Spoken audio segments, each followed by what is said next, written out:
Chapter 288. Chapter 3. In the mountain forest, danger lurked everywhere. Xu Xiu, Yang Qingfeng, Ningame, and Wei Shuyang's groups gathered together. They all felt a sense of powerlessness and frustration. Several times, they wanted to surround and capture him, but in the end, that brat found an opportunity to escape. He was as slippery as a loach. One time, Ningame's short halberd even pierced that person's arm. That brat forcibly withstood a blow from old Daoist Mi's sleeve and used the momentum to roll a few times. Full of viciousness, he left behind a sentence, "Grandson, this grandfather will definitely return the favor double in the future."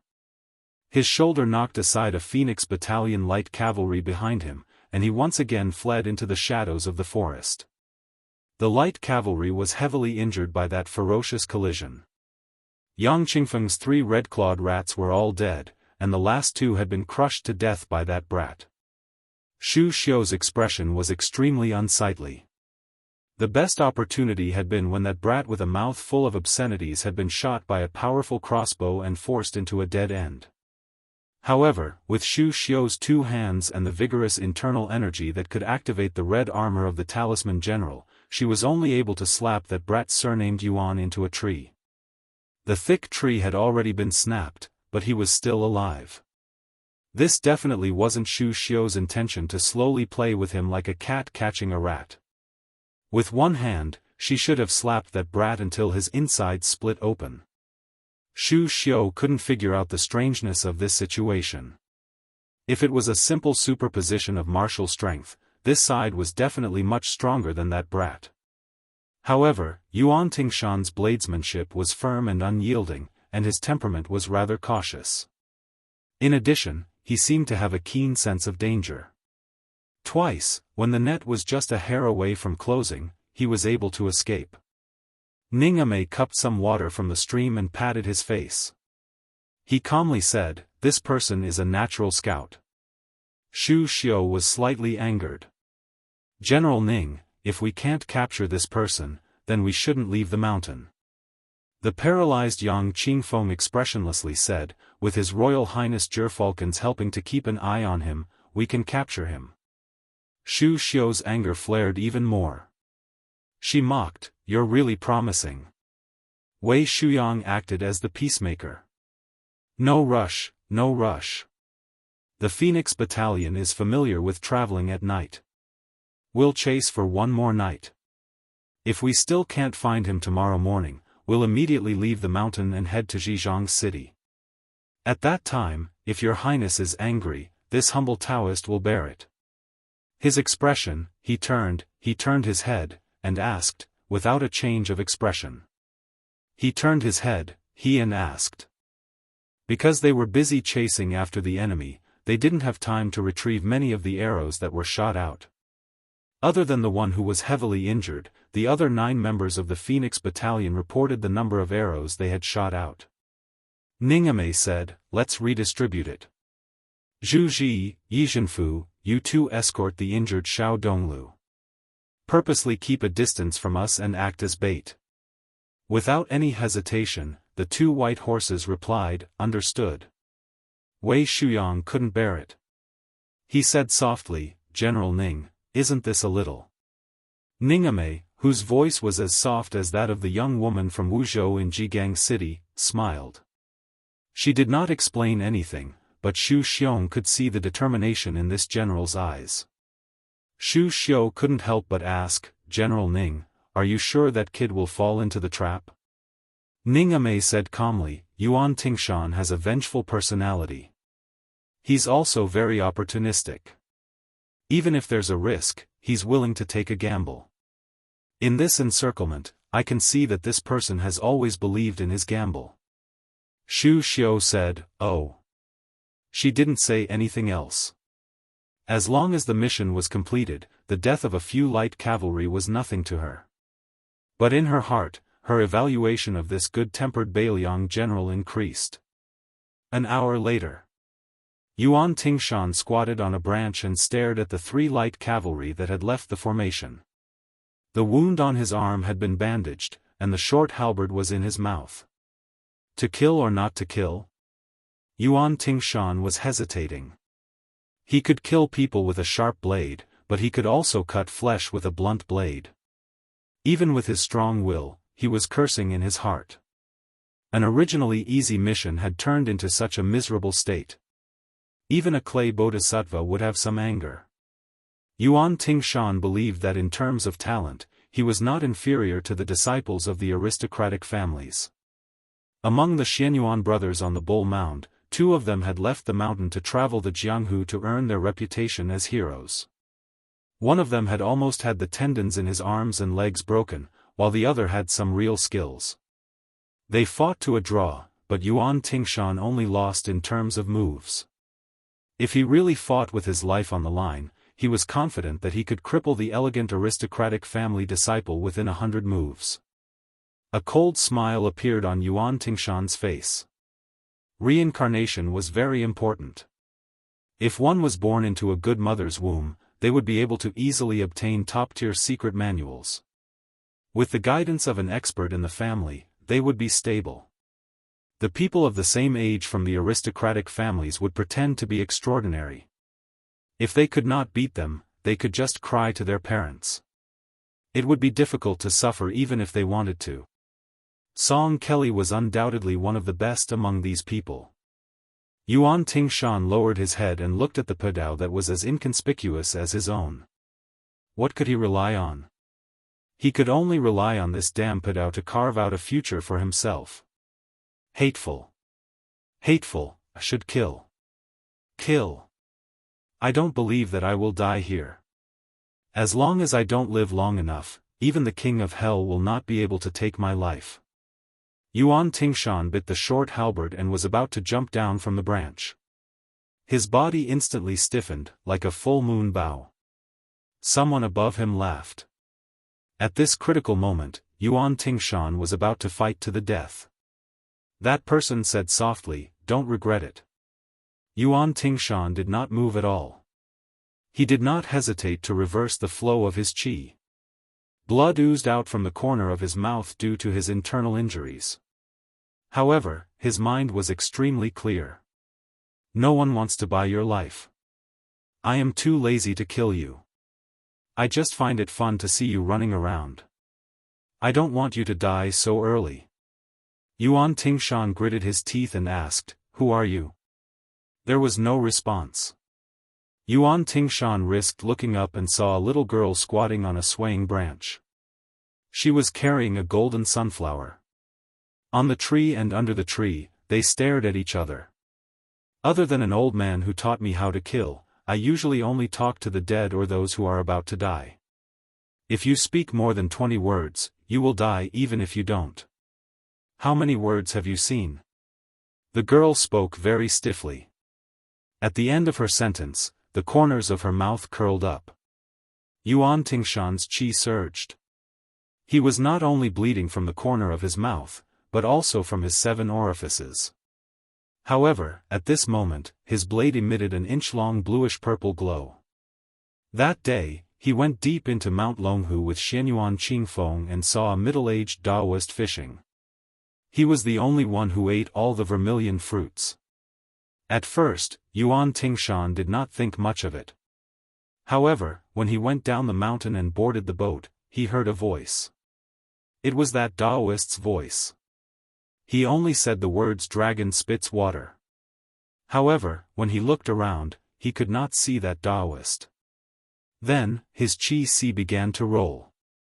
When he arrived at Mount Hui, he vomited blood all the way up the mountain.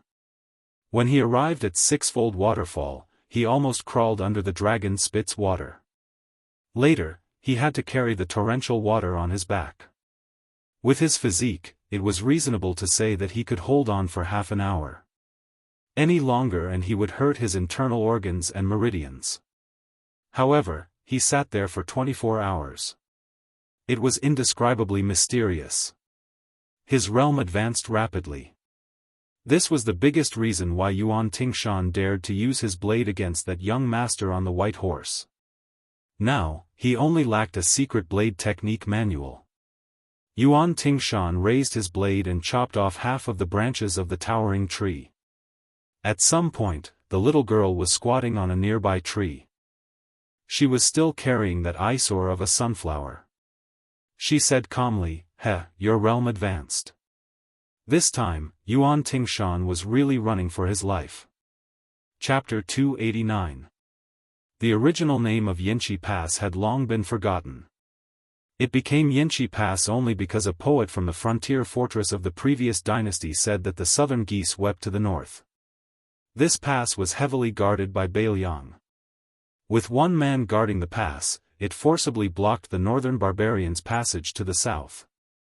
Dark clouds covered the city, wind and rain filled the buildings, and sand and rolling stones were flying in the desert. However, in the distance, one could vaguely see Bailiang's soldiers continuing to train in the sandstorm. Bailiang was as cold and bitter as the Bailiang cavalry. Further north, although there were more deserts, there were also patches of fertile water plants. The area around Yinchi Pass was completely desolate and barren. A white-clothed man stood at the top of the city wall. On his left was Jian Xiongzong, who looked like a western lion. On his right was Wei Fucheng, who looked like a poor old pedant. Jian Xiongzong, who held 6,000 iron stupa heavy cavalry, opened his bloody mouth and stood at the top of the city wall for a long time. In the end, he couldn't help but roar, "General, now that Bailiang Road has been established, it's natural for the great general to be the Jidushi. Whoever dares to snatch this position, old Dian will chop him down with an axe." But why should the governor of Feng province, Li Gongda, be the administrator? This old fellow claims to be the second best at making money, and no one says he's the first. How can he govern Bailiang? Bah, I'll spit on his face. Old Dian, I'll say the ugly words here. If Li Gongda has the guts to be the administrator, we'll take 6,000 cavalry and slaughter him. Wei Fucheng's body was weak. As the wind and sand blew, he coughed repeatedly. He raised his sleeve to cover his mouth and said vaguely, "Don't talk nonsense. The administrator is not a rare thing. It doesn't matter who sits in this position. As for the supervisor, I don't know which guy the imperial court will send to take this position." Jian Xiongzong said carelessly, "Wei Fuzi, you're King poor and fastidious. How is the administrator not a good thing? Shouldn't the second most important official in Bailiang be our general?" Wei Fucheng waved his sleeve and said with a helpless smile, "You're a guy who only has strength but not brains. If the administrator is the general, then it will be a big problem. If the imperial court wants to do this, and the general doesn't refuse." Teacher Wei stopped speaking halfway. He narrowed his eyes and looked at the rolling black clouds in the sky. He sighed softly. Stunned, Jian Xiongnu said, "What do you mean?" "Wei Fuzi, it's not like you don't know that old Dian's head was kicked by a horse when he was a child. It's useless. Whenever I move my head hurts." This was absolutely true. The third-rank military officer, Jian Xiongzong, had incomparable strength at a young age. One time, he was dragging a horse in reverse on the street. In the end, he was turned around and trampled by the crazy horse. Not to mention his body, his head was ruthlessly trampled by the horse's hooves. It was a miracle that he didn't die. However, everyone in Bailiang was well aware that General Dian's brain had nothing to do with whether it had been trampled by horses or not. Wei Fucheng was rendered speechless by this scoundrel's scoundrelly behavior. After carefully weighing his words, he said slowly, "You want the general to go to Liangzhou city to be the administrator, to deal only with official documents all year round, and to ignore all military affairs in Bailiang?" Jian Xiong was stunned. This, from beginning to end, the white-clothed Chen Zhibao turned a deaf ear to him. He only turned his head to look at one of Bailiang's newest young generals. His surname was Che, and his name was Yi. He was born in Beimang, but he was a slave of the lowest status. He was skilled in archery and horsemanship, and he was good at fighting. He was originally a man of sacrifice raised by the nobles, but he had committed a heinous crime in Beimang. All the way to the south, he had killed more than 20 Beimang's wolf and eagle guard with one man, 1 horse, and 1 bow. This Wolf Fang soldier was already the second best warrior in Beimang, second only to the great Tiger Ben. He was roughly equal to the iron soldiers of Beiliang. It must be known how cruel the iron soldier selection process was. They were given a short crossbow or a hard iron bow, 20 arrows, a Beiliang saber, and 3 days' worth of food. 5 people in a team were thrown into Beimang's territory. Each person had to cut off 6 heads of Beimang's soldiers before they could return. After that, there were still tests for infantry and cavalry. After Che Yi defected to Beiliang's army, he joined the scouts and immediately became the crossbowman who had beheaded the most people. Last year, he followed Chen Zhibao and personally led 600 cavalry to raid Beimang's White Sun City.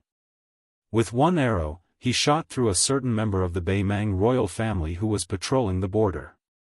When this kid returned with Chen Zhibao, he had a total of 30,000 Beimang cavalrymen hanging on his tail. Taking everything into account, Che Yi was only 19 years old this year. Che Yi was wearing silver armor and holding a helmet in his hand. The wind and sand blew in his face, but he remained motionless. Chen Zhibao gently waved his hand, indicating for Che Yi to take 2 steps forward and stand side by side at the top of the city wall. He smiled and said, "Do you think it will rain in this weather?" Dian Xiongnan slapped his forehead. The general was really too much. If he had the time to ask about such trivial matters, he might as well tell old Dian about the administrator. Wei Fucheng rubbed his eyebrows with his thumb and smiled without saying a word. The young Che Yi shook his head and said, reporting to the general, "It won't." Chen Zhibao made a sound of acknowledgement and then fell silent again. Dian Xiongnan couldn't bear the loneliness, so he wanted to go down the city wall and train those bastards outside the city. All of a sudden, a crack appeared in the thick black clouds, and a ray of sunlight shone on the city wall. It shone on the white-robed Chen Zhibao and the scout Che Yi. Because the latter was wearing silver armor, he immediately shone with golden light, like a divine soldier and celestial general.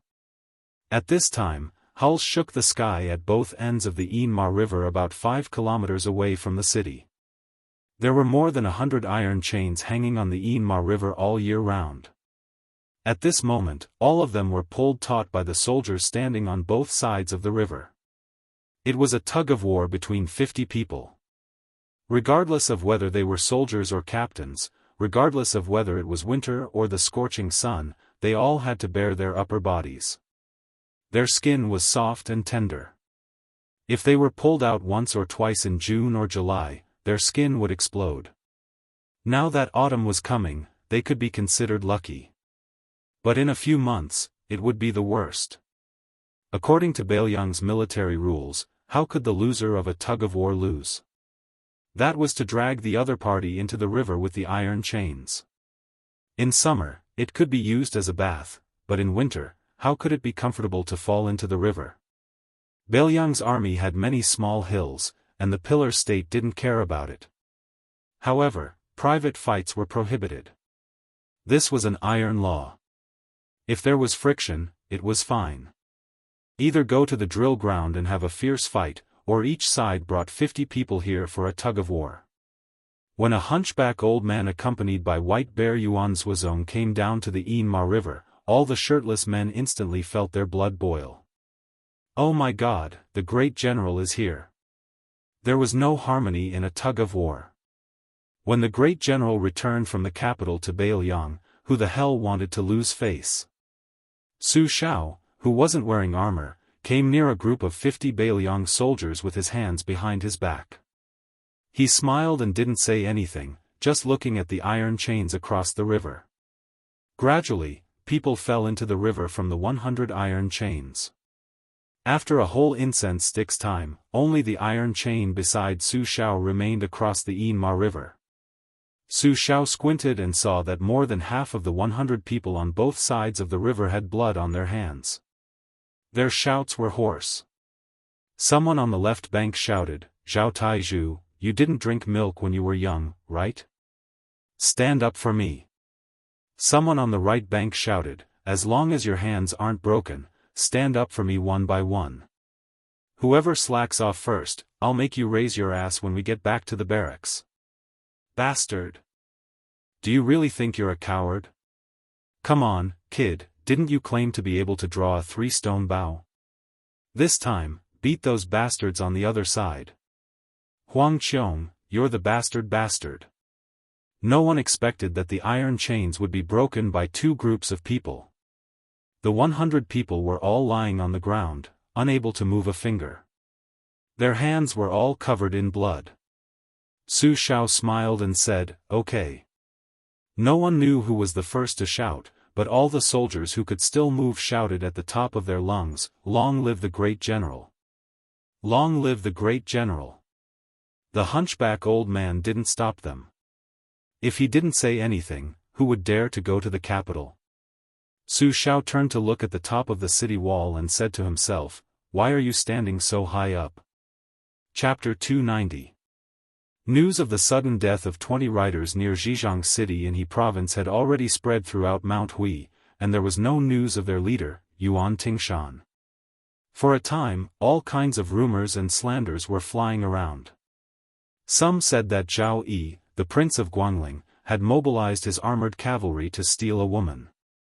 Others said that Yuan Tingshan, who was destined to be a lone star, had brought disaster upon himself and had been targeted by Zhao Go, implicating the cavalry team that the clan had spent a great deal of money to train.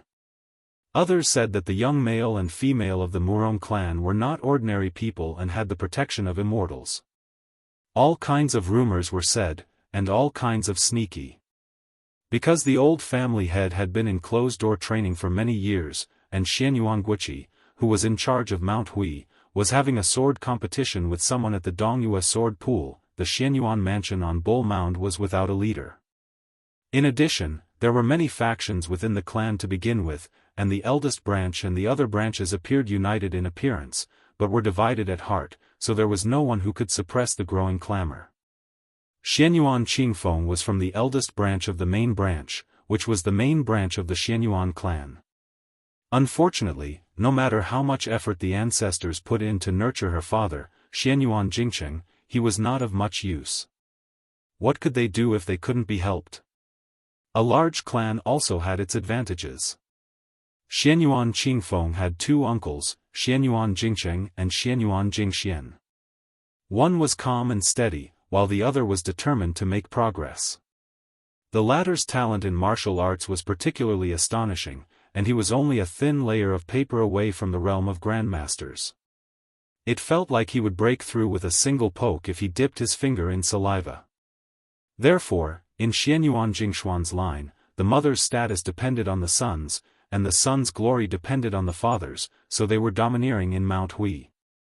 However, in the entire Mount Hui, the man that Xianyuan Qingfeng least wanted to see was her biological father, the man who only knew how to nod his head and say yes. In an ordinary landowning household, the behavior of the eldest grandson of the main branch might be barely enough to maintain the image of a gentle and well-mannered man. However, this was Bull Mound, and the Xianyuan clan was a martial arts clan that stood on equal footing with the Wu clan and the Lu clan of Western Shu.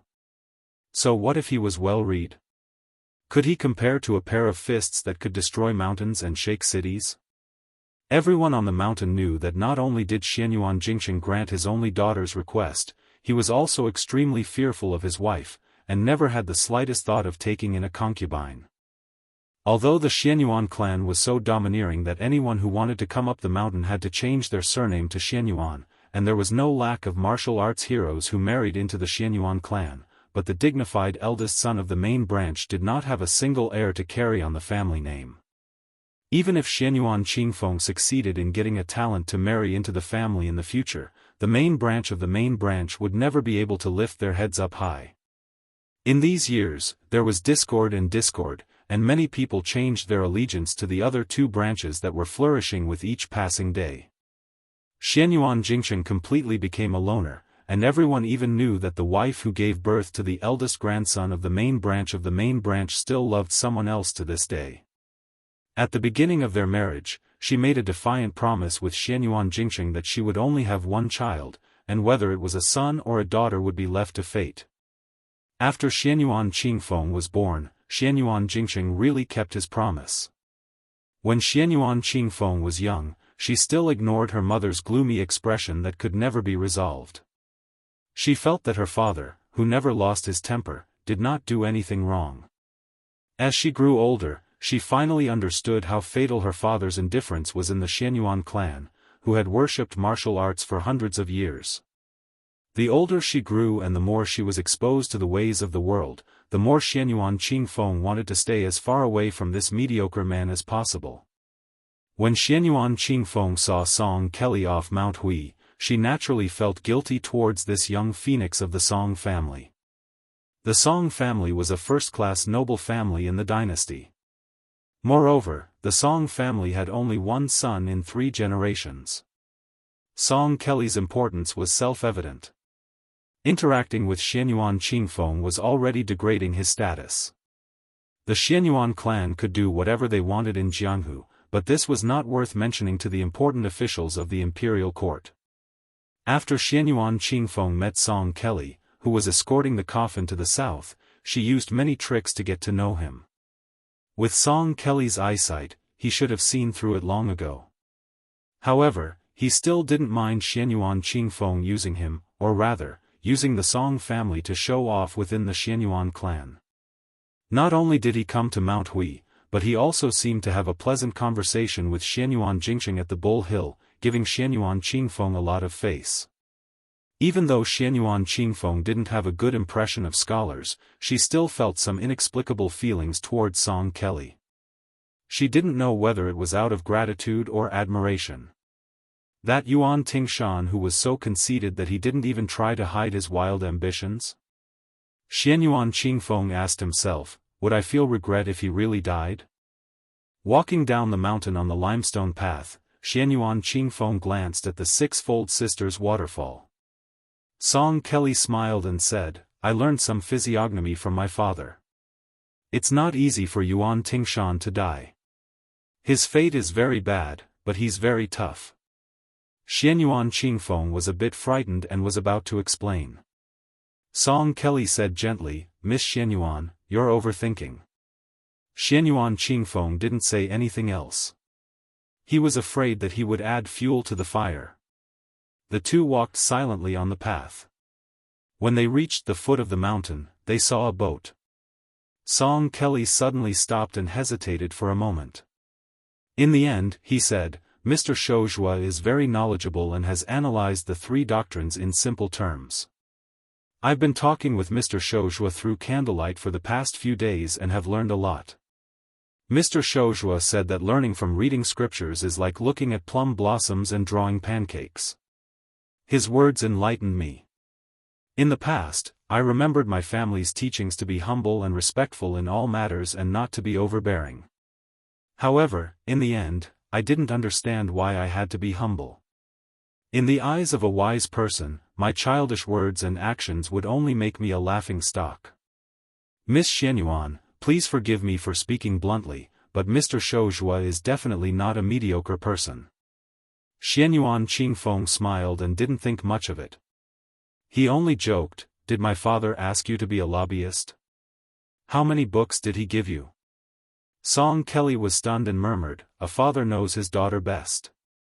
Everything is within Mr. Shouzhua's expectations. While Xianyuan Qingfeng was puzzled, Song Kelly turned around and bowed to Bull Gang. He said happily, I admire you.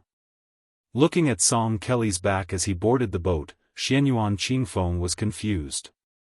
Chapter 291. Song Kelly stood at the bow of the ship and slowly sailed towards the Shi River. He didn't forget to wave at Xianyuan Qingfeng who was on the shore. After going up the mountain, Song Kelly's bearing was impeccable. Not to mention talking about Buddhism and Taoism with Xianyuan Jingxian, he was also neither servile nor overbearing when exchanging martial arts experiences with Xianyuan Jingxian. In fact, the truth was that Xianyuan Qingfeng didn't need to make any arrangements. He would go to Mount Hui to visit Xianyuan Jingqing. Putting aside whether this person was hiding something, just his meticulous planning in politics was enough to impress his grandfather. Song Kelly's deceased teacher greatly praised him. Song Kelly went south to Jianghu to escort the coffin as a disciple, but more importantly, he wanted to test Xianyuan Jingcheng's ability. If he was truly talented, the Song family wouldn't mind promoting a scholar from a common family to help him consolidate his position in the family. If he was only an armchair strategist, Song Kelly could also turn to Xianyuan Jingxian. After all, this power had been rooted in Jianghu for hundreds of years and could help him do many things that scholars couldn't do. Before going down the mountain, Xianyuan Jingcheng smiled faintly and said, "When the scholar and the butcher become neighbors, let the scholar use his mouth. When fighting, the butcher will use his hands. There's no harm in helping each other." Although this reassurance was not small, it was still not enough for Song Kelly to make up his mind to marry Xianyuan Jingcheng. Marriage between a noble family and a commoner family was a big taboo in the scholarly community, second only to the loss of descendants. The ship sailed into the Shi River and the view was broad. Song Kelly had the impulse to sing a song about the heroism of the great river. Deep down, the young phoenix of the Song family was not very courteous. The ghosts of Xiang Fan cried, the monkeys of Shu Dao cried, and the waves of the river were vast and boundless. He wanted to write a poem to express his feelings. Unfortunately, Song Kelly's family had learned a lot and he was not inferior to a famous scholar. However, during the journey, Song Kelly would send out beautiful poems into the scholarly community every once in a while. The unknown inside story was that many of these poems were written by his father or even his grandfather. How difficult was it for a scholar to become famous? Hoping to write a poem that would shock the world? It was almost impossible. Without the support of the seniors in the literary world, and without the support of the students, no matter how well it was written, it could only be described as passable. Nowadays, the famous works were not famous when they were first published. It was only after hundreds of years of being passed down through generations and generations that they were gradually recognized by the giants in the literary world. Song Kelly could not be more familiar with this. How many Wang Dongxiang were there in the world? What's more, the first snow was a voluminous 500,000 words long. While Song Kelly was having mixed feelings, he saw a tall ship coming towards him. A handsome young man with a sword was standing at the bow of the ship. Beside him was a maid in green and a one-armed old man wearing a sheepskin coat. Song Kelly didn't pay much attention to them and just thought that they were ordinary pilgrims visiting Longhu. Song Kelly stayed in Mount Hui because he wanted to wait for the Bailiang crown prince. Unfortunately, he still had things to do under his father's orders. He couldn't wait any longer. The two tiger kuei that finally didn't have to stay in the carriage played coquettishly at Su Fengnian's feet. Su Fengnian pointed at the bluestone roof of Mount Hui and asked, "Bull's gang?" The old god of swords nodded. Su Fengnian squinted his eyes and rubbed the handle of his spring thunder. Unexpectedly, the operation to capture Xianyuan Yuan Tingshan some time ago had ended in failure. According to Wei Shuyang's detailed description, this Machateman's martial prowess couldn't be considered world-shocking. There was still a large gap between him and the outstanding talents of the younger generation, Wuxia Xianxia and Wu Luding. However, his intelligence and luck were excellent, so His Highness the heir of the crown wasn't angry. Even though Prince Jingan, Zhaoheng, had suffered a double loss at the Reed Marsh, how could he not be able to kill Yuan Tingshan? Then there was Yuan Meng's visit to the Hezhou provincial governor with Bailiang's military edict. It was a fact that the Xianyuan family banned people by force. However, the old man ignored it. Looking at his attitude, he didn't even care about Chu Lushan, who had already caused chaos in Xiangfan city. Su Fengnian muttered to himself, "What a tough guy." The old god of swords used his finger to pick a vegetable leaf between his teeth. He grinned and said, "There are as many scholars as there are fish in the river. It's normal to have a few who aren't afraid of death." Su Fengnian didn't comment on this. The boat turned to the foot of Mount Hui. Su Fengnian was in a hurry to go to Mount Longhu, so he didn't want to cause trouble for Xianyuan. He just chatted with the old god of swords. Xianyuan Qingfeng stood at the foot of the mountain for a long time. When she was finally about to turn around and go up the mountain, her delicate eyes suddenly widened. She jogged a few steps and saw the guy standing at the bow of the boat. She was furious. This bastard! She would recognize him even if he was reduced to ashes, let alone changed into luxurious clothes. It was this bastard who claimed to be surnamed Su. He and a wanderer with a wooden sword had humiliated her in every possible way in Wuzhou's lantern market. Xianyuan Qingfeng looked carefully and sneered. Don't think that you can pretend to be a noble just because you swindled a few taels of silver. Without needing Xianyuan Qingfeng to say anything, Su Fengnian, who had been pointing at the scenery of Mount Hui, also saw this woman. He had searched high and low for her, but to no avail. He laughed and steered the boat closer to Mount Hui. He leaned on the railing and looked at Xianyuan Qingfeng, who was less than 10 zhang away. He deliberately mispronounced a word and shouted, "Guliang." Xianyuan Qingfeng didn't care about ladylike etiquette and angrily said, "Surnamed Su." What a heartwarming reunion. Su Fengnian clicked his tongue and said, "Since we parted at the lantern market, how did Guliang gain weight?" Xianyuan Qingfeng gritted her teeth and sneered, "If you have the ability, come to Mount Hui as a guest.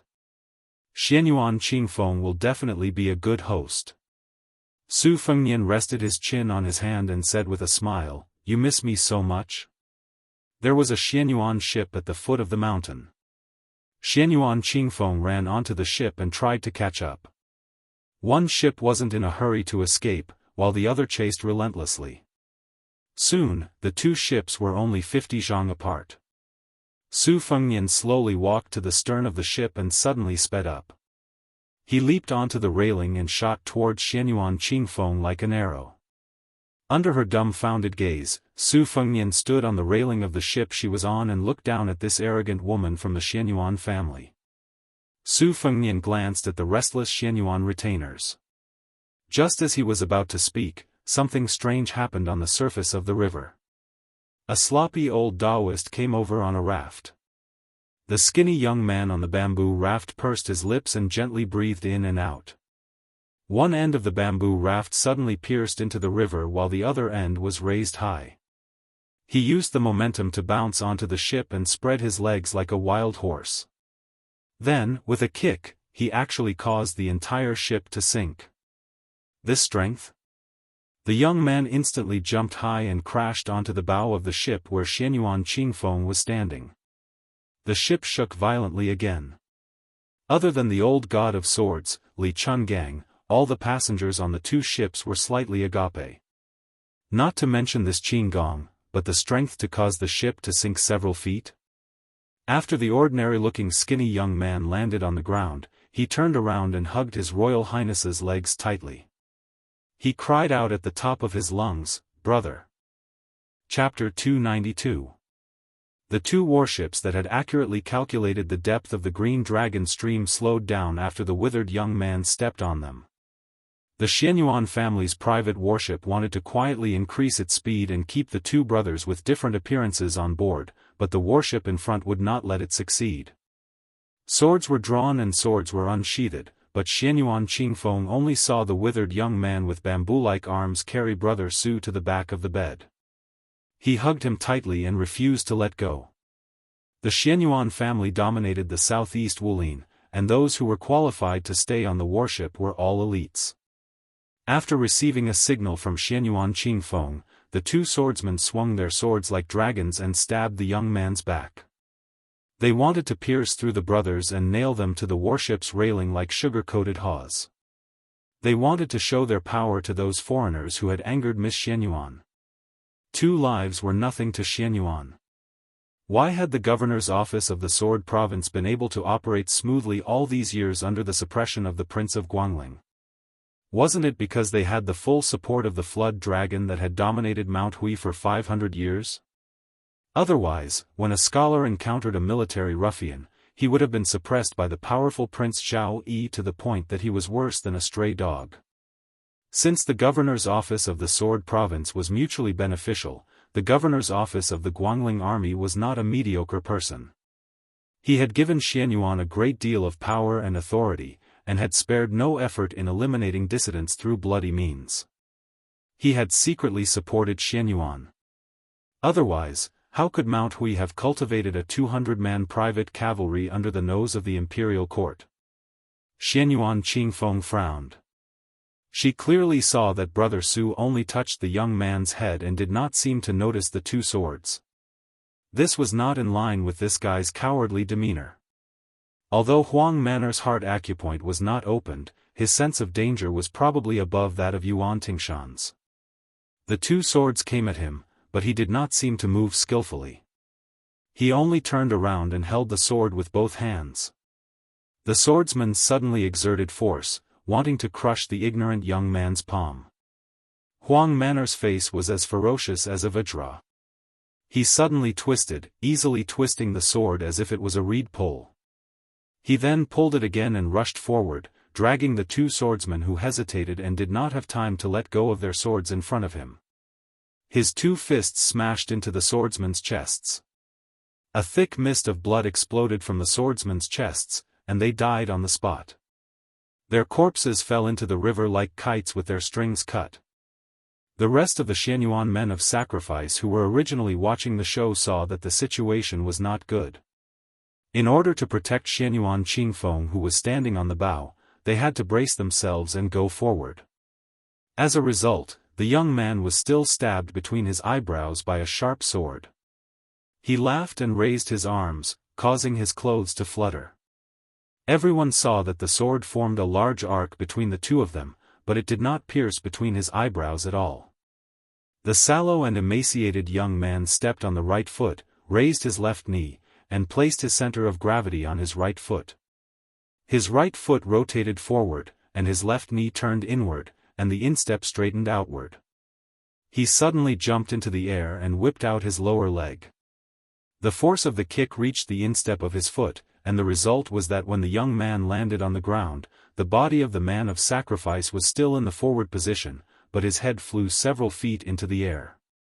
The young man stretched out his hand to push away the headless corpse, and stared at Xianyuan Qingfeng whose lips had turned pale. The few men of sacrifice who knew each other well looked at each other and saw the shock and fear in each other's eyes. No wonder this monster could shake the boat with one step. Not to mention the strength of the dragon and elephant, his attack speed was also extremely fast. Damn it, this young man actually had the legendary indestructible body of a vajra? Amidst the dead silence, two supernatural beasts leaped across the river one after another. They were completely red, covered in armor and scales, and dragged their tails behind them. They jumped from the boat in front to the Xianyuan ship, and their front claws just happened to grab onto the railing.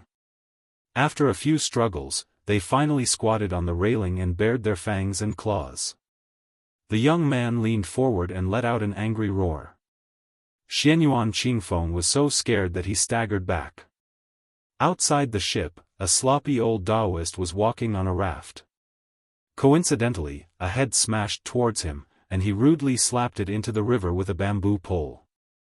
He clicked his tongue and said, "How can a short donkey and a horse bear the stampede of a dragon and elephant?" The old Daoist was like a 1,000-year-old tortoise. He stretched his neck and shouted, "Your Highness, we're about to reach my Xiaoyao temple." Zhao Shituan hesitated for a moment and said with a smile, "Tell Xianyuan Great Pan to stop being a coward. If he doesn't come out, he'll be waiting for his nest to be destroyed." Su Fengnian no longer paid attention to Xianyuan Qingfeng. He pulled Huang Manor and didn't return to the ship. Instead, he jumped onto the bamboo raft, and the two tiger kuei followed closely behind. The King Kong's eyesight was obviously not as good as its sister Bodhisattva's.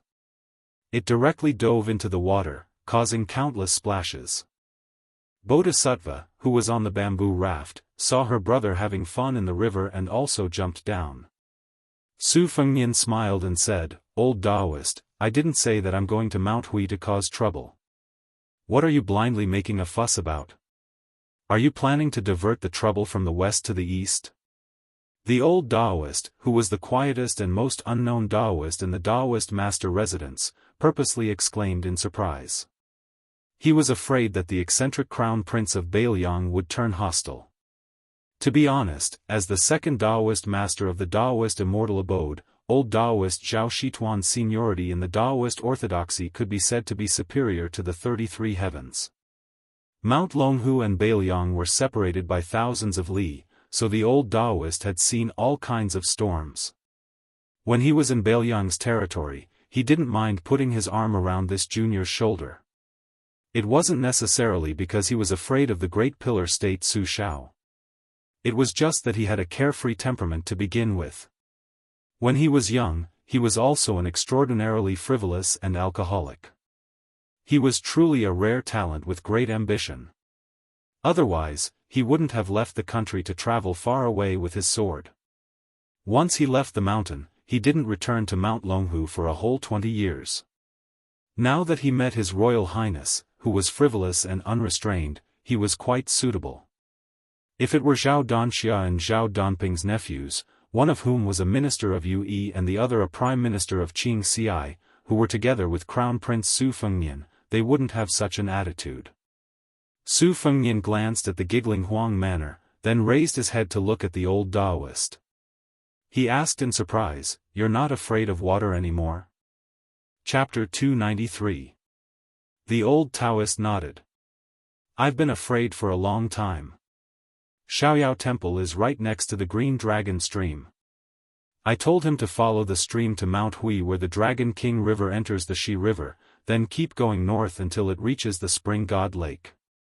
We'll be getting closer and closer to Bailiang. I told him that your brother will come to Mount Longhu in autumn. Dragon Elephant will wait for you at the stream if he has nothing to do. Then he won't be afraid of the water anymore." Su Longxiang hit the water with his palm and a big fish was shaken out of the water. Its claws were like hooks.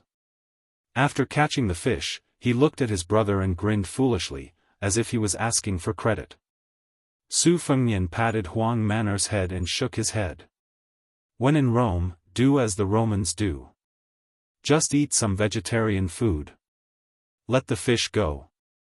Huang Manor put the fainted fish back into the water, but it was eaten by a tiger Kuei chasing after the bamboo raft. Su Fengnian suddenly asked, "Is there an old Taoist called Zhao Huangchao in Mount Longhu? A very old senior?" Old Taoist Zhao Shituan thought for a while and shook his head.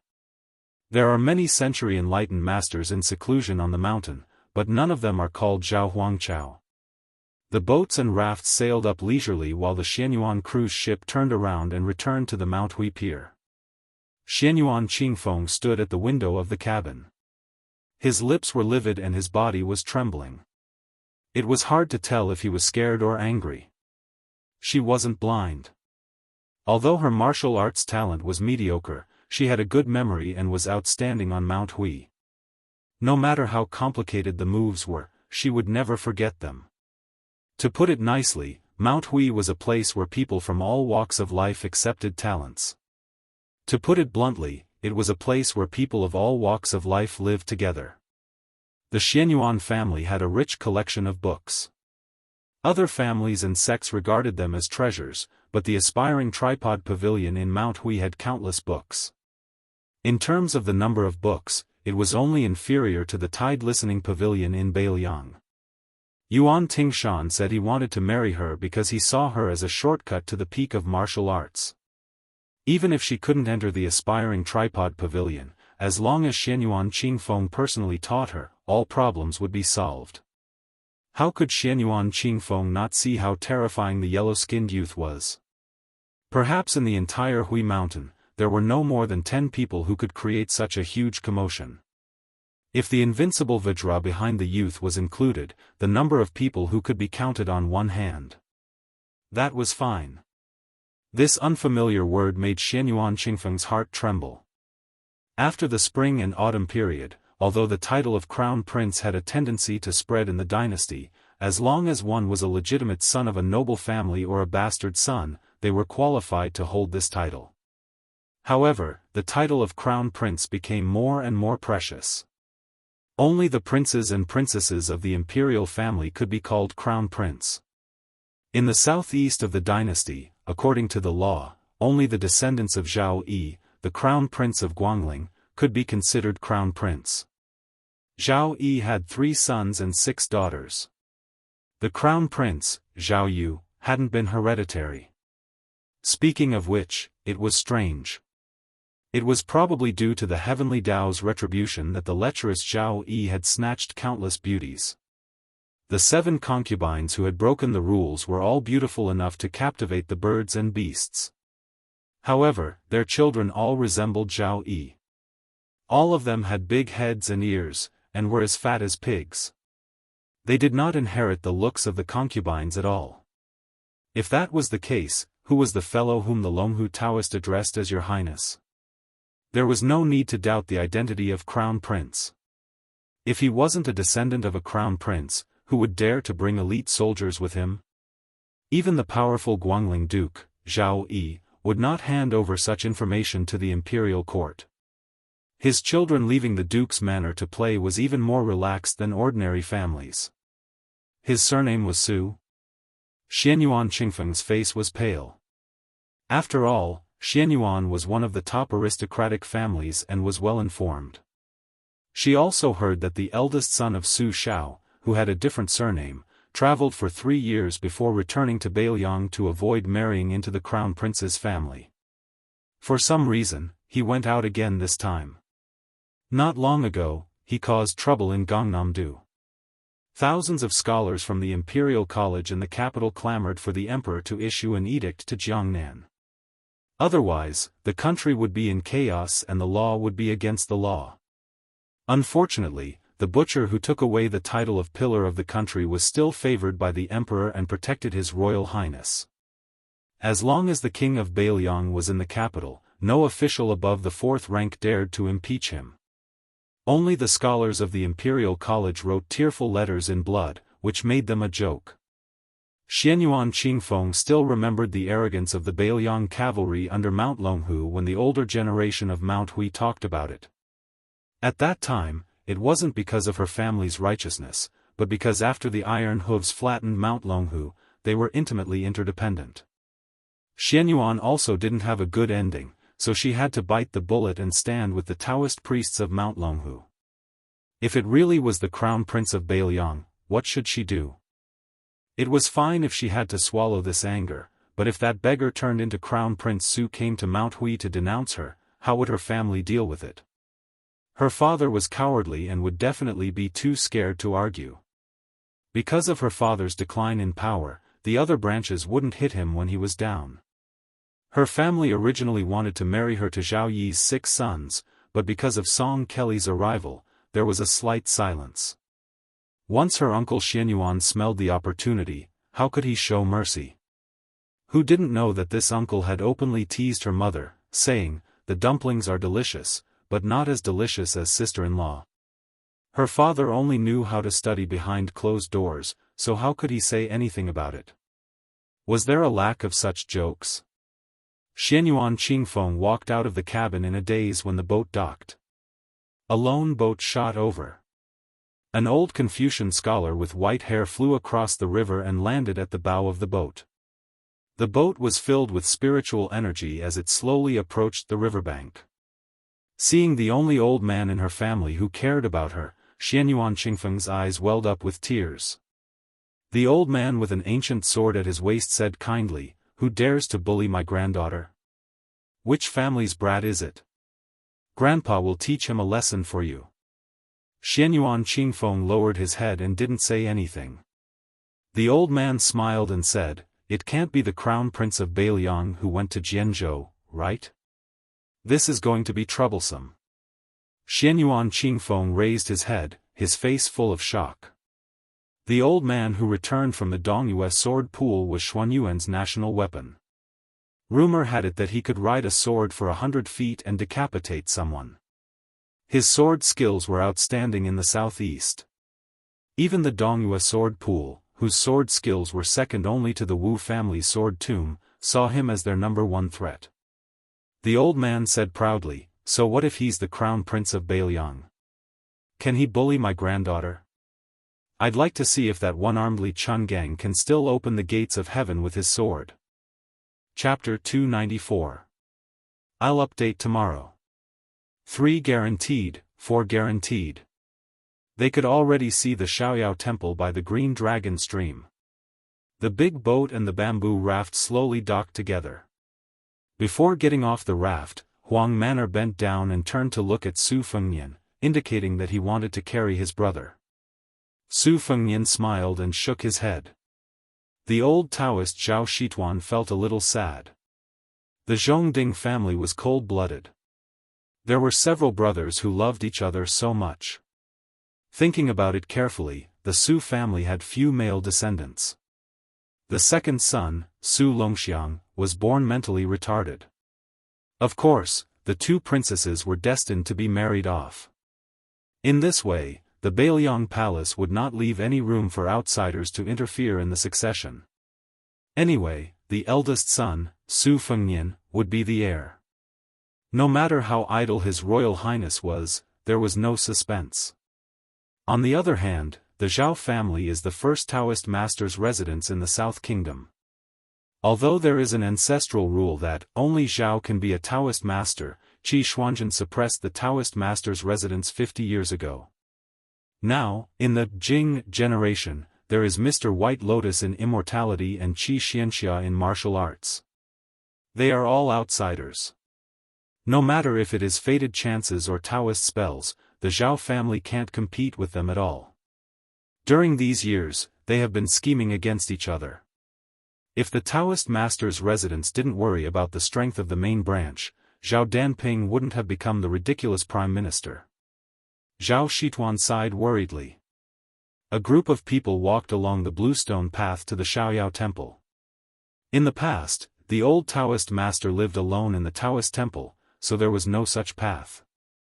After Su Longxiang went up the mountain, the old and the young had nothing to do, so they paved the path. Zhao Shituan hesitated for a moment and approached the old man wearing a sheepskin fur coat. He smiled and said in a low voice, "Old Li, how have you been?"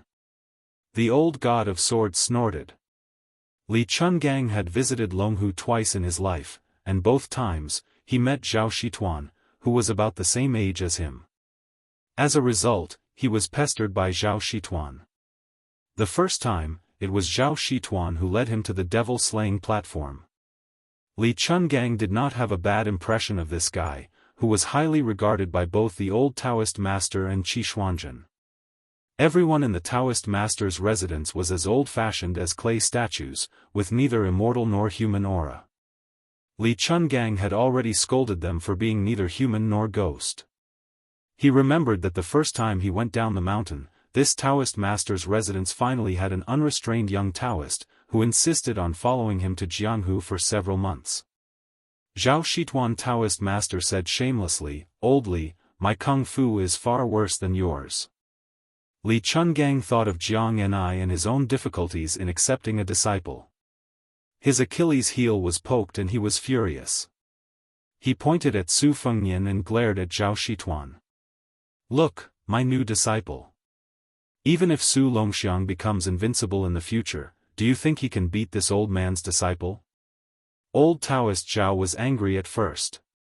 Back then, when the Taoist nuns on the mountain heard that Li Chungang had come to the mountain, they all rushed to the devil-slaying platform like crazy, screaming as if they had seen an immortal descending to the mortal world.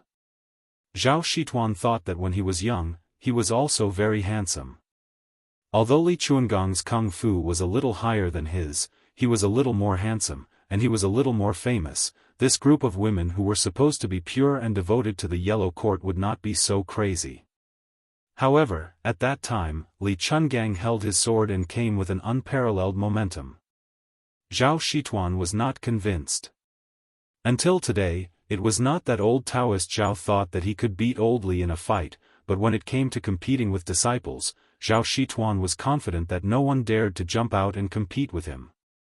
But no matter how much he thought about it, he did not expect Elder Li to bring up His Highness the Crown Prince. The old Taoist was immediately discouraged. There was no way to compare. Even if Su Longxiang was really ruthless and dared to drag Wang Xianji down, how could he be unreasonable to His Highness the Crown Prince? Li Chungang was in a good mood when he saw that Zhao Shituan was defeated. He patted Zhao Shituan's shoulder and comforted him, maybe Su Longxiang is the reincarnation of Jianghu Great Emperor. Such a good thing hasn't happened for at least 700 or 800 years. You're lucky to have picked up such a good deal. Old Sword God changed the topic and said with a smile, now that you have a beautiful wife, you should be happy in your bed. If you dare to show off in front of this old man, Zhao Shituan, who had once roamed the Jianghu with the god of swords Li Chungang in the same era, immediately saw the wind and said flatteringly, brotherly, you're treating me like an outsider. We've been friends for decades. Li Chungang said bluntly, don't try to worm your way into being friends with this old man. We don't have any friendship. Zhao Shituan sighed with a melancholy expression. He was too embarrassed to stick his warm face to old Li's cold butt. He turned to look at the troops brought by His Royal Highness. Other than old Li and 100 light cavalry, as well as a few personal retainers who could be considered top-notch in martial arts, there was no other force to be used. Looking at the signs, they did not intend to stir up trouble in Mount Longhu. This was a good thing. Otherwise, he would be stuck in the middle of both sides and would be in a dilemma. While Zhao Shituan was muttering to himself, he caught a glimpse of the 3 women in curtained hats. Then he saw the maid in green and the beauty holding the cat behind His Highness the Crown Prince. They all had the style of immortal women. The old Daoist pondered over His Highness the Crown Prince's good fortune. In the southeast, only old man Xianyuan, who enjoyed the good fortune of the land alone, and Prince Guangling, Zhao Yi, who collected beauties from all over the world, could compare. Su Fengnian walked to the door of the Taoist temple and stopped. Zhao Shituan's expression was ugly. He admitted that he was in the wrong. It was not easy to trick Su Longxiang from Beiliang to Mount Longhu, but in the end, he was cultivating in this dilapidated Taoist temple. He was really embarrassed. Just as he was thinking about how to explain to His Royal Highness, Su Fengnian, who had never treated the old Taoist master as an expert, slowly turned around and faced Zhao Shituan, bowing deeply. Zhao Shituan was flustered. He was pleasantly surprised, but also fearful and restrained. He hurriedly helped him up and said, I don't deserve such courtesy from your highness. It's too much. Chapter 295. The old god of swords looked on coldly from the sidelines. He was still a little surprised in his heart. Li Chungang, who had experienced many hardships, had long since figured out Su Fengnian's temperament. Now that he had bowed so openly and sincerely, it could be considered that he had given Zhao Shituan and Mount Longhu enough face. Otherwise, given Su Fengnian's stubborn personality, he would have fought to the death even if he had provoked some king of Jing'an, Zhaoheng, or some scholarly group of Gangnam-do. Yu Yue held Wu Meinyang between her breasts. The white cat was comfortably pretending to be asleep and half awake. Occasionally, it would use its furry head to rub its perky bosom. Princess Jing'an did not know Zhao Shituan's identity, but she guessed from the scene that this foolish youth was Su Fengnian's younger brother, the future prince of Beiliang. She could not imagine that the 2 brothers of the Marquis clan could get along so well. As for why the young prince was cultivating with a sloppy old Daoist in a shabby monastery at the foot of Mount Longhu, Pei Nanwei did not bother to make wild guesses. What shocked Zhao Shituan even more was the following scene. After His Royal Highness bowed with his hands clasped, the White Horse Cavalry, led by Ningame, gripped the hilts of their Beiliang sabers with their right hands and crossed their left arms before their chests. They took a step back in unison as a sign of respect. Everyone knew that the Beiliang cavalry were the best in the world, arrogant because of their proficiency in battle. During the Spring and Autumn War, when they traveled with Gu Jiantang and the other vassal armies, they always took the lead and no one dared to cut in. Throughout the Spring and Autumn War, only once did the Beiliang army give way to a scholar-led brigade that achieved great merit. Within the Northern Liang army, this tradition had always been passed down. Those who did not have great military exploits would have to give way to those who had great military exploits. Even if it was a military officer with a high military rank, he would have to give way to those who had great military exploits. For example, the scouts who accumulated their reputation by killing the barbarians' heads, even if they were just low-level armored soldiers, in Bailiang's military towns, even if they ran into border officials at the level of county governor, they could still advance on the official road without getting off their horses or bending down. Zhao Shituan sighed inwardly. His Royal Highness had changed. It was a good thing for him, but it might not be a good thing for Mount Longhu, especially the Celestial Master residence. The old Daoist brought the group into the Daoist temple with mixed feelings. Su Fengnian, who was sitting beside the secluded ancient well with Su Longxiang, smiled and said, "Old Celestial Master, please help me arrange the Phoenix Battalion." Zhao Shituan nodded and said, "There's no need for your highness to say anything. Mount Longhu will naturally make the appropriate arrangements." Su Fengnian joked, "I heard that this Daoist ancestral temple, Yuzhang Qinglin, was imposing, and that the East sect was like the heavenly gate. Old Celestial Master, your temple is deserted to a whole new level." Zhao Shituan blushed with shame and smiled. "My social relations are poor. There's nothing I can do about it. I've made His Royal Highness laugh." Su Fengnian waved his hand and said, "In any case, Huang Man, doesn't care about this. I see that he's quite happy here. It's not any worse than when he was in Bailiang Palace.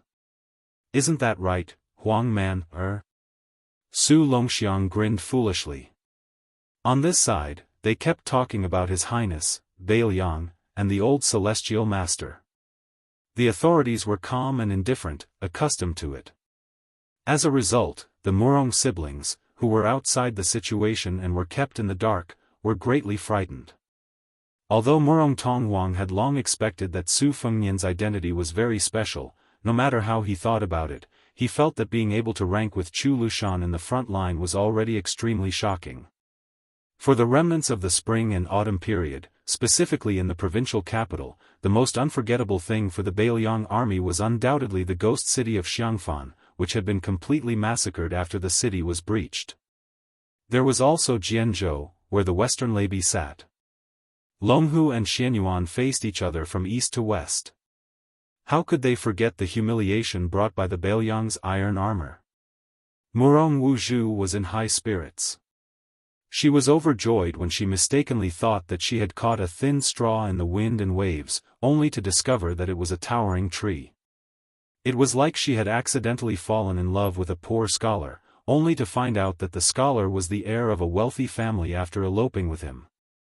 Murong Tonghuang could not help but tremble.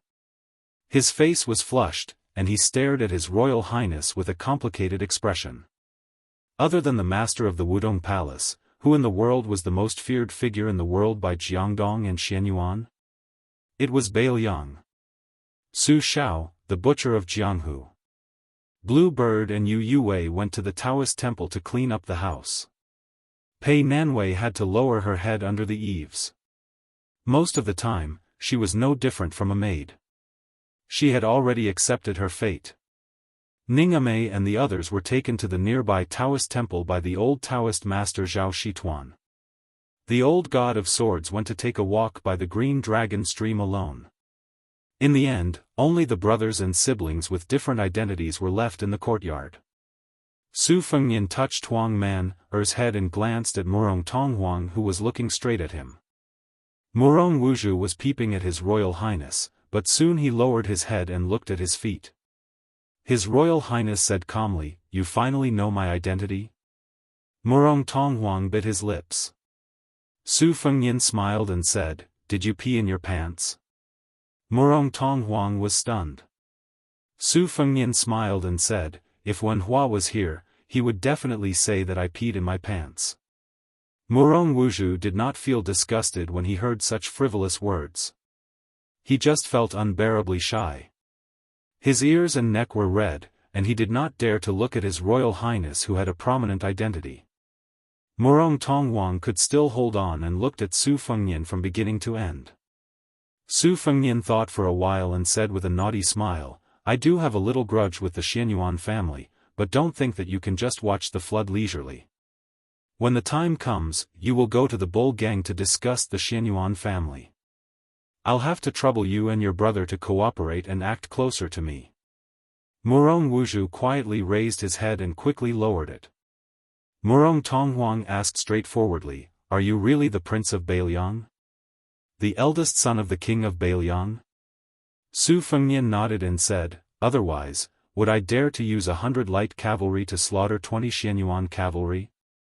Murong Tonghuang smiled. Sure enough, he was more charming than a woman. He slowly walked toward His Royal Highness.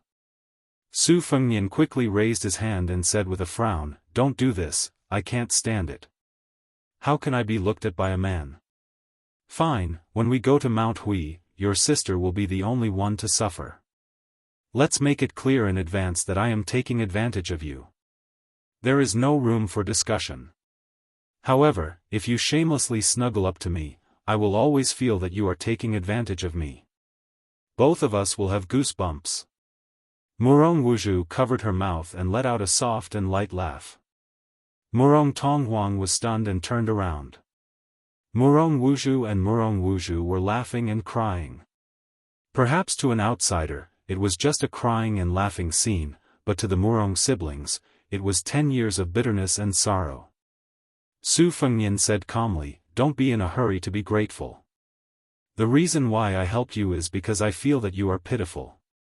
Of course, if you feel that you can't repay me, you can also repay me with your body." Murong Wuzhu plucked up her courage and looked at him in a daze. Su Fengnian smiled, but soon, he couldn't smile anymore. Murong Tonghuang, who had tears on his cheeks, turned his head and asked, "Can't I?" Su Fengnian had the intention to kill. He made a chopping gesture and said angrily, "Murong Tonghuang, if you dare to disgust me again, I will chop off that part of yours. When we go to Wudong Palace in the capital, I guarantee that you will be justified." Su Fengnian's heart skipped a beat as he recalled the prophetic ballad. Overturning a country? Could this guy really do something that millions of soldiers from the 8 countries couldn't do? Chapter 296. Chapter 1. Su Fengnian had just asked Murong Xiongzhu if she had been scared to the point of wetting herself. Soon, he was frightened by his own thoughts. Those beauties with elegant clothes beside the emperor in the smoke of spring and autumn, no matter if they were the empress who had caused the emperor's relatives to rise to power or the concubines who had seduced the emperor, they were nothing more than scapegoats. The scholars who had lost their country and were loyal to the former emperor did not dare or did not know to get to the bottom of the matter. They could not see the root of the problem and could only use poems and articles to vent their anger on those beautiful women. They used the excuse that demons and monsters had come into being. In the eyes of discerning people, it was absurd and unreasonable. Murong Tonghuang was a beautiful young man who could not even defeat the Xianyuan family. How could he collapse a prosperous dynasty? Su Fengnian, who had come back to his senses, laughed at himself. The imperial harem had Zhao Ji as the mother of the country. This empress's iron fist was not inferior to that of a famous general. No matter what, there would not be chaos. In the capital, there was that emperor who was adept at controlling all factions and parties. Inside, there was the empress who was recognized as virtuous to take care of the inner chamber. Outside, there were civil and military officials and generals who looked at all directions. What a big iron bucket of country. The thin-skinned and shallow Murong Wuzhu was short of breath. She carefully sized up this young man whom she had only known for a dozen years. His Royal Highness in Beiliang? How high was his official position? Murong Wuzhu did not understand these things. She only occasionally heard some bad comments about Beiliang when she was socializing with the scholars of Jianghu. They said that the king of Beiliang was a tyrannical executioner who had killed the most people in the dynasty. He used to like slaughtering cities. As for the eldest son, he was very foppish. He could not write or fight. He only knew how to bully good women in Beiliang. Sooner or later, he would lose the family property and was not worth mentioning. No matter how simple Murong Wuzhu was, she knew that seeing was believing. First impressions were the strongest. She had a good impression of Su Fengnian, who had saved her and her brother. Under the premise that he was in control of their lives, he could resist the temptation and did not bully them. This was 100 times better than those aristocratic scholars who were full of benevolence, righteousness, and morality but secretly had obscene eyes. She was so simple. In the past, she had accepted her fate to be captured and played by ancestor Xianyuan. Now, she accepted her fate to warm the bed for His Royal Highness one day. Murong Wuzhu looked at the handsome face. Even if she took 1,000 steps back, he was very good-looking when he was young, wasn't he? Among the siblings, Murong Tonghuang, who was the one who made the decision since childhood, saw the look in his sister's eyes and felt helpless.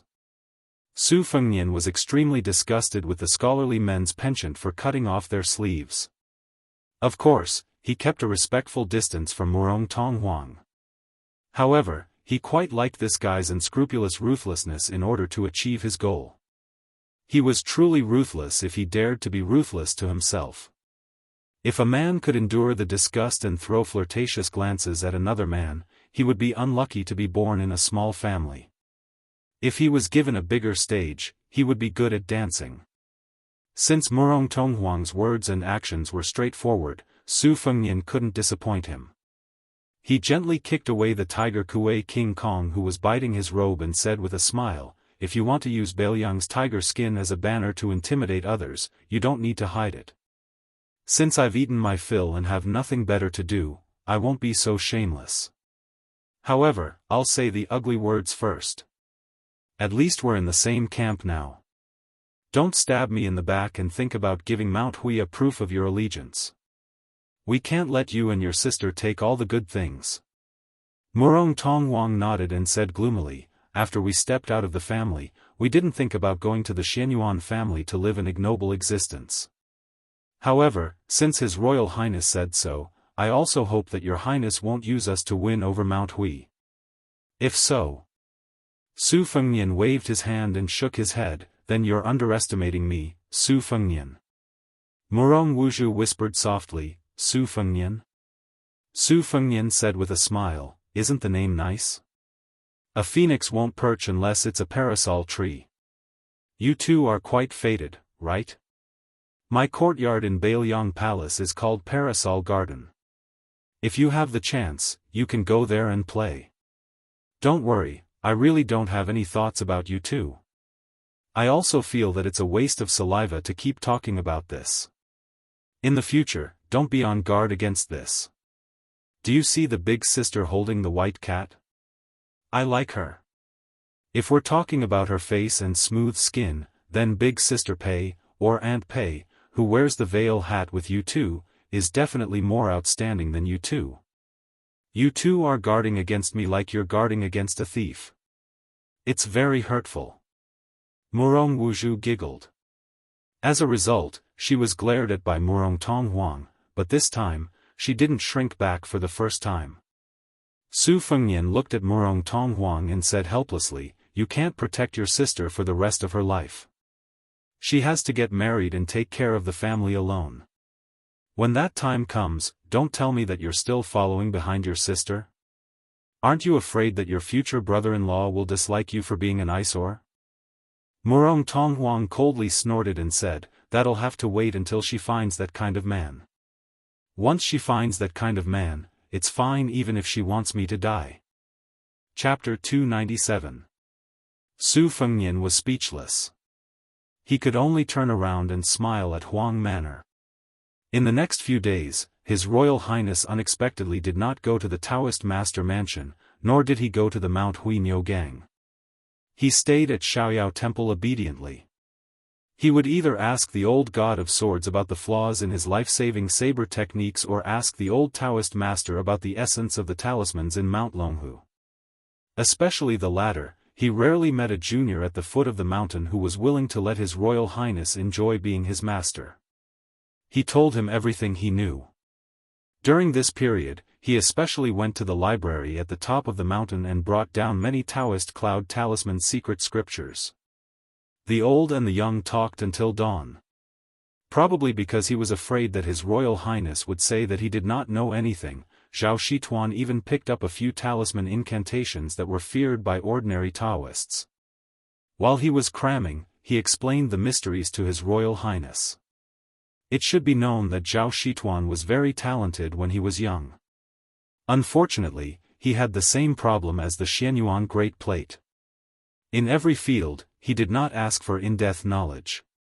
After being provoked by His Royal Highness, he gritted his teeth and even piled the extremely obscure book of Taishang Zhengyi Dongxian Law Collection on the table. On this day, Su Fengnian finally stopped strolling around at the foot of the mountain. He pulled Huang Man, called Murong Wuzhu, and Murong Tonghuang to go to the back of the mountain behind a Taoist temple. Only Qing Niao followed them, holding a bamboo basket. Murong Wuzhu was probably careless that day, but after confiding in His Highness, who was wearing a tiger skin, she was much more at ease than her younger brother. She softly asked, "Your Highness, what are you doing?" Huang Man'er said honestly, "Picking hawthorns." Su Fengnian nodded and smiled. When the old Taoist master went to Beiliang to take my brother as a closed-door disciple, he talked for a long time but did not get to the point. Only hawthorns are more pleasing to Huang Man'er. Murong Wuzhu felt that this was unimaginable. Su Fengnian picked a hillside and sat down. Huang Man'er came and went like the wind. One handful of hawthorn after another, he quickly filled up the small bamboo basket. Blue Bird simply placed the bamboo basket on the ground. Murong Wuzhu was still at a lively age, so she went to pick the hawthorn with Blue Bird. Su Fengnian and Murong Tonghuang were sitting at a distance from each other, while the two tiger kuei were rolling all over the mountain. A cool breeze brushed past his face. Su Fengnian closed his eyes and concentrated. He stroked the overlapping spring thunder-embroidered winter and let his imagination run wild. The stones of other mountains could be used to improve jade. Even with the help of the 9 bushels of rice Wei Shuyang, it was still difficult to study the cloud pattern of the Fujiang red armor. However, after the guidance of the old Taoist master Zhao Shituan, many of the obstacles were easily killed by the sloppy old Taoist who knew the secrets of heaven. This made him suddenly enlightened. The only pity was that he lacked a Buddhist monk who knew the secret. Otherwise, Su Fengnian was confident that he could completely turn the Fujiang red armor into something in his pocket. Murong Tonghuang asked softly, "I heard that your Royal Highness killed many scholars in Gangnam-do." Su Fengnian said calmly, "Compared to Su Shao, it's still much less." Murong Tonghuang frowned, "Why do you want to go against scholars? Don't you know that public opinion can confuse gold and make you and your father go down in history and infamy?" Su Fengnian wiped the spring thunder with his slender fingers and said slowly, "The winner takes all. Think about it, the history books of the 8 kingdoms of spring and autumn were all written by the historians of the Liang dynasty. For those who wanted their ancestors to be known as loyal ministers, even if they only left a dozen words for their descendants, they would not hesitate to become officials in the new imperial court. For those who wanted their fathers not to be known as traitorous ministers, they would even rush to the capital and rack their brains to please the Hanlin emperor. They would cry and shout, wishing that they could present their wives and concubines with both hands. Isn't there a ridiculous story of someone who asked his wife to take off her clothes to warm his hands with her breasts?" Murong Tonghuang said seriously, "Your Royal Highness, you can't generalize." Su Fengnian opened his eyes and said calmly, "I understand this. It's not that Su Shao didn't admire scholars from the bottom of his heart, but it seems that not many of them had a good ending. Sun Ping of Hezhou, who submitted the 21 treatises on governance, was cooked by the people. Zhao Guangling vomited blood and died in the military tent outside the West Shu imperial city. Li Shan, who used to be a judge of civil and military affairs, was killed by some literary giants who were also scholars. He was implicated and finally escaped to Su Zhao's side to survive. Of course, you can continue to say that this is a generalization. However, as a member of the Northern Liang Mansion, I have seen the graceful bearing of many famous people. Indeed, they can write beautiful poems. Regardless of whether it is killing with words or singing praises, they are all top-notch. Fame and fortune, fame and fortune. Do you know why the name comes before the word fortune? Saint Zhang of the North once said that there were 3 immortals. The first was to establish virtue, the second was to establish one's words, and the third was to establish merit. This was the answer, and also the basis of why scholars look down on martial artists. How many scholars went to establish virtue? Studying back and forth, the most they did was to establish their words. Establishing one's words, accumulating one's character, earning fame, bringing honor to one's ancestors, leaving one's name in the annals of history, how could they care about the people's hunger and hunger? Su Fengnian said softly, when I was in Gangnam-do Baogua Temple, I heard the famous scholars of Jiangnan talk about righteousness and profit. In the end, it was just a poor scholar who originally didn't have the qualifications to enter the banquet who sought profit for the people. What kind of scholars do you think those famous scholars are? They only know how to recite the wind, the flower, the snow and the moon, talk about profound mysteries, and if the whole world applauds, is it really good? Reading 10,000 books, there's no book that you don't read, no scriptures that you don't understand. Don't you know that there is a frozen bone outside the Vermilion Gate? Is that a scholar's scholar? Su Fengnian laughed and said, you might not believe it, but after Xiang Fan Confucian Wang Yangming committed suicide, he was originally at the top of the list of traitorous officials. It was Su Xiao who had a quarrel with the old Grand Secretary, rolled up his sleeves and personally cut it off. And the history books of West Chu did not leave half a word about this scholar who once sat alone on the fishing platform for West Chu for 10 whole years. This time, it was the old leader of the imperial court, West Chu's old grand preceptor Sun Shiji who personally erased it. Murong Tonghuang was still persisting, but he was no longer as confident as he was at the beginning. Lowering his head, he said, scholars are still mostly good people. Su Fengnian said self-deprecatingly, I didn't say that I have to make life difficult for scholars.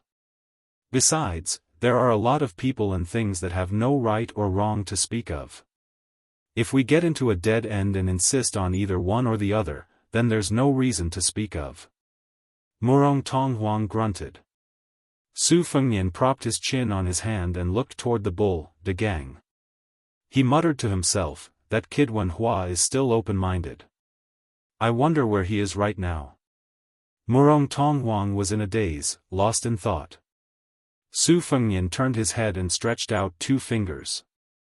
Imitating the Daoist priests of the charm and spell sect who subdued demons and exorcised devils, he pointed at Murong Tonghuang. Laughing heartily, he joked, urgent as the law commands, you evil creature who brings disaster to the country and the people, why haven't you shown yourself yet? Chapter 298. Chapter 2. Murong Tonghuang hesitated for a moment and hammered His Royal Highness's chest with all his might. At this moment, he no longer pretended to be seductive and charming, nor was he gloomy. Instead, he exuded an unfamiliar aura of awe-inspiring heroism. Su Fengnian lay on the slope and said with a smile, Chen Yu, who is ranked second in the Rouge ranking, is said to not lose to Nangong. Do you know that? Murong Tonghuang nodded, but he was confused as to why Meng Qi mentioned Chen Yu and Nangong. Su Fengnian said with a smile, that Nangong is the same as you. He is a man with a white fox face. He is even more good-looking than you. Now he is reading secret manuals in the tide-listening pavilion of Bailiang Palace.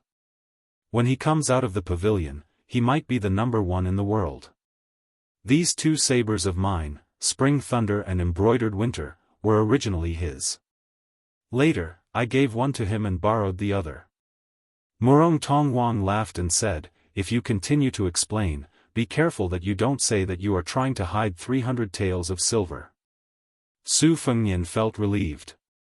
There were thousands of knots in his heart. If he could help this pair of siblings untie one by one, he would deal with the mess of the Xianyuan family. As for Murong Tonghuang's life, he only needed to lay down some foreshadowing. After that, he would no longer pay attention to him. He really needed to learn from that old monster Huang Sanjia to play chess. Regardless of whether he was drawing a tiger or a dog, he needed to learn first. Su Fengnian suddenly thought of the celestial being from Mount Longhu, Zhao Huangchao, who came by dragon in his dream. This Zhao was not the Zhao from the Zhao family of the Taoist master mansion. Su Fengnian still had not figured out whether it was a dream or reality. If it was the truth, why didn't Miss Hehe, who was climbing the cliff all night long, respond?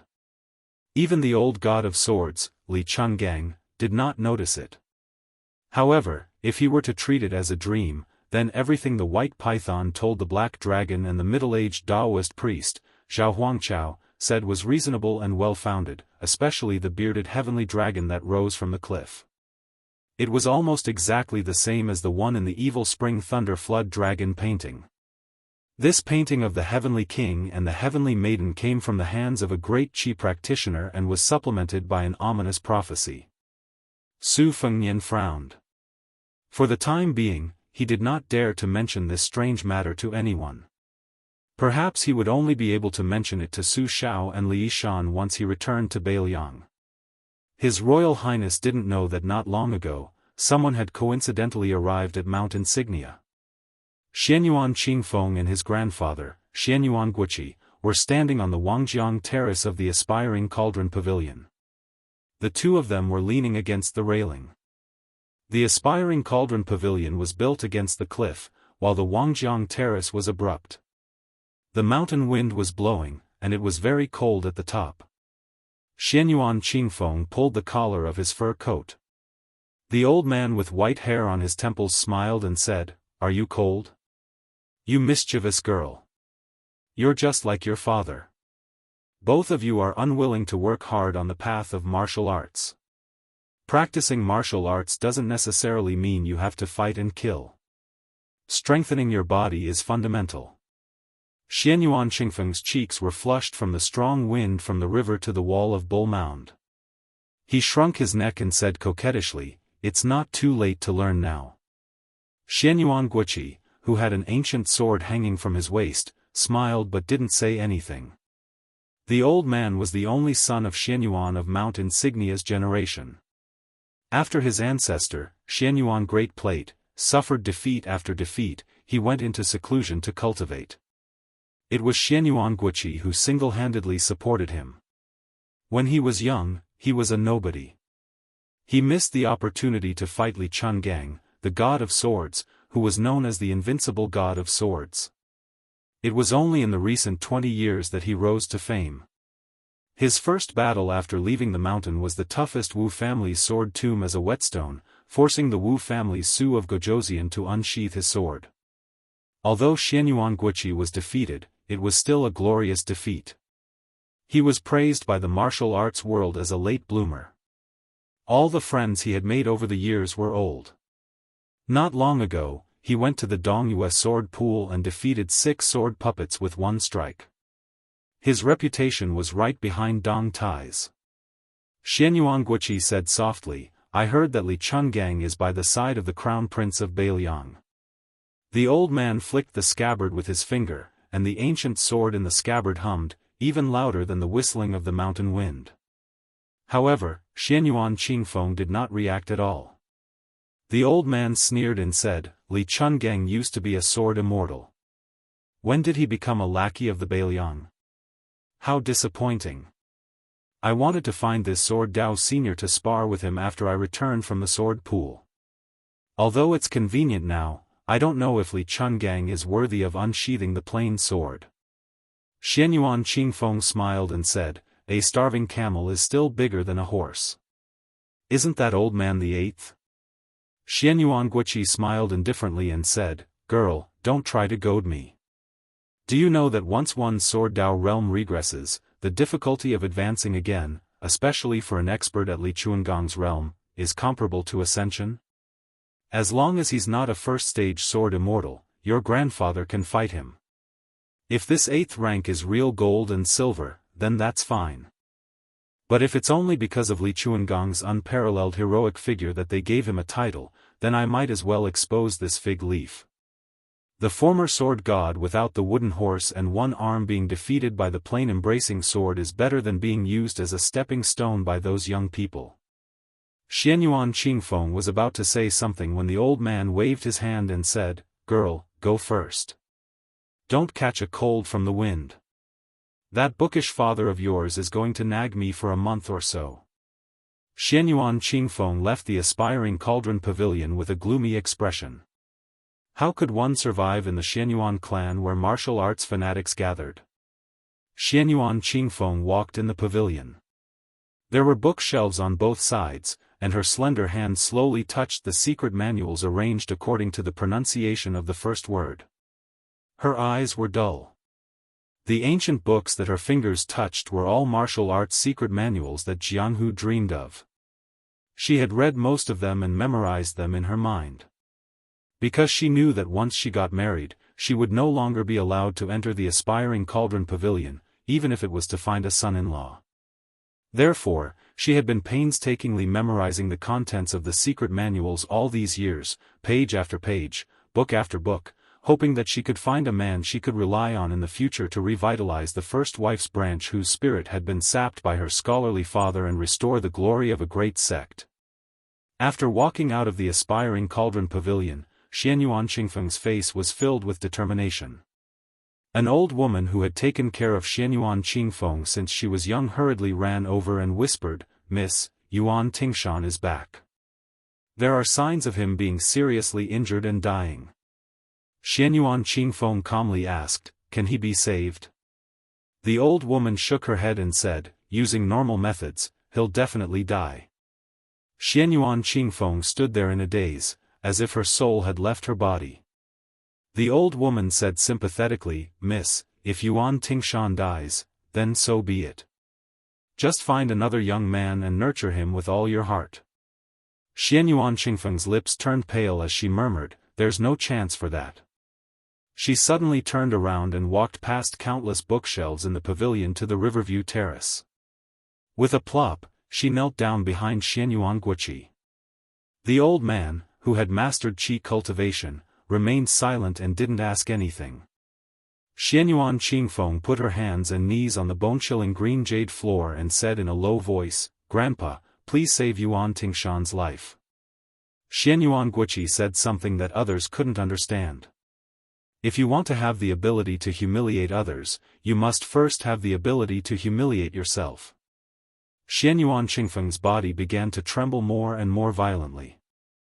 In the end, she lay on the ground, feeling as if a knife was twisting in her heart.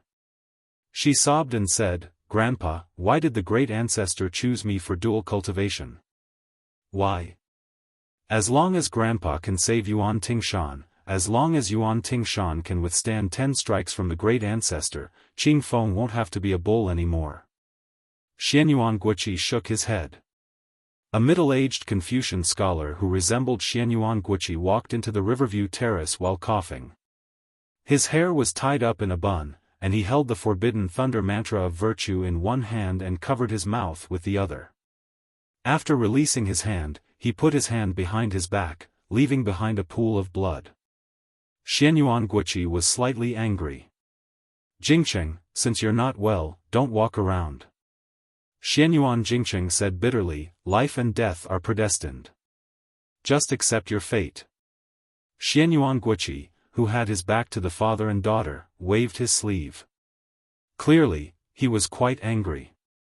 Xianyuan Jingcheng took the Daoist book from his bloody hand and held it tightly. He bent down, freeing his hand to support his daughter. Xianyuan Qingfeng's limbs were already weak, but at this moment, a surge of strength surged up and she threw her father's hand away. She cried and cursed, "You don't deserve it." The eldest grandson of the Xianyuan family, Xianyuan Jingcheng, had a bitter expression on his face. He said softly, "Let's go. Your mother has warmed a pot of Angelica wine for you to warm your stomach."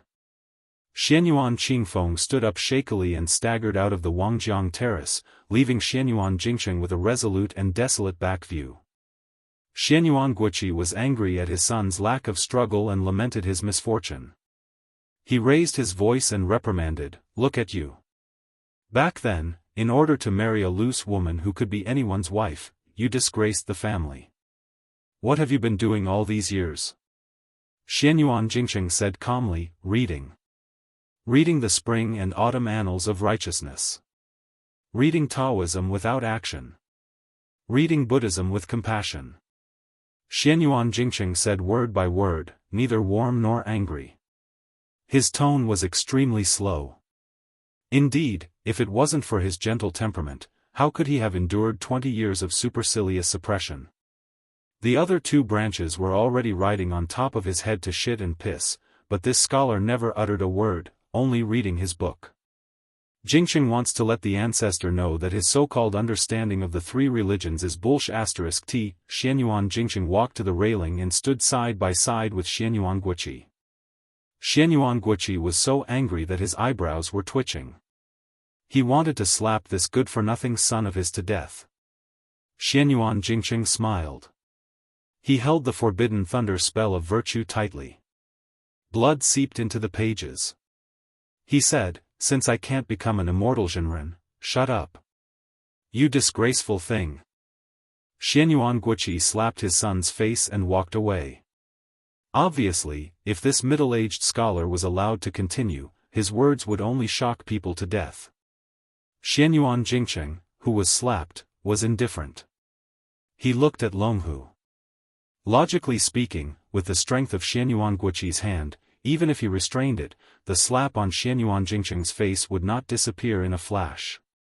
When there was no one left in the Wending pavilion, he threw out the forbidden thunder spell of virtue and leaped over the railing. He flew out of the bull mound and went straight to the surface of the Dragon King River. When he fell in mid-air, he stepped on the book with the tip of his foot and swept across the sky like an eagle or a falcon.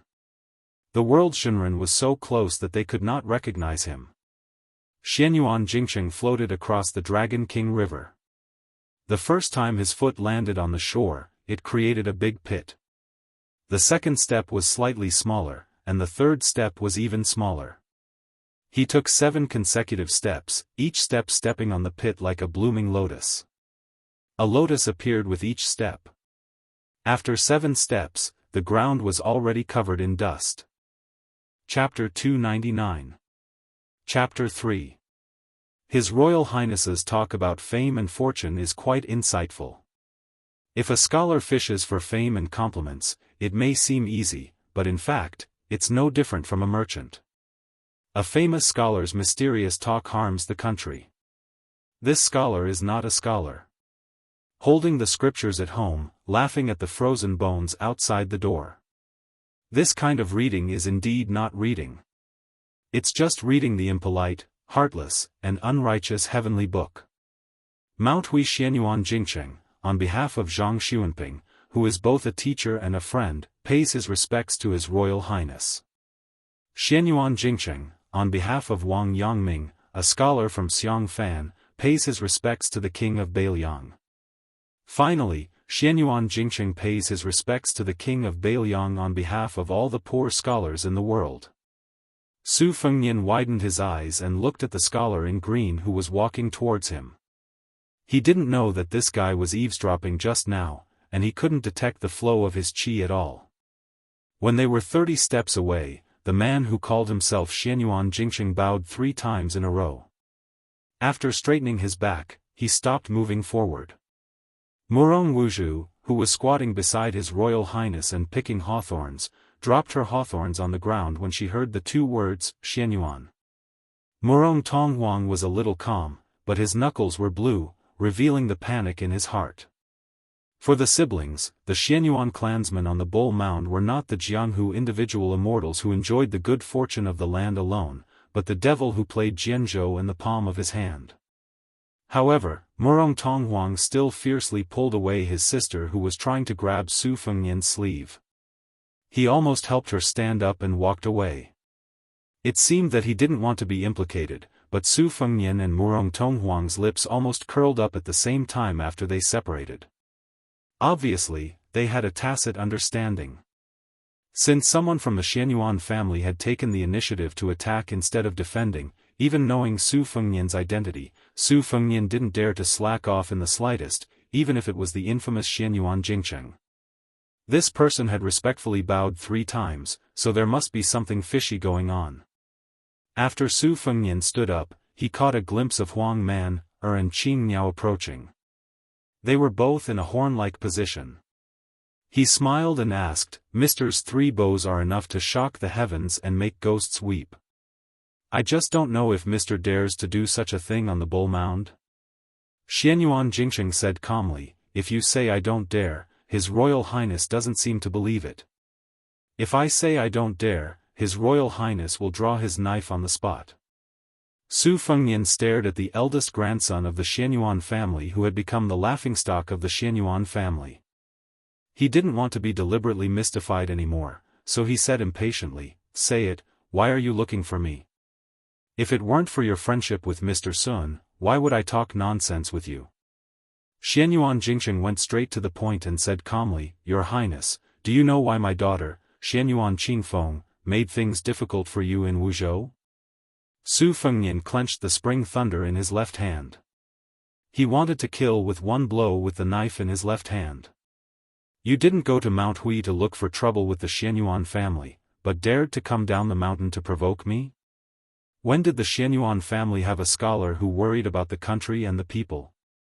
Su Fengnian exhaled softly, the qi in his body surging like a river. He smiled and said, "Sir, please speak." Xianyuan Jingsheng said calmly, "You look very much like someone. You look like 4 or 5 years old, but your spirit is very similar." Su Fengnian's spring thunder exploded and arrived in front of Xianyuan Jingsheng in an instant. It was born out of Spear Fairy Wang Xiu's famous skill, Overlord Armor Removal. The spring thunder struck down, entering Xianyuan Jingsheng's neck and coming out from his waist. With one successful strike, it was about to cut him in half. Xianyuan Jingsheng frowned. His left foot didn't move, but the tip of his right foot spun, drawing a semicircle on the ground. His left hand held the book behind his back, and his right hand reached out with 2 pale fingers to pinch the spring thunder, following the momentum of Su Fengnian's knife to remove the force. The middle-aged scholar made a sound of surprise and was slightly surprised. The scholar's cuff holding the knife fluttered even though there was no wind. Su Fengnian turned the blade, and Xianyuan Jingsheng let go of his hand and stepped back. The tips of his feet crisscrossed, and his figure was indescribably light and graceful. He continued, "And this person is the man that Qingfeng's mother couldn't let go of. If this man didn't die of illness, she definitely wouldn't have married into Mount Hui. Qingfeng's calligraphy and painting were all learned from her mother. There is a portrait that has been hanging for 20 years. When Qingfeng saw you in the lantern market, it was inevitable that she would lose her composure. I hope your Highness will be magnanimous enough to forgive her." Su Fengnian took large strides forward, and the spring thunder pierced straight at the whale. Xianyuan Jingsheng held the book in his left hand and struck the spring thunder, swatting it away. Su Fengnian's right hand was about to unsheath the embroidered winter sword when Xianyuan Jingsheng, who had endured it time and time again, snorted coldly. His figure suddenly moved forward, and he pressed one hand on Su Fengnian's shoulder. With a gentle push, Su Fengnian was forced to turn his body, but he still took the opportunity to pull out the embroidered winter sword. It was the posture of pulling up a mountain. Xianyuan Jingsheng sneered. "You don't know when to stop. How rude and unreasonable His Royal Highness is." Su Fengnian inexplicably sheathed his sword, and the spring thunder and embroidered winter sword returned to their sheaths. "It was because of Huang Man, He smiled and said, "Last time when I went to the tomb outside Zhejiang City, I saw a few wine cups. Were they all yours, sir?" Xianyuan Jingsheng nodded dejectedly and asked, "Why did you sheath your sword at the last moment?" Su Fengnian pointed at Huang Man, who was squatting in the distance and smiled. "My little brother knows if others have any ill intentions." Xianyuan Jingsheng said with mixed feelings, "He was born in the Vajra realm." Su Fengnian was puzzled. "Pardon me for asking, but you are obviously a martial arts expert. How did you end up in such a state at Bulgang?" Xianyuan Jingsheng calmly revealed the earth-shattering truth. Qingfeng's mother and Xianyuan Great Pan were dual cultivating to take revenge on me. Now this old ancestor wants Qingfeng to enter Bulgang again. Xianyuan Jingsheng's voice was steady. He did not deliberately lower his voice to cover his ugliness. Murong Tonghuang and Murong Wuzhu looked at each other. Even the thick-skinned Su Fengnian was stunned. He was shocked beyond words. How could there be such a shameless old man who liked to take advantage of the grass around his nest? That was the daughter-in-law of his eldest grandson. In the end, he did not even let go of his great-granddaughter. He would rather kill the wrong person than let go of the wrong person. Compared to this sensational inside story, trying to kidnap the Murong Shuangbi was not worth mentioning. Xianyuan Jingqing said bitterly, this old ancestor did not indulge in beauty.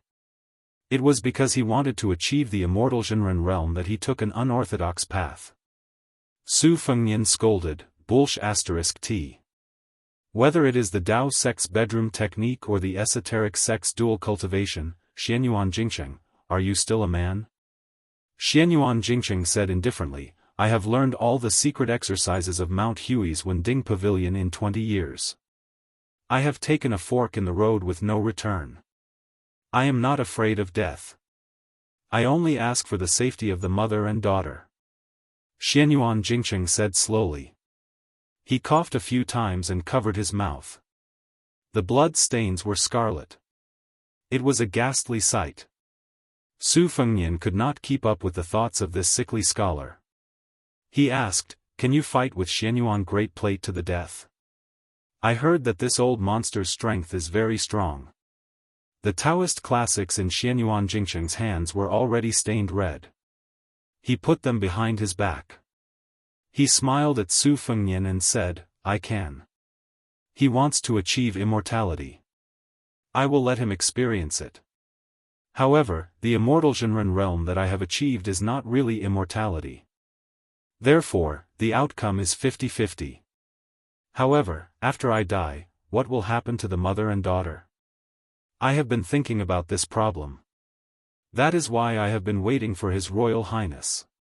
Today, I came to see Your Highness. Your first blade was excellent. Not to mention that your bladesmanship is accomplished, your blade is even more ruthless.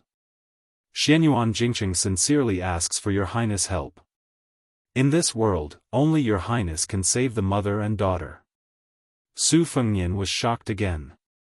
Xianyuan Jingqing continued, once Xianyuan Great Plate dies, only my father Xianyuan Guoqi and my younger brother Xianyuan Jingxian will be troublesome in Mount Hui.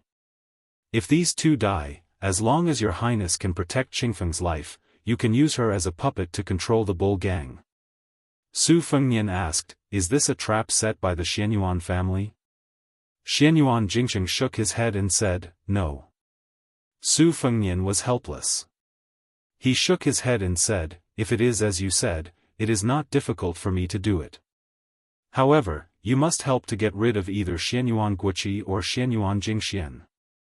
Otherwise, it will be too difficult for a helpless Xianyuan Qingfeng to swallow an elephant. Xianyuan Jingqing said without hesitation, all right. I will go up the mountain and kill Xianyuan Jingxian first. Su Fengnian was speechless. Was this man completely crazy? Xianyuan Jingqing looked at the navy blue bull gang and murmured, I am here. This mountain man went up the mountain to kill people. Chapter 300. This bull hill that confronted the mansion of Taoist master was really a mixed group of good and bad people. Enjoying the good fortune of the land alone? Su Fengnian sat back on the hillside and wrote a few names on the ground with the spring thunder. He asked Murong Tonghuang, how much do you think Xianyuan Jingqing's words can be trusted? Murong Tonghuang sneered, even if Xianyuan Jingqing really endured the humiliation for 20 years, it's hard to guarantee that this lunatic won't attack His Highness. Killing Xianyuan Dandan and Xianyuan Jingxian, this person will definitely die. But Xianyuan, the Grand Master of swordsmanship, has been guarding Mount Hui for hundreds of years. How can His Highness's 100 cavalrymen easily suppress him? It's better to let two tigers fight than to lure the tiger away. I don't believe that Xianyuan Jingqing, as the legitimate son of Xianyuan's sect, didn't have a few unknown schemes in the past 20 years. Once His Highness dies in the Bull Hill, Bailiang will only vent his anger on Mount Hui. The mother and daughter took advantage of the chaos to enter Jianghu. They are really free birds flying in the sky. If Xianyuan Jingsheng is really sincere, kowtowing to His Highness 3 times and exposing his own scandal is nothing. Su Fengnian nodded. It's probably true that Xianyuan Jingsheng wants to turn against his family. Su Fengnian sighed, 20 years to achieve immortality through unorthodox methods and overturn hundreds of years of foundation with his own strength. Why does it sound so chilling? Murong Tonghuang had a pair of silkworm eyebrows, but he usually looked more charming than heroic. At this time, he raised his eyebrows and smiled even more gloatingly. The Xianyuan family should have fallen apart and died long ago. Su Fengnian took the hawthorn from Huang Man, and sat cross-legged. He put the hawthorn in his robe and threw one into his mouth. He waved to Murong Tonghuang and said, "Don't be in a hurry to say angry words." The onlooker sees the situation clearly. You're half an outsider. We're not in a hurry to go up the mountain. You can talk about it casually and see if you can find some clues. No matter how inexplicable it is, in the end, there are only 2 paths, go up the mountain or not. Murong Tonghuang nodded and said, "Going up the mountain, Your Highness has to take a lot of risks. I'm afraid this is also the original intention of Xianyuan Jingsheng to endure until now. He may not be willing to fall out with his family until he has a chance to rely on a strong external force. Otherwise, with Mount Hui's family background, only a land immortal like Qi Xuanzhen can come and go like walking on flat ground. Xianyuan Jingsheng is obviously not so strong. When the snipe and the clam fight, the mother and daughter will reap the benefits. In fact, it's better if Your Highness doesn't go up the mountain. Or rather, you can go up the mountain slowly and let Xianyuan Jingsheng fight with all his strength. I believe that by that time, Hui Mountain's vitality will be greatly damaged. However, if you want to fish in troubled waters at this time, it's far better to take the risk and go up the mountain to hold the line for Xianyuan Jingsheng." Su Fengnian always couldn't finish the hawthorn because he almost finished one.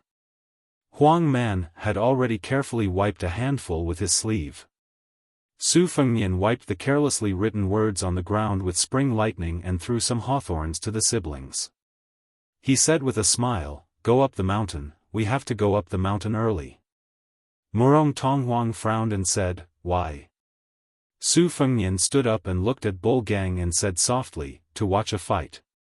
Murong Tonghuang asked carefully and tentatively, "Your Highness is addicted to martial arts?"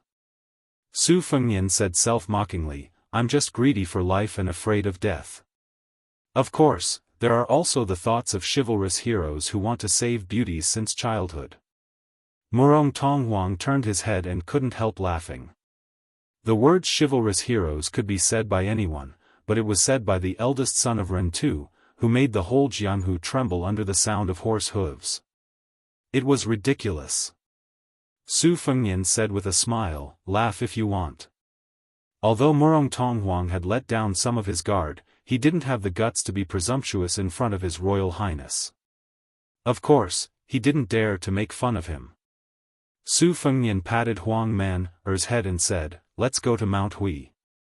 Tear apart whoever blocks the way." Huang Man's originally turbid eyes instantly blossomed with light. Su Fengnian turned to Blue Bird and said, "Go to Xiaoyao Temple and tell the old god of swords and the Phoenix Battalion. You'd better bring the instant spear. We'll meet at Qinglong Creek.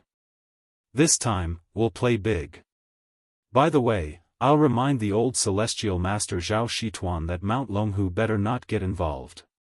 You can explain to the old celestial master that Xianyuan Jingsheng invited us to go up the mountain. Let him know that this is a family matter of Mount Hui and not me trying to make trouble for the Xianyuan family." Blue Bird held the bamboo basket and nodded, "Got it." On top of the mud wall of Xiaoyao Temple, old Daoist Zhao stretched his neck and looked at the middle-aged Confucian scholar who was walking on the river. Li Chungang sneered, "This old man really doesn't understand the ways of the world." Back then, heavenly phenomenon aside, a Finger Xian realm cultivator could rank among the top 10 in the world. Now, Finger Xian realm cultivators are as worthless as roadside cabbages. Are they embarrassed to greet people if they're not in the Vajra realm? Zhao Shituan, who had just touched the threshold of the Finger Xian realm, blushed and said, "Old brotherly, you must be joking. These 30 years in the Jianghu are indeed different from the previous 30 years. There are many geniuses and freaks, but there aren't as many Vajras as dogs. His Royal Highness going out to travel is naturally different from ordinary people roaming the Jianghu. If Su Fengnian wasn't the son of the king of Bailiang and his Royal Highness could be hereditary, how could he have met Wu Luding who blocked the river? How could he have met the 11th Wang Mingyin? Even more so, he wouldn't have been humiliated by Xianyuan Jingsheng who had just arrived at Mount Longhu. It's not that the Jianghu is changing too quickly, but that old brotherly is following this brat who's too eye-catching. How could a Jianghu person without any ability dare to humiliate himself in front of the heir of Bailiang? Let's not talk about old brotherly, these 100 elite Phoenix battalion are enough to make a big pot of water. Small fishes and shrimps would have been slapped to death long ago. Li Chungang snorted and said, "What's up with this Xianyuan Jingsheng who floated down the bull mound? What's up with your so-called immortal Zhenren realm?" The old celestial master stroked his beard and squinted his eyes. This young man has a tough life. He's very talented, but as the eldest grandson of the Xianyuan family, he chose not to walk the path of martial arts. When he went down the mountain to take the imperial examinations, he fell in love with a Jianghu woman who didn't know how to repay kindness. That woman didn't come from a good background, but she was stubborn. She probably didn't want to be brought up to Mount Huishan. Xianyuan Pan saw the opportunity and used both the carrot and the stick to dual cultivation. As for whether Xianyuan Pan had the intention to force his grandson to practice martial arts, only God knows. In the past 20 to 30 years, Xianyuan Pan had devoted himself to cultivating the joyful Zen and the art of sex. He had no taboos at all. A few yellow crowns from Mount Longhu had been killed by him. However, those Daoist nuns were also strange. After the incident, they did not say a word. Instead, they took the initiative to be cauldrons at Yuniyuzhang's side. Xianyuan Pan's ability to control people was impressive. This old bastard was already popular with women when he was young. I heard that in the past 2 years, he took a fancy to Xianyuan Jingsheng's daughter, Xianyuan Qingfeng. I guess this time he finally crossed Xianyuan Jingsheng's bottom line and no longer swallowed it. However, I'm not sure how Xianyuan Jingsheng became an immortal Zhenren. I only know that this kid has been borrowing books from the Celestial Master residence for the past 20 years. He's always been on good terms with my arrogant nephew, Zhao Danping. How strange, I'll have to ask Zhao Danping later. The old god of swords sneered, looking at his ocean of qi. It's the reverse path of seeking death. It's not worth mentioning. The old celestial master said regretfully, if this kid wasn't so eager for success, the land of bliss on the stone tablet would be worthy of its name. The old god of swords spat and said, if he didn't seek death and used his life to exchange for the realm, would he just watch his daughter enter the mouth of that old bastard Xianyuan Pan? Zhao Shituan put his hands in his sleeves and sighed continuously.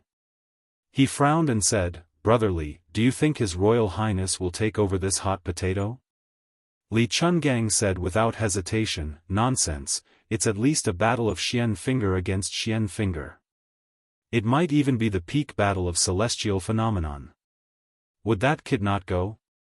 Zhao Shituan still sighed and said, if that's the case, Jiangdong Xianyuan will really be unable to recover for at least 30 years. Li Chungang sneered and said, Xianyuan and Sword Pool are already a few levels lower than the Wu family's sword tomb. Back then, the Wu family's sword master came out and defeated 10,000 riders with 9 swords. That's true glory. Xianyuan and Sword Pool are nothing. Can they stand shoulder to shoulder with the Wu family's sword tomb? It's all the flattery of those bastards in the Jianghu. Seeing Blue Bird carrying a bamboo basket of hawthorns towards Xiaoyao Temple, the old god of swords asked, are you going to Mount Huishan later? The old celestial master laughed bitterly and said, I'm not feeling well. Li Chungang floated down the wall and said disdainfully, "Old woman, you still have such matters?" Zhao Shituan stared but didn't dare to refute. Li Chungang added insult to injury and said, "Aren't you afraid that your disciple will be at a disadvantage?" The old celestial master suddenly became spirited and said happily, "My disciple won't be at a disadvantage. It's not that I'm boasting, but the number of people who can hurt Huang Manor can be counted on one hand. But if you want to kill my disciple, there might be one or two in Mount Longhu, but there aren't any in Mount Huishan. Next should be a small climax." Chapter 301. The buildings on the Bull Mound were very particular, with a strict hierarchy and complicated rules. For example, the rear courtyard where the eldest branch lived was small, but it had everything. There was also a banquet hall, vermilion lacquer, carved red sandalwood, and flying beasts. A large plaque hung on the wall with the words, "Heavenly Eternal Winter." There was a courtyard in front and a garden in the back. The east and west wings had a building above them, and there was a large glazed vat half the height of a person in the courtyard. It could hold several thousand caddies of water, and there were 8 or 9 lotus flowers planted there. They were slender and elegant, their roots visible, and a dozen or so fat red carps leisurely swam inside. It was early autumn, and yellow leaves covered the bluestone tiles under the eaves between the red walls and green tiles. No one cleaned the place, so it was cold and cheerless. A woman in a gorgeous palace dress stood in front of the glazed fish vat, holding a small porcelain bowl. She tossed bait into the vat, attracting red carps to swim happily. Her posture was graceful, and her expression was languid. A tall and sturdy man in gorgeous clothes walked straight into the courtyard. A maidservant beside the woman hurriedly lowered her head, not daring to look at him. The middle-aged man's hands were on the edge of his onyx belt, and he habitually gave off an arrogant feeling. Even though he should be calling the woman sister-in-law in this courtyard, he still refused to restrain his arrogance. He raised a hand and waved, driving away the maidservant who was staring at her feet. It was unknown how this submissive maidservant saw the man waving his hand, but she ran toward the door as if she had been pardoned. When she passed by the man, she was fiercely slapped on the buttocks, causing her to pale in fright. The woman with a cold expression was indifferent to this and continued to feed the carps. The middle-aged man walked in front of the glazed vat and extended 2 fingers to stroke the smooth walls of the vat. He smiled and said, "Sister-in-law, we're a single man and woman, aren't we doing anything?" The woman stared at the carefree red carps and coldly said, "Xianyuan Jingxian, aren't you afraid that if you swallow my dumplings, you'll burn your tongue along with your heart, liver, spleen, and kidneys?" The man who was called by his name by the woman said indifferently, "Sister-in-law lives in seclusion, so of course you don't know. After the ancestor came out of seclusion this time, he intends to entrust the position of the family head to me. It's no wonder that sister-in-law doesn't know about this. Sister-in-law and the ancestor haven't dual cultivated for some time, right?" The man placed his palm on the colored glass fish tank and abruptly exerted his strength. More than a dozen carps and lotus roots were pulled to the side of the tank and stuck to it, unable to move. He bent down to look at the carps that were struggling on their deathbed and smiled. "Xianyuan Jingxian has been drooling over sister-in-law for a long time. This is something that everyone in Mount Hui knows. Once I officially take over this large bull's nest, how could the old ancestor care about an old and worn-out cauldron? That bookworm big brother of mine worships you like a fairy, thinking that you're above the common populace, but he clearly doesn't understand a woman's thoughts at all. He's wasted all those sage books he's read. A woman in her 30s is like a wolf and in her 40s is like a tiger. Once she's tasted the sweet rain after a long drought, how could she endure loneliness? Isn't that right, sister-in-law?"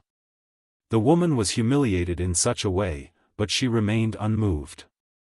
She only looked at the carps that were almost suffocating to death and indifferently mocked, "Xianyuan Jingxian, what are you so impatient for?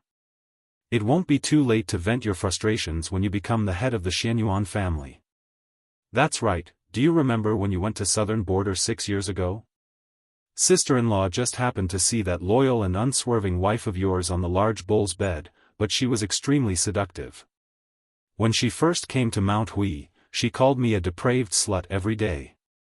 Haven't you wondered why she shut up these past few years?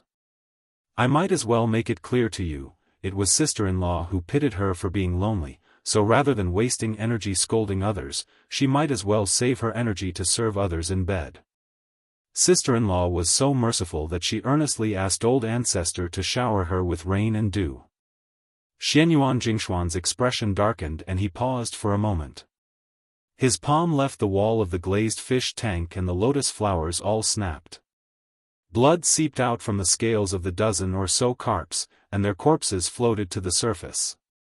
Xianyuan Jingxian said the word good 3 times in a row, then grinned maliciously. Xianyuan Jingcheng, this big brother, can't do anything even after being beaten 3 times with a stick.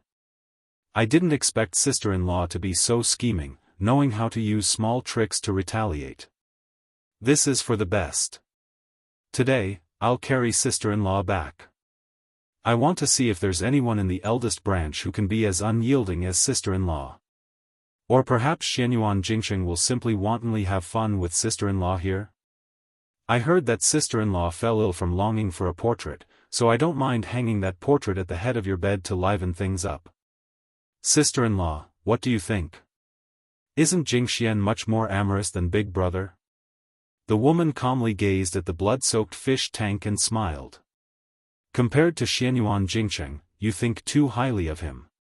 Xianyuan Jingxian asked, Sister-in-law, when you're in bed later, you'll have to use all your skills. A woman's 18 types of martial arts. Xianyuan Jingxian, you're worse than an animal. An angry roar came from the door. When Xianyuan Jingxian heard the familiar voice, he couldn't be bothered to turn around. He laughed indulgently and said, Qingfeng, I heard that the bastard surnamed Yuan you thought so highly of is already half dead, so your mother's fate today will be your fate in a few years. Uncle has the patience to wait for that day. Uncle might even wonder if Qingfeng already has a young daughter by the time he reaches 60 years of age. In the past, I didn't understand the meaning of the words enjoying the blessings of the land alone on the stone tablet, but now I understand that this kind of blessings is truly something that only immortals can enjoy. Xianyuan Qingfeng stood at the door, his fingernails digging into his palms. When she saw her daughter, a trace of panic finally flashed through the woman's eyes. She coldly said, Qingfeng, leave this place. Xianyuan Jingxian clicked his tongue and laughed. What a touching mother-daughter relationship. Chapter 302. A series of untimely coughs could be heard.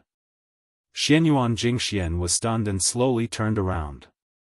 When he saw a figure appear in the doorway, he was subconsciously startled, but he was immediately amused by his own panic.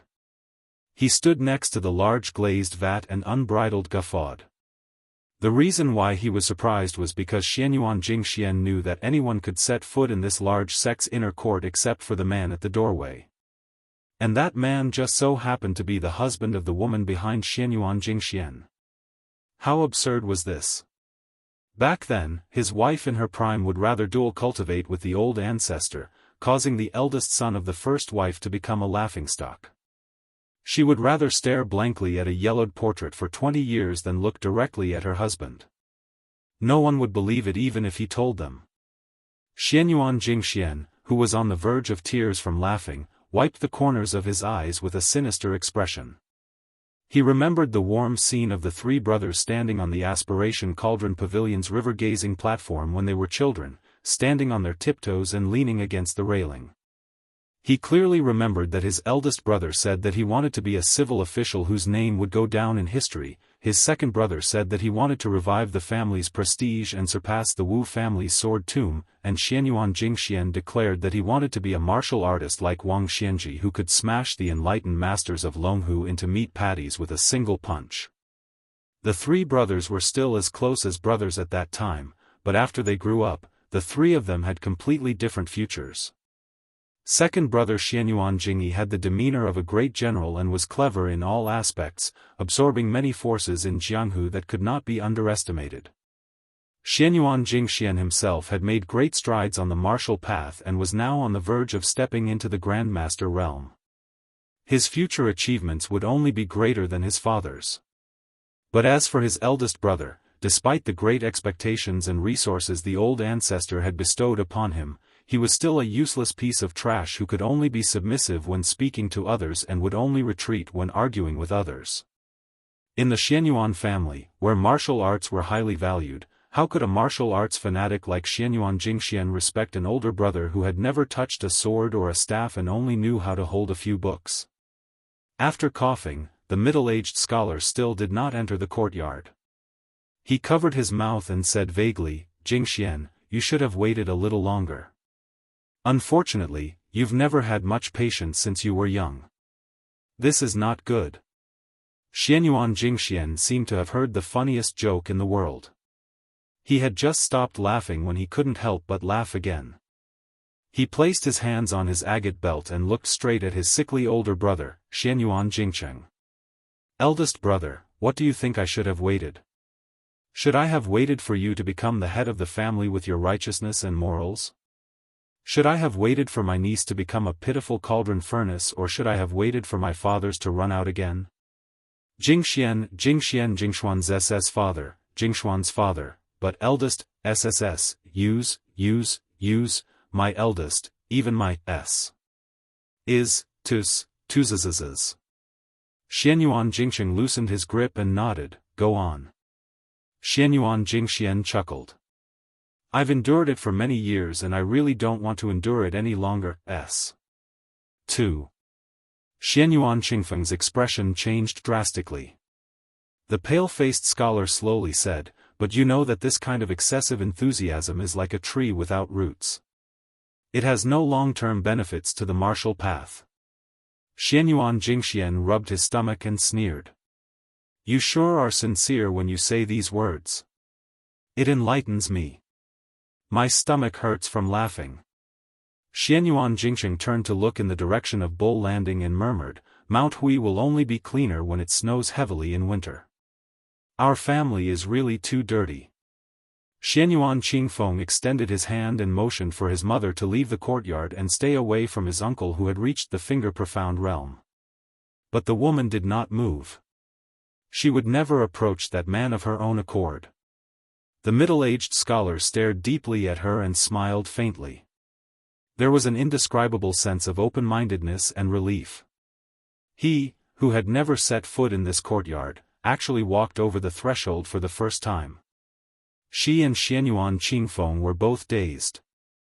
Xianyuan Jingxian still had a disapproving and arrogant expression. He sneered, "Big brother, what? Are you going to beat me with a book?" Xianyuan Jingcheng shook his head. "Mount Hui cannot be built without destruction. Xianyuan Great Pan has already led Mount Hui down a fork in the road. Today, I will turn it back on the right path. In terms of martial talent, you and Xianyuan Jingcheng cannot compare to me.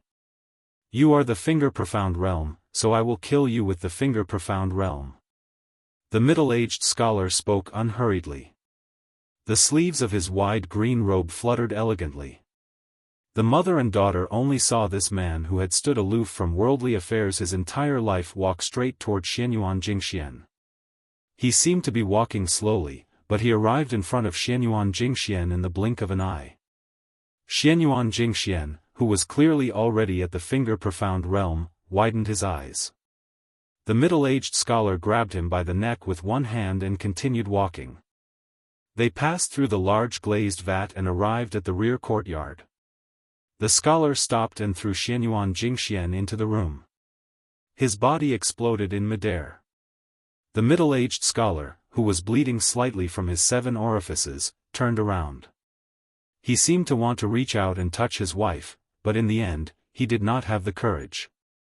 When he passed by his daughter at the entrance of the courtyard, he said softly, "Qingfeng, from now on, you will take care of your mother." The woman suddenly shouted, "Xianyuan Jingcheng, where are you going?" The middle-aged scholar continued walking and smiled warmly. "To Bull's Descent Snow Field. After sweeping this house clean, you will be truly free." The saints said that if you do not sweep a house, how can you sweep the world? Unfortunately, Xianyuan Jingsheng can only reach this step in this lifetime. Xianyuan Jingsheng does not regret marrying you back then. Chapter 303. Dead. Inside the room, Xianyuan Jingxian couldn't be any more dead. Even the legendary Earth Immortals wouldn't be able to survive if their sea of qi exploded and all their meridians exploded. Outside the room, the woman stared blankly at the shattered glass vat. More than a dozen red carps were hidden among the green leaves of the lotus flowers. Just now, the two of them had passed through the vat in an instant, causing thousands of pounds of water to pour out and wet her embroidered silk shoes. What a cool autumn day. The autumn wind and autumn chill spread from the soles of her feet to her entire body. Xianyuan Qingfeng leaned weakly against the door. Even though she had always been praised by her elders for being able to remain calm during major events, she had lost the ability to think. Her mind was blank. No matter how immoral her uncle, Xianyuan Jingxian, was, after all, a genuine top-notch martial artist. He had cultivated a Vajra physique for several decades by following the prescribed order. In Mount Hui, he was publicly recognized as second only to the great ancestor and Xianyuan Guiqi, who possessed immortal qi. He had even claimed to have entered the mysterious Finger Xian realm. So what if he had just entered the Finger Xian realm and his foundation was still unstable? Only after reaching the Finger Xian realm could one truly become a towering tree that stood tall in the martial arts world. Daoist enlightened masters had hopes of ascending, living Buddhas of Buddhism could become Sariras, and unaffiliated martial artists outside of the three religions were even more ferocious and domineering. How did he die in the blink of an eye? Xianyuan Qingfeng was limited by her mediocre talent and constitution, so she wasn't suitable for martial arts. However, she had read many secret manuals since she was a child and was used to seeing experts fight. She especially had a photographic memory, so her eyes were very sharp. She could see that after Xianyuan Jingxian lost focus for a moment, he actually wanted to kill his opponent very quickly. However, his opponent didn't give him the chance at all. There was probably no way to die in peace more than this. As a Finger Xian expert, he was casually walked up to him and killed in a single move. In that instant, Xianyuan Qingfeng saw through some secrets. Xianyuan Jingshuan's body was like that of a Buddhist heavenly king's Vajra. Although he was still 2 levels away from the celestial phenomenon realm, where both the inside and outside of his body were in harmony with the world, at the very least, his body had already formed a majestic image of its own. The reason why it was shattered with a single strike seemed to be because after being grabbed by the neck, Xianyuan Jingxian had used a tyrannical and vicious method to guide the flow of qi. It was like the tortoise and serpent of the northern black tortoise entangling with each other, which ultimately caused his meridians to explode inch by inch. Xianyuan Qingfeng wanted to say something, but hesitated. His lips trembled as he realized that he didn't know what to say. When she saw that her mother was about to turn around and enter the house, she finally gathered her courage and asked, "Mother, are we really not going to Bull's Descent Snowfield?" The woman turned her head and asked, "Are we going to see how Xianyuan Jingsheng seeks death?" Xianyuan Qingfeng muttered to himself, since father was able to kill Xianyuan Jingxian, it's not impossible for him to. She stepped over the threshold and didn't even look at the badly mutilated corpse. She smiled and said, "So what? If Xianyuan Jingsheng is not the Xianyuan Jingsheng that we mother and son know, I will regret it so much that my intestines turn green, and I will cry like a weeping beauty to beg him to change his mind. Afterwards, we will treat each other with respect and grow old together at Mount Hui." Tears streamed down Xianyuan Qingfeng's face. "Mother, you really don't feel the slightest bit of heartache?" She smiled and said, I have long since forgotten the feeling of heartache. If you want to go, then go to Snowfield. Mother wants to be alone for a while." An old mama who had watched Xianyuan Qingfeng grow up hurriedly rushed over and respectfully reported, "Madam, miss, for some reason, Lord has gone to Snowfield alone." At the foot of the mountain, someone claimed that Lord had invited him to Bull's Descent Snowfield as a guest. It seems to be that domineering heir of Bailiang. He has already begun to climb the mountain and will soon arrive at sect. Those who blocked the way at the estate were all torn apart by an unremarkable youth. His methods were extremely swift and fierce. Rumor has it that the divine swordsman Li Chungang who humiliated our Xianyuan family in the past was also among them. Second Master has already brought people to stop them. After climbing the Bull's Descent snow field, there was a jade passageway paved with 300 steps, and a memorial arch built across the road. This was Mount Hui's Xianyuan sect's sect. The words, "Reach the Peak of Perfection," were written on the plaque, and the words, "Martial Dao Contract Kunlun," were written on it. Their neighbor, Mount Longhu, also had a similar structure. All civil and military officials had to dismount from their horses in front of the tablet to demonstrate the reverence of the ancestral court of Taoism. When it came to Mount Hui, it was a reminder to all the Jianghu people who came to visit to voluntarily remove their swords and sabers. It wasn't that there weren't arrogant and boorish martial artists who didn't want to follow the rules, but those who succeeded like Li Chungang could be counted on one's fingers. The vast majority of them were thrown off the Bull's Descent snow field. The sallow and emaciated Su Longxiang was in a killing frenzy. He was simply invincible. Chapter 304. One must know that Mount Hui was said to be home to nearly 1,000 martial arts elites. The Xianyuan family dominated the southeast and could be divided into several types of people. The first type was the direct descendants of the family who were born with the surname Xianyuan. This branch was led by the third branch of the Mount Hui family. Under the head of the family, Xianyuan Guiqi, there were Xianyuan Jingxian and Xianyuan Jingxian supporting the family. Together, they formed the most luxuriant martial arts tree in the southeast of the dynasty. These people had the innate advantage of being close to the family. Based on their bloodline and talent in martial arts, they could go to the Wending Pavilion to obtain secret manuals. Then there were the lackeys that Xianyuan had raised with both secret manuals and a lot of money. There were two kinds of lackeys. Those who were of noble status were guests and enjoyed good treatment in Mount Huishan. Those who came from humble backgrounds and were not strong enough had to work hard for the Xianyuan family with their tails between their legs in order to earn a living. If Yuan Tingshan did not have a relationship with Xianyuan Qingfeng, he would belong to this camp and had to rely on his own ability to get what he wanted. Then there were the private forces that Xianyuan had carefully cultivated. There were two main forces. One was made up of 200 cavalrymen and 50 heavy cavalrymen who had spent a lot of money.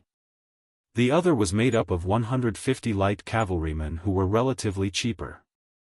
The other group was made up of loyal men of sacrifice. Their identities were complicated. Some of them were warriors or rangers who had fled to Hui Mountain to seek refuge. Most of them were assassins who had been slowly cultivated by Xianyuan as pawns since they were young.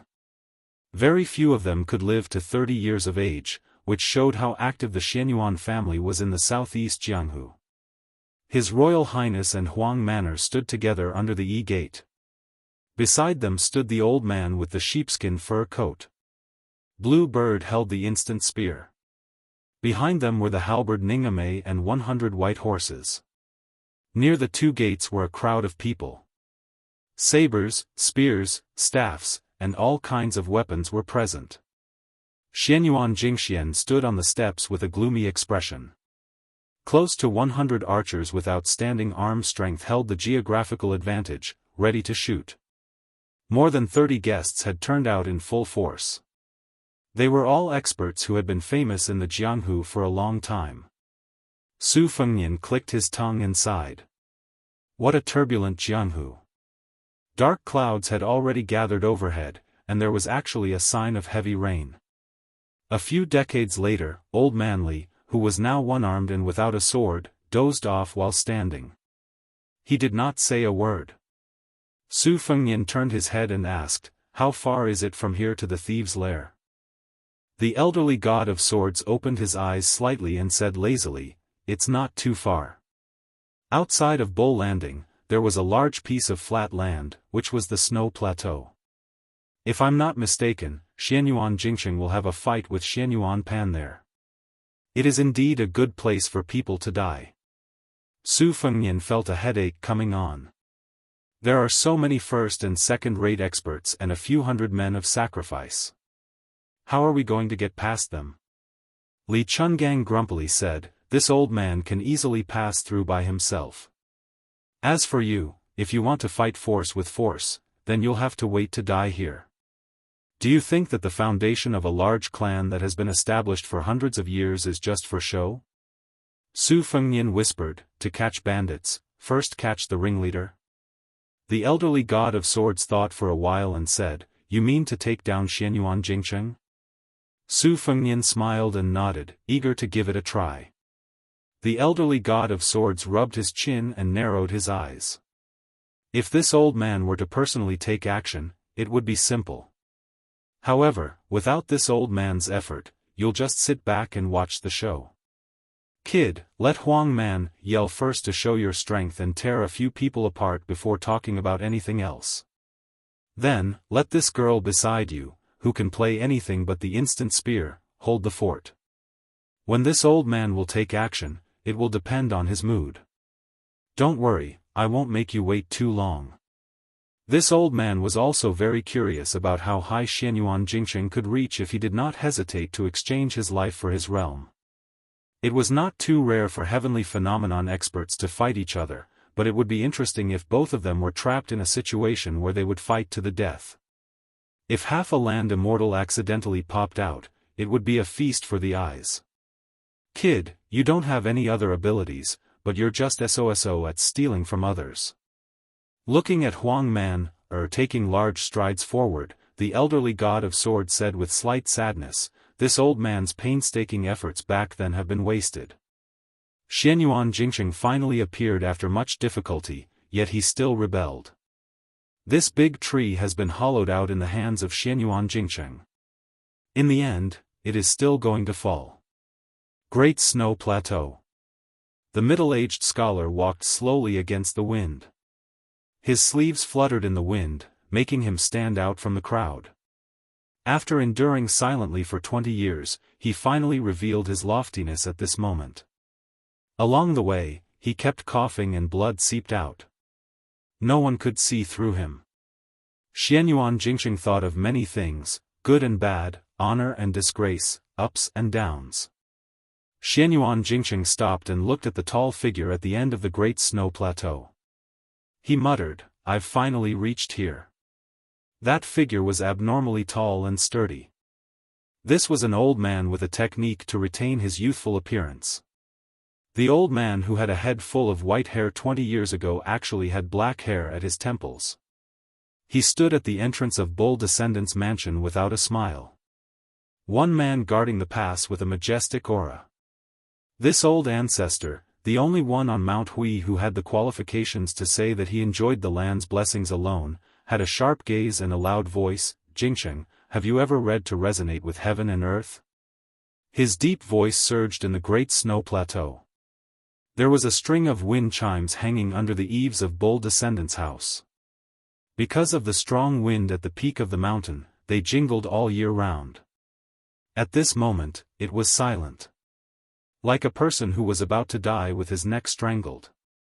Xianyuan Jingsheng said calmly, whether it is a celestial phenomenon or not, we'll know after we try. The old man who had been in charge of the Xianyuan family for 60 years was able to return to his original state after nearly 20 years. He laughed heartily and said, I'd like to see if this unfilial descendant of yours can endure 100 moves. Xianyuan Jingsheng, who no longer needed to painstakingly suppress his realm, raised his hand. He stepped out with his right foot and bent his left foot slightly. He stretched out one hand and pulled back the other. It was too wonderful for words. In an instant, the dark clouds in the sky spun like a tornado and suddenly descended. Xianyuan Jingsheng said softly, I shake Kunlun. Chapter 305. If Xianyuan Jingxian was said to be an unsheathed sword, then Xianyuan Jingjing was a blunt saber. Although it was not as sharp, it was more useful to the clan.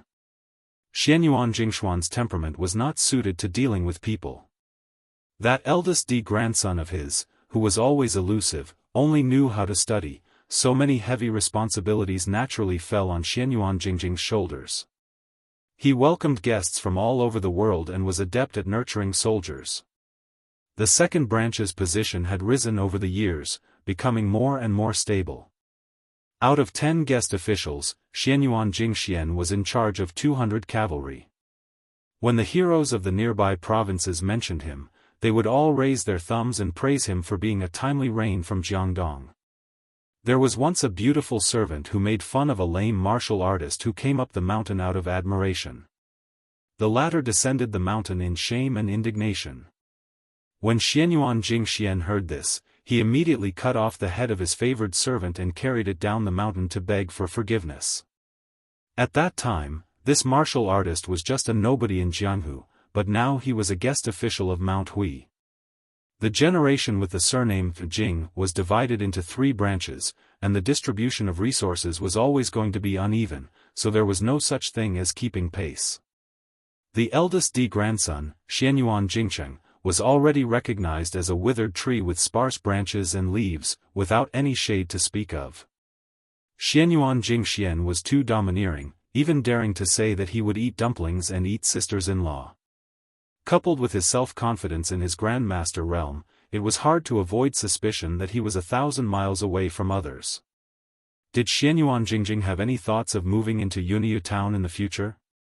Now that he was riding a tiger, it was hard to get off. He himself did not want to, but with everyone propping him up on the bonfire, it seemed that he had no choice but to fight for it. In the family, there were only free and unfettered dogs, but no free and unfettered people. His eldest brother, Xianyuan Jingcheng, had already given him the desolate fate of not fighting for it. Xianyuan Jingshuan's appearance was dignified, and when he was young, he was known as an elegant young master of Jiangdong. However, his temperament was honest, and his sharpness was restrained, so it was very easy for people to feel close to him. At this moment, Xianyuan Jingxian had a headache as he faced off against those uninvited Bailiang barbarians, but he wasn't afraid. He had more than 100 archers by his side, and their arm strength was undoubtedly much better than that of ordinary soldiers. A volley of arrows rained down like water. What's more, the guests of Mount Huishan had heard that it was Ren Tu's son who had ascended the mountain. They were united against a common enemy. Even those from Third Brother's side had rushed over after hearing the news. In Xianyuan Jingzong's opinion, if the other side did not have the support of the old divine swordsman Li Chungang, it would be like using a butcher's knife to kill a chicken. Li Chungang was single-handedly wielding a spear and riding a horse. No matter how old he was, how could the 30 guests not be able to surround him? However, there were many things in this world that could not be explained by ordinary reasoning. In a chess game that he was certain to win, Xianyuan Jingxian did not dare to be too presumptuous. If he really got carried away and accidentally slaughtered that Bailiang heir, what good would that do for Mount Hui? Xianyuan Jingxian gazed at His Royal Highness under the Yi sect. There was a great disparity in numbers between the two sides. Since victory was already in his grasp, he only needed to control the strength of his blows. Xianyuan Jingshuan's thoughts drifted. He was confident that his martial arts talent was not inferior to his younger brothers, but these past few years, his father, Xianyuan Jingxian, had devoted most of his time to the sword.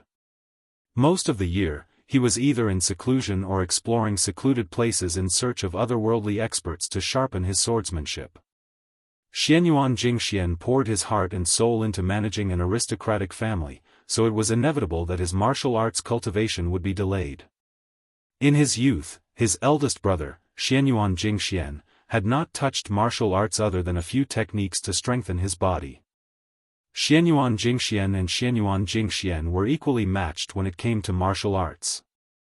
After reaching the age of 30, Xianyuan Jingxian had even surpassed him. After reaching the no-doubt state, he had to worry about the trivial matters of the family, and it was only then that his third brother, Xianyuan Jingxian, gradually began to leave. How could Xianyuan Jingxian not hate his eldest brother? If it wasn't for the fact that Xianyuan Jingsheng was unwilling to learn martial arts and take up the heavy responsibility. Thinking of this, Xianyuan Jingsheng couldn't help but laugh at himself in his heart. 10 years ago, he was still secretly grateful to Big Brother Ling for not fighting for power. It was only later that he realized that the glamorous position that seemed to be in his hands was neither enticing nor reliable. The guests on the Bull Mound were divided into 3 distinct groups. Those who had clearly joined Xianyuan Jingsheng and Xianyuan Jingshuan's camps were split into 2 groups. The rest were still undecided. The situation of who the next family head would fall into was still unclear. This group of Jianghu bigwigs clearly decided that they wouldn't act unless they saw a rabbit. Birds of a feather flocked together. The guests of Mount Hui besides Xianyuan Jingsheng all had relatively gentle personalities. They all had good reputations in Jianghu. They belonged to the type of heroes who eliminated evil and eliminated evil. Each of them was awe-inspiring righteous. When they saw His Royal Highness and his group walking up the mountain, they all showed expressions of righteous indignation. On the other hand, Xianyuan Jingshuan's group was the complete opposite. Most of them were fugitives who had fled into the mountains in search of protection, and they were all infamous for their ferocity. Among them, there were a few bandits who were among the best in the southeastern region of the dynasty, and there was also a notorious flower picker. The last group was both good and evil. They didn't adhere to morals. They were called the martial loose men by the orthodox people in the imperial court who had a good impression of Jianghu. These people usually didn't do great evil. When they felt like it, they would do some good deeds. Over time, they had accumulated some reputation. At this time, the 2 guests' gazes met and then immediately looked away, as if they were disgusted. Xianyuan Jingxian inwardly smiled. This was the result of his deliberate management. The number of guests in Mount Hui was astonishing, and most of them were quite strong. Even those who were mediocre in martial arts had some strange skills. However, Mount Hui spent a lot of money to give these guests a comfortable and luxurious life. If they wanted women, they gave them women. If they wanted secret manuals, they gave them secret manuals. But the important figures of Mount Hui had a clear account book in their bellies. There were only 7 or 8 people who really caught the eye of Bull Dagong. Among these people, the chief guest Huang Fangfua and the second guest Hong Yu were the most worthy to be accepted. Hong Yu was the lame son of a nameless soldier. This person didn't disappoint Xianyuan Jingshuan's expectations. In Mount Hui blessed land, where geniuses were everywhere, his martial arts talent didn't lose to Xianyuan Jingshuan's. His cultivation improved by leaps and bounds. Because of Hong Yu's heroic character and heroic spirit, he was the most popular among the guests. Not only that, Hong Yu was also proficient in the art of war.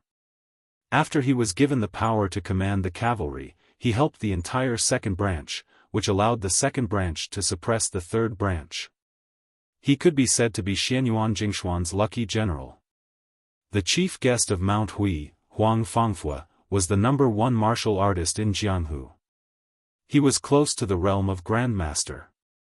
When he encountered a big bottleneck in martial arts, he came to Mount Hui just to borrow secret manuals. Under normal circumstances, Bull Dagong wouldn't ask Huang Fangfua to do anything. After all, guests weren't like the lackeys of the family who came and went as they pleased.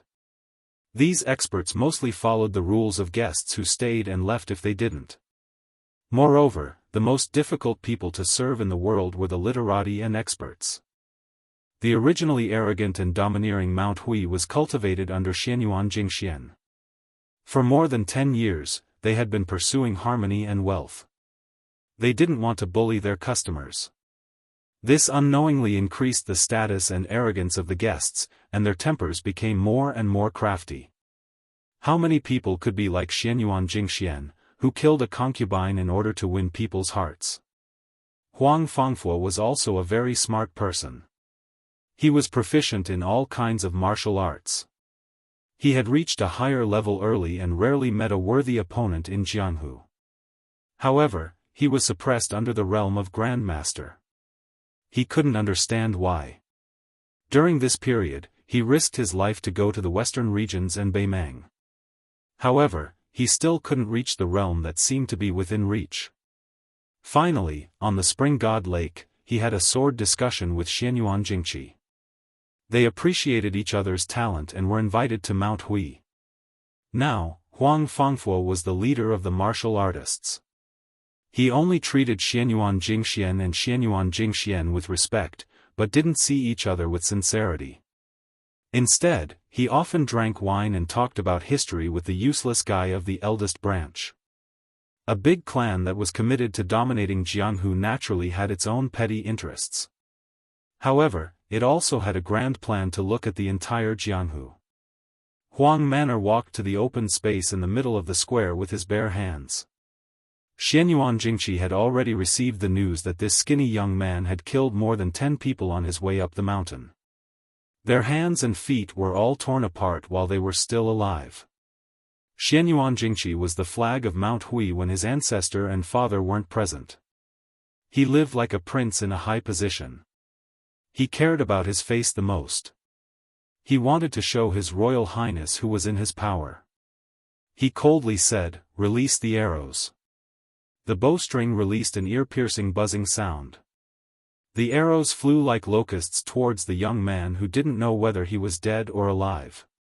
The first-grade initial realm of Vajra was derived from the teachings of Buddhism. It meant that the Buddha's body was immortal. The Vajra Dharma body was known as the strongest body in the 3 realms. Immortal Lu Dongxian once wrote a crooked poem, having obtained the 3 pure immortality technique, having obtained the Vajra Dharma body. He said that this poem was crooked because it mixed up Buddhism and Taoism. However, the younger generation didn't dare to look down on it. Thus, the Vajra realm was seen as the minor immortality realm in Taoism. It was to show the difference between great immortality and great immortality. Most of the pre-celestial cultivators who reached the Vajra realm used the energy in their body to borrow the power of the immovable Kunlun. They were invulnerable to weapons and axes. Below celestial phenomenon, the Vajra finger and Xian finger were the same. Li Chungang said that there were as many Vajra realm experts as there were hairs on a cow. He really overestimated the current Jianghu. It was because of His Royal Highness that ordinary people wouldn't be able to see a Vajra realm expert show off their skills. They wouldn't even be able to see a Master Realm expert who was only a step away from the first-grade realm. The arrow drew an arc in the air and went straight for Huang Manor. A martial artist who was proficient in archery would be much more accurate and powerful than an ordinary archer. Xianyuan Jingyi squinted his eyes and waited quietly. The young man couldn't dodge in time and was shot like a porcupine. Hong Piao was born with a short stature. In terms of appearance, he wasn't very eye-catching. He was worlds apart from the head honcho Huang Fangfua. However, Hong Piao was bold and meticulous. He was a typical boorish man who could embroider. Seeing the rain of arrows flying towards him, he said worriedly, "Sir, I heard that old celestial master Zhao secretly took in a disciple. It's the young prince of Beiliang. His martial arts foundation is extraordinary. Could it be this person? If he angered Beiliang Palace and Mount Longhu at the same time, wouldn't there be endless trouble?" Xianyuan Jingyi laughed softly, "You guessed that he's the young prince of Beiliang, but I don't know. Moreover, since he's Zhao Shituan's disciple, he should have some power. Otherwise, do you really think that the Great Bull Gang is like the taverns and tea-houses at the foot of the mountain that you can come and go as you please?" Xianyuan Jingyi and Hong Piao were both stunned. Chapter 306. The flying locusts fell from the sky aggressively. There was no sign of the young man's chi dynamic. He did not dodge and reached out to deflect a few arrows. Those that could not be deflected in time were shot at his body. However, the arrows that were shot at him were all broken as if they hit a metal rock. It was the result of hitting a rock with an egg. A few arrows that were calculated in the direction of the young man's escape hit the ground and created a burst of sparks. It was obvious that the archer's strength was great and the arrow's momentum was fierce. This made the scene even more strange. Since the young man did not use qi dynamic to strengthen his body, how could he deflect those arrows? The guests of Mount Hui who knew their stuff looked at each other in dismay. Huang Fong Fo said indifferently, "What a good-born Vajra state. In the past, I only heard the seniors talk about strange things and I did not dare to believe it. Today, I have opened my eyes." At the edge of the guests, there was a handsome man who was waving a fan in autumn. Although he had a pair of peach blossom eyes, there was an evil aura around him. There were more than 10 women painted on the front and back of the fan with their names and families written on it. There were more than 20 words to describe their romance. These women were all under his evil clutches. There were more than 10 fan of beauty and they were all carefully kept. They said that they were to be passed on to their descendants as family heirlooms. This self-proclaimed master of love and painting had been unrestrained in these years. If he had not poisoned a county chief's daughter 2 years ago and completely angered the government, he would not have come to Mount Hui to live under people's skin. The mountain was not as happy as the foot of the mountain. It was true that Mount Hui had beautiful mountains and clear waters and beautiful women, but this land's happiness was exclusive to the direct descendants of Xianyuan. He had been dissatisfied for a long time and complained a lot. This person's reputation was extremely bad. It was hard to imagine that such a perverted thief who everyone wanted to kill could write so many heroic poems that said, "Life is only 100 years, but to scold to one's heart's content for eternity." When he saw the young man who was said to be the heir of Bailiang with a sword, he was quite displeased. There were 2 kinds of people he hated the most in his life. One was ugly women who would dirty his eyes. The other was men who were more handsome than him. He could ignore the former, but the latter would most likely be tortured by him until they were disabled. The young man's strength was amazing, but he thought about it and saw that the young man's expression was dull and dull.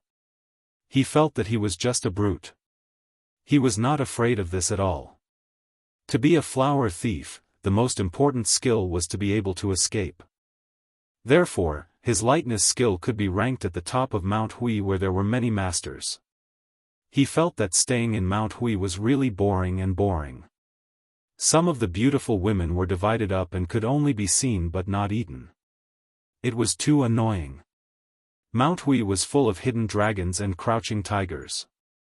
Climbing over the wall to pick flowers was no different from suicide. It was better to go down the mountain and out of sight. 2 years had passed and he was almost out of the limelight. It was time for him to reappear in Jianghu. Those juniors who only knew how to secretly use aphrodisiac to ravage women were really a disgrace to him. Flowers were not to be picked like this. The highest level of flower picking was to pick them and enjoy them before planting them back in the pot. This way, they would be more delicate and beautiful than rashly breaking them and losing their vitality. Since he was going down the mountain, he had been eating and drinking well in the bull gang for 2 years. He had to return a favor. Today's situation was tricky.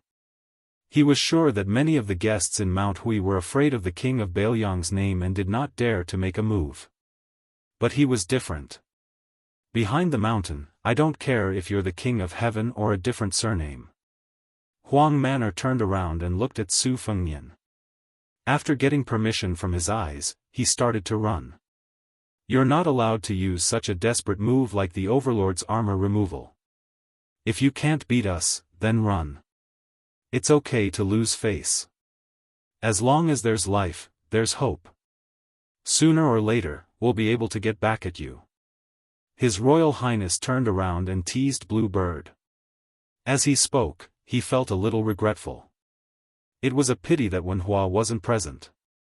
Otherwise, in such a lively scene, he might not be good at fighting, but his scolding skills were definitely at the peak. He could scold people until smoke came out of their 7 orifices. His 18 generations of ancestors, generation after generation, he wouldn't repeat half a word. Su Fengnian, who had learned a lot of verbal skills from the village women, had to admit that he was inferior and was unwilling to admit defeat. That year, when he met Xianyuan Qingfeng, whom he mistakenly thought was Xianyuan Qingfeng, it was nothing more than a fart of two debauches refusing to give way to a well-bred young lady. Fighting was nothing more than swallowing the humiliation. But that bastard Wenhua's mouth was really undisciplined and out of control. He called a dog his father and called her mother. He even spouted nonsense about how her armpit hair had a body odor that could smoke mosquitoes.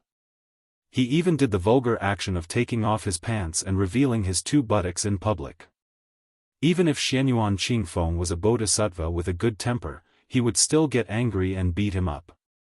This time, on this trip to Mount Hui, he didn't have Wenhua, who was comparable to a land immortal in terms of quarreling skills, to accompany him.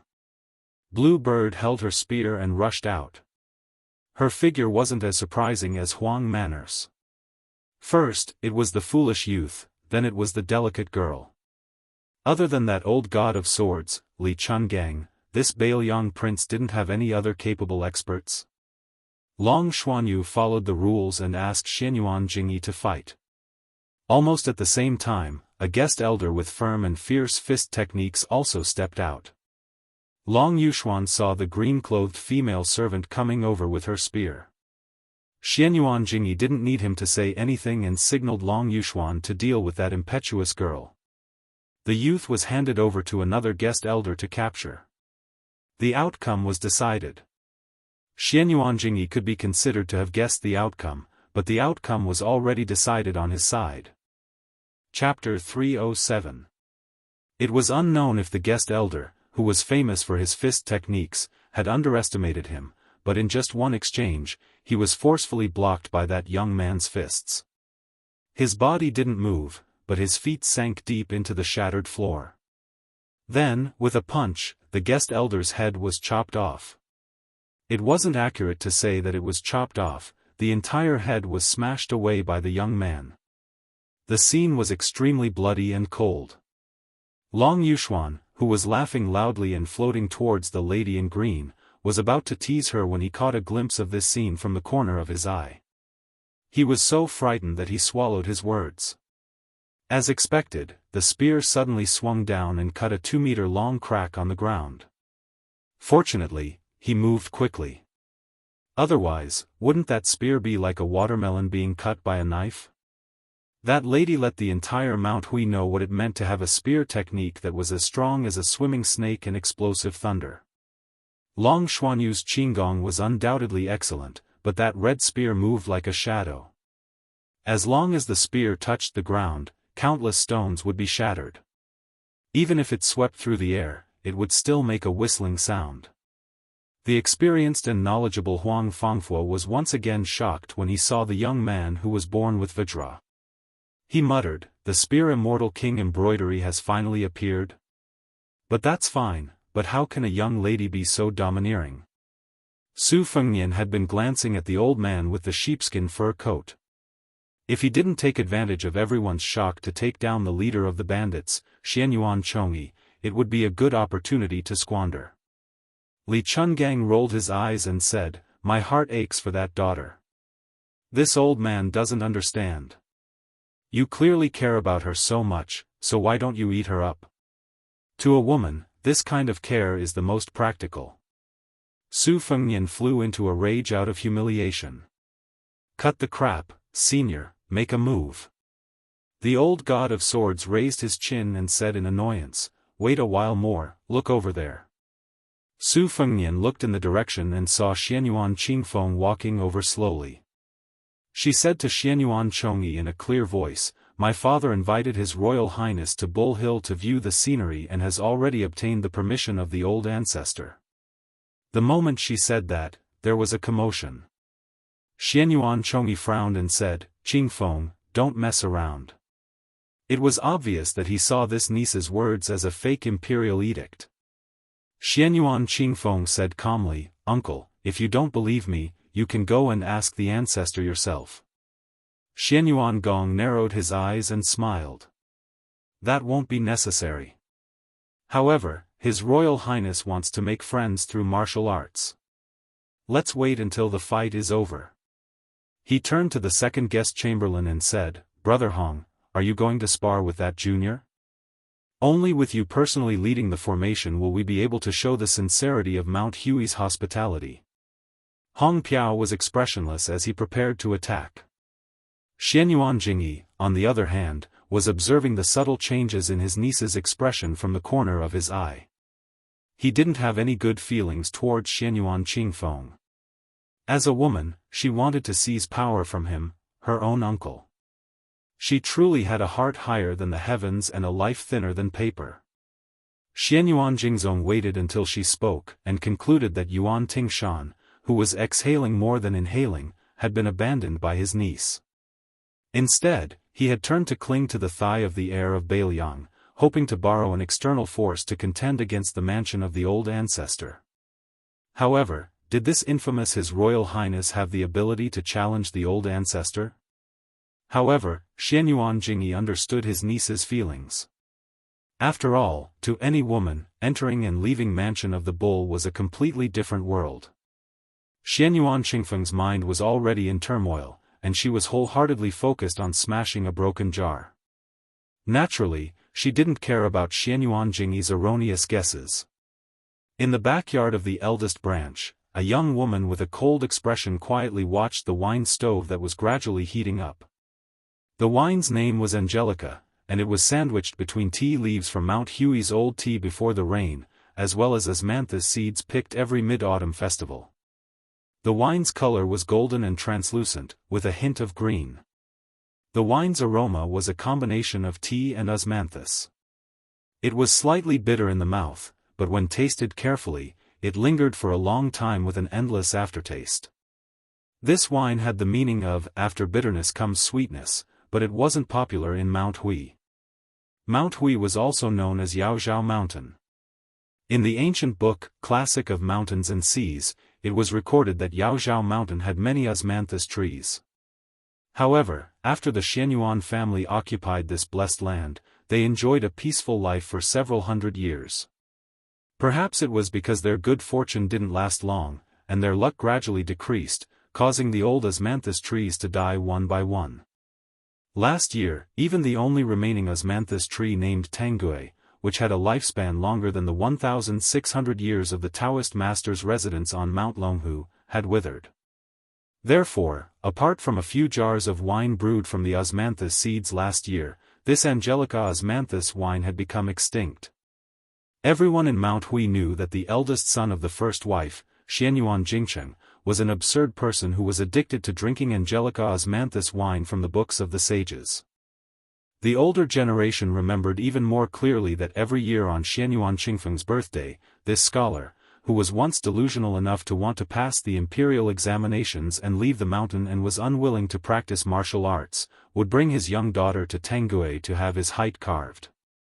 However, after the age of 15, the precocious Xianyuan Qingfeng treated this matter as a disgrace and didn't want to do it again.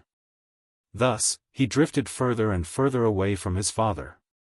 These years, only a handful of guests like Huangfang Buddha, who could be counted on one's fingers, had the good fortune to drink a jar of bitter osmanthus wine. Xianyuan Jingcheng liked the bitter taste when he drank and lived up to his reputation as an eccentric.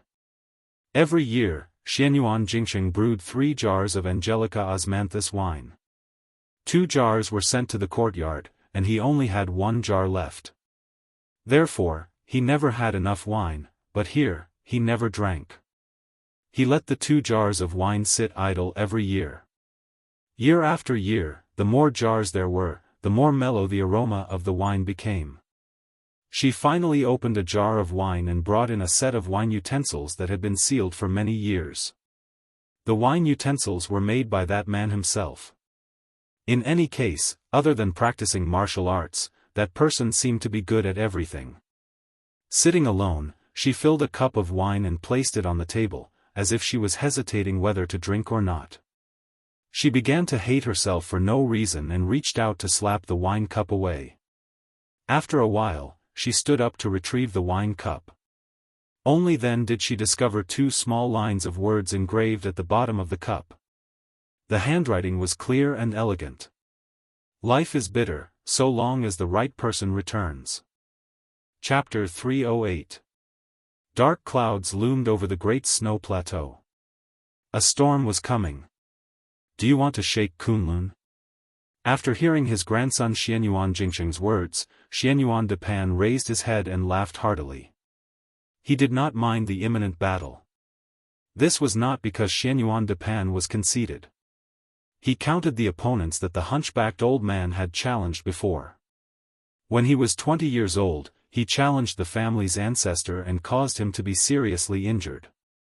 When he was 30 years old, he fought the spear immortal Wang Xiu and was slightly inferior.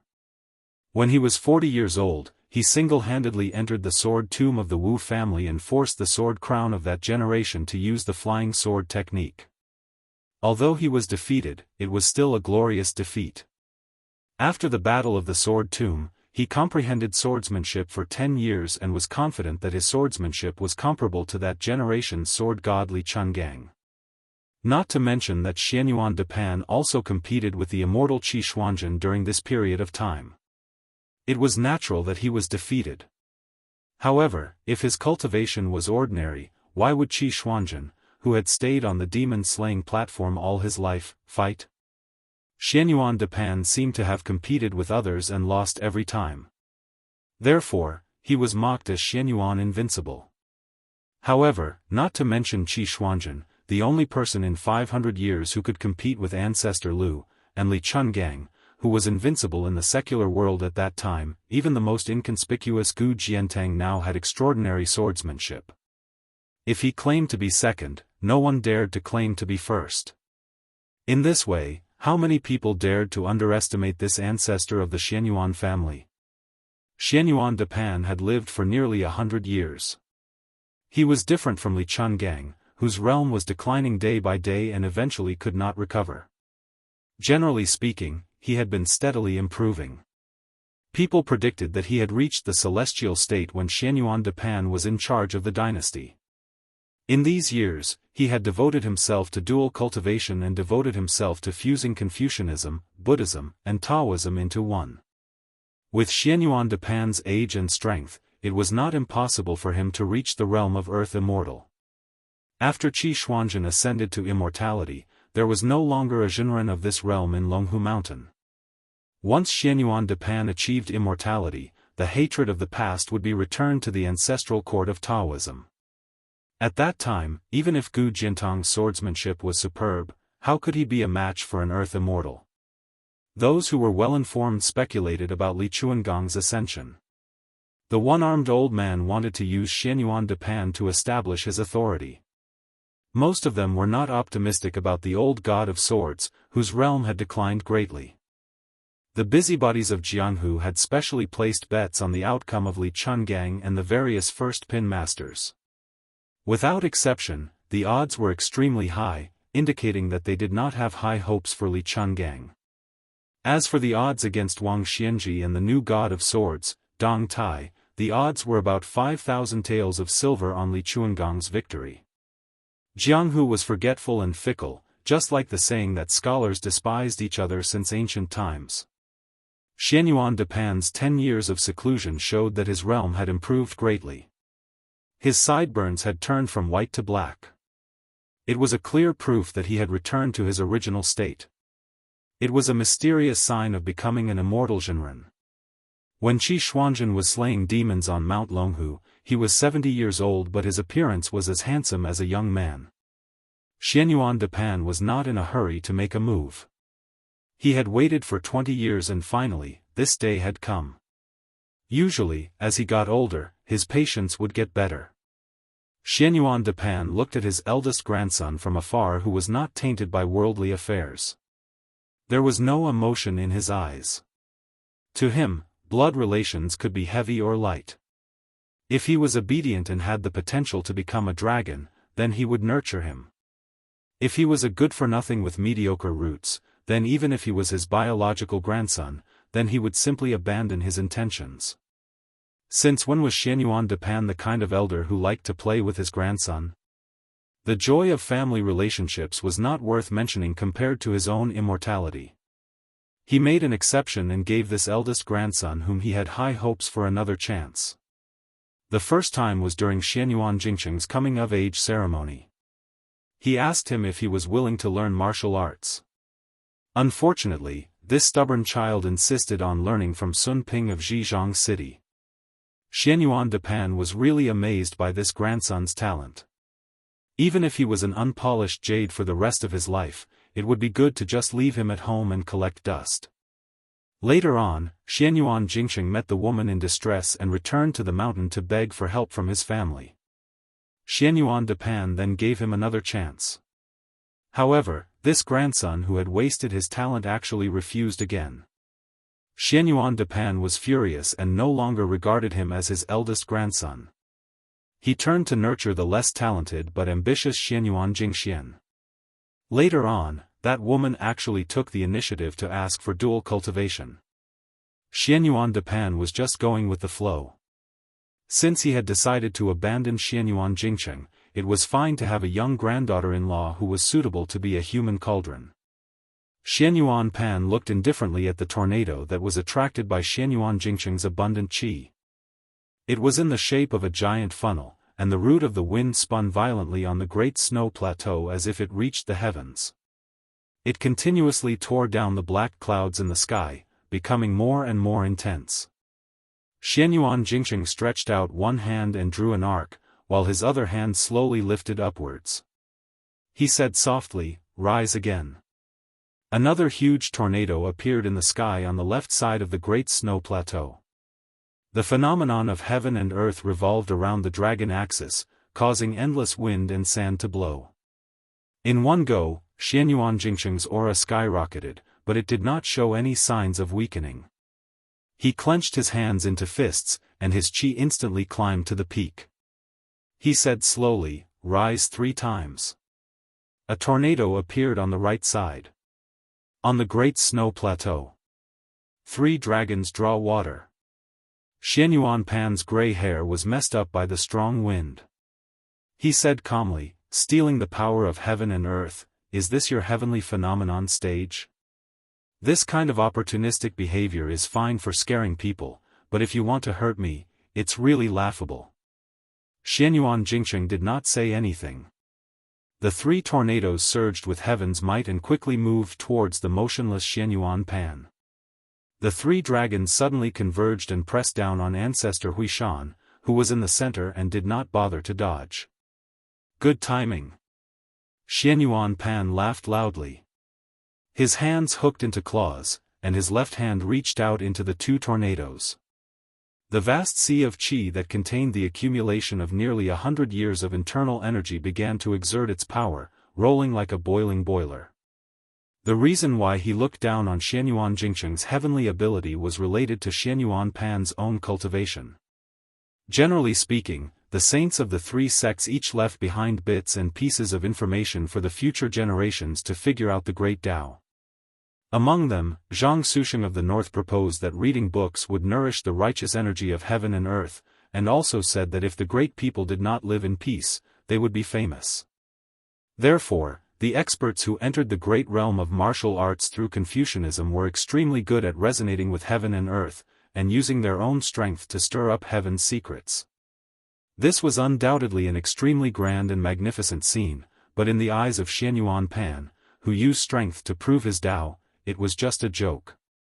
This ancestor did not worship heaven and earth as a master, and only believed in his own 2 fists.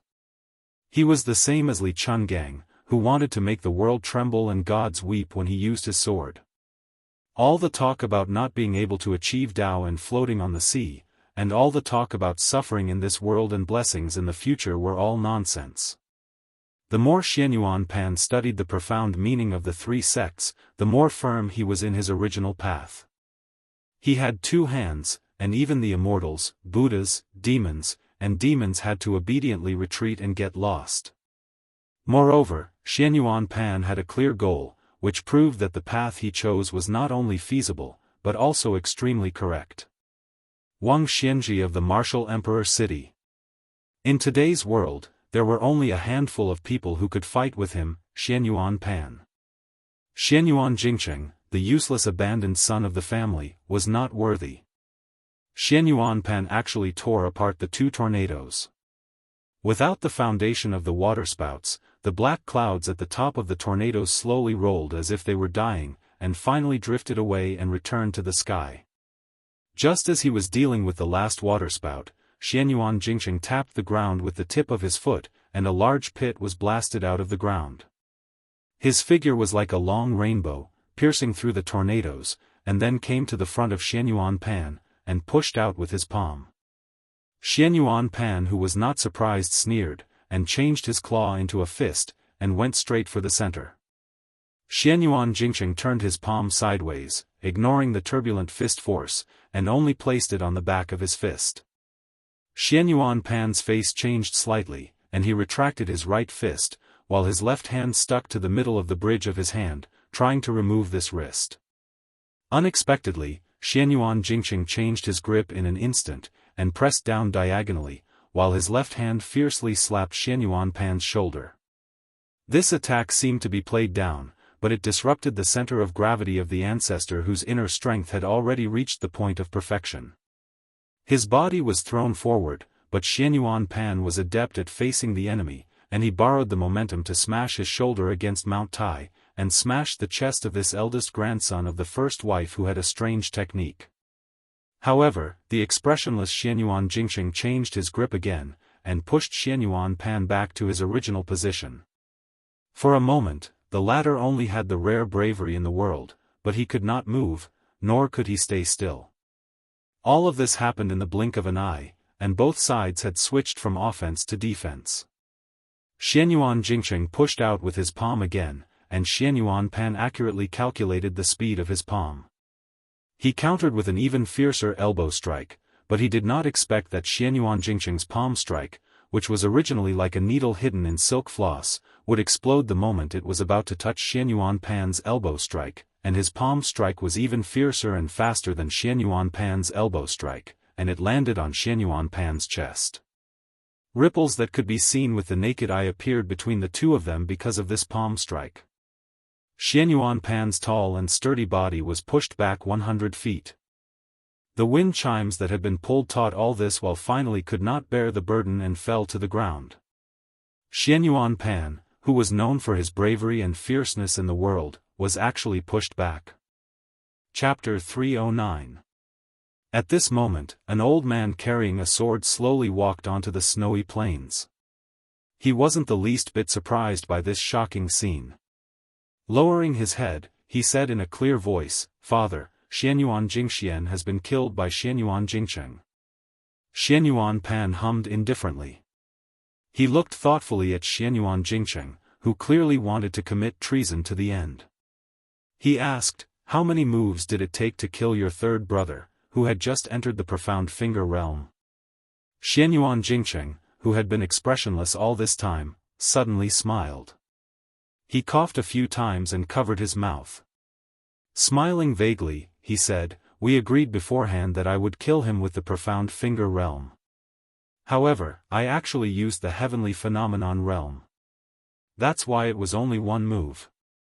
The ancient sword at Xianyuan Guiqi's waist wailed incessantly, his expression furious. Xianyuan Pan nodded. "Your last palm strike just now was also the same. Everything before was merely a diversion." Xianyuan Jingqing, whose face was as white as snow, said indifferently, "Insignificant skill. Of course, it can't slay the evil flood dragon. Dare I ask if old ancestor's hand is warm? If it is, Jingqing will no longer be polite." Xianyuan Guiqi, who was watching from the side, was stunned. Xianyuan Pan let out a burst of joyful laughter that came from the bottom of his heart. Pointing at Xianyuan Jingqing, he said, "You brat, arrogant to the point of being adorable. You are worthy of being the one I think most highly of in the entire Insignia Mountain. Truly a pity." Xianyuan Jingqing covered his mouth and coughed a few times. Raising his head to look at the rolling black clouds, he softly said, "When I was young, I read that an ant trying to shake a large tree was laughable and overconfident. At the time, I only thought it was laughable. Later, after careful consideration, I thought that changing the word laughable to respectful was not bad. An ant trying to shake a large tree was laughable and overconfident? Of the 3 generations of Insignia Mountain, Xianyuan Jingxian was already a dead man, and Xianyuan Jingcheng was also about to die. Xianyuan Jingcheng retracted his gaze. With one hand behind his back and the other extended, he loudly said, "Xianyuan Jingcheng invites old ancestor to die." Xianyuan Guiqi was immediately frightened speechless. When had his sickly cat-like eldest son become a fierce tiger that could bite and fight with his father, Xianyuan Pan? Insignia Mountain, which boasted of enjoying the blessings of the continent, was unable to escape the fate of 2 tigers. On the snowy plains of Mount, a storm. Over at the Yi sect, Xianyuan Jingyi was truly enraged. Especially after his niece, Xianyuan Qingfeng, had come to stir things up, adding fuel to the fire. Did that sloppy young heir really think that he had come to Mount Hui to enjoy the scenery? My Mount Hui and our neighbor, Mount Longhu, are mutually supporting each other. Even Prince Zhao Yi of Guangling, who is second to none in the southeast of the empire, dares to defy us. You, who has roots far away in Beiliang, and His Royal Highness, who has yet to inherit the throne, dares to behave atrociously here. It was true that he was wary of this Beiliang dragon, but he wasn't really afraid of him. The one that Xianyuan Jingyi didn't dare to use his full strength to crush wasn't Su Fengnian, who only had skin and a title. It wasn't even Li Chungang, who was still ranked 8th in the world. It was that crippled butcher. Xianyuan Jingyi cast a sidelong glance at Xianyuan Qingfeng and coldly snorted. This little bitch who lives off others while helping others. As expected of the daughter of that shameless woman. She wants to borrow power to reverse the decline of the first wife's branch. As a little bitch, she doesn't feel ashamed to show her face in public. First, it was that uncouth brat from the countryside, Yuan Tingshan. Then, she threw flirtatious glances at the influential Song family.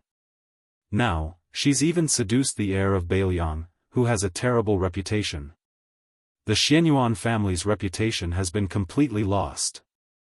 Xianyuan Jingyi's expression turned warm. He turned his head and smiled at the guest that he relied on the most. "I've troubled Brother Hong." Hong Yu indifferently replied, "It's my duty." Huang Manor, who had smashed the guest's head with a single punch, had nothing better to do. From time to time, he would stretch out his leg and kick the headless corpse's hand. Everyone from Mount Hui felt their hair stand on end. The youth, who was born with unparalleled physical strength, grinned when he saw Hong Yu step out. At this moment, the head steward of the second branch hurriedly ran over. A guest that had been worshipped by the third branch had ill intentions and tripped him. The steward fell flat on his face. He didn't even care about glaring at the guest and only cared about getting up and rushing to his master, Xianyuan Jingyi's side. For some reason, this steward felt a chill run down his spine. His lips trembled as he stood on tiptoe and whispered in his ear, "Third master is dead." Xianyuan Jingyi thought he had misheard and frowned. "What did you say?" The steward's body trembled as he repeated in a trembling voice, "Third master, Xianyuan Jingxian is dead." Xianyuan Jingyi's eyes widened, but he immediately suppressed his shock and tried his best to remain calm. "How did he die?" The steward, who seemed to be trying to resist the chill of early autumn, covered his chest with his hands and lowered his head. "First Madam said that Xianyuan Jingcheng killed him." Xianyuan Jingyi finally couldn't hold back his anger. "Bullshit," the steward said with a sullen face, "it's true. Third master's corpse is still lying in the courtyard. No one dares to touch it." Xianyuan Qingfeng, who was well aware of the situation, sneered. She had never felt so carefree and happy before. His Royal Highness, whose nature was to wish for the world to be in chaos, was moved when he saw this scene.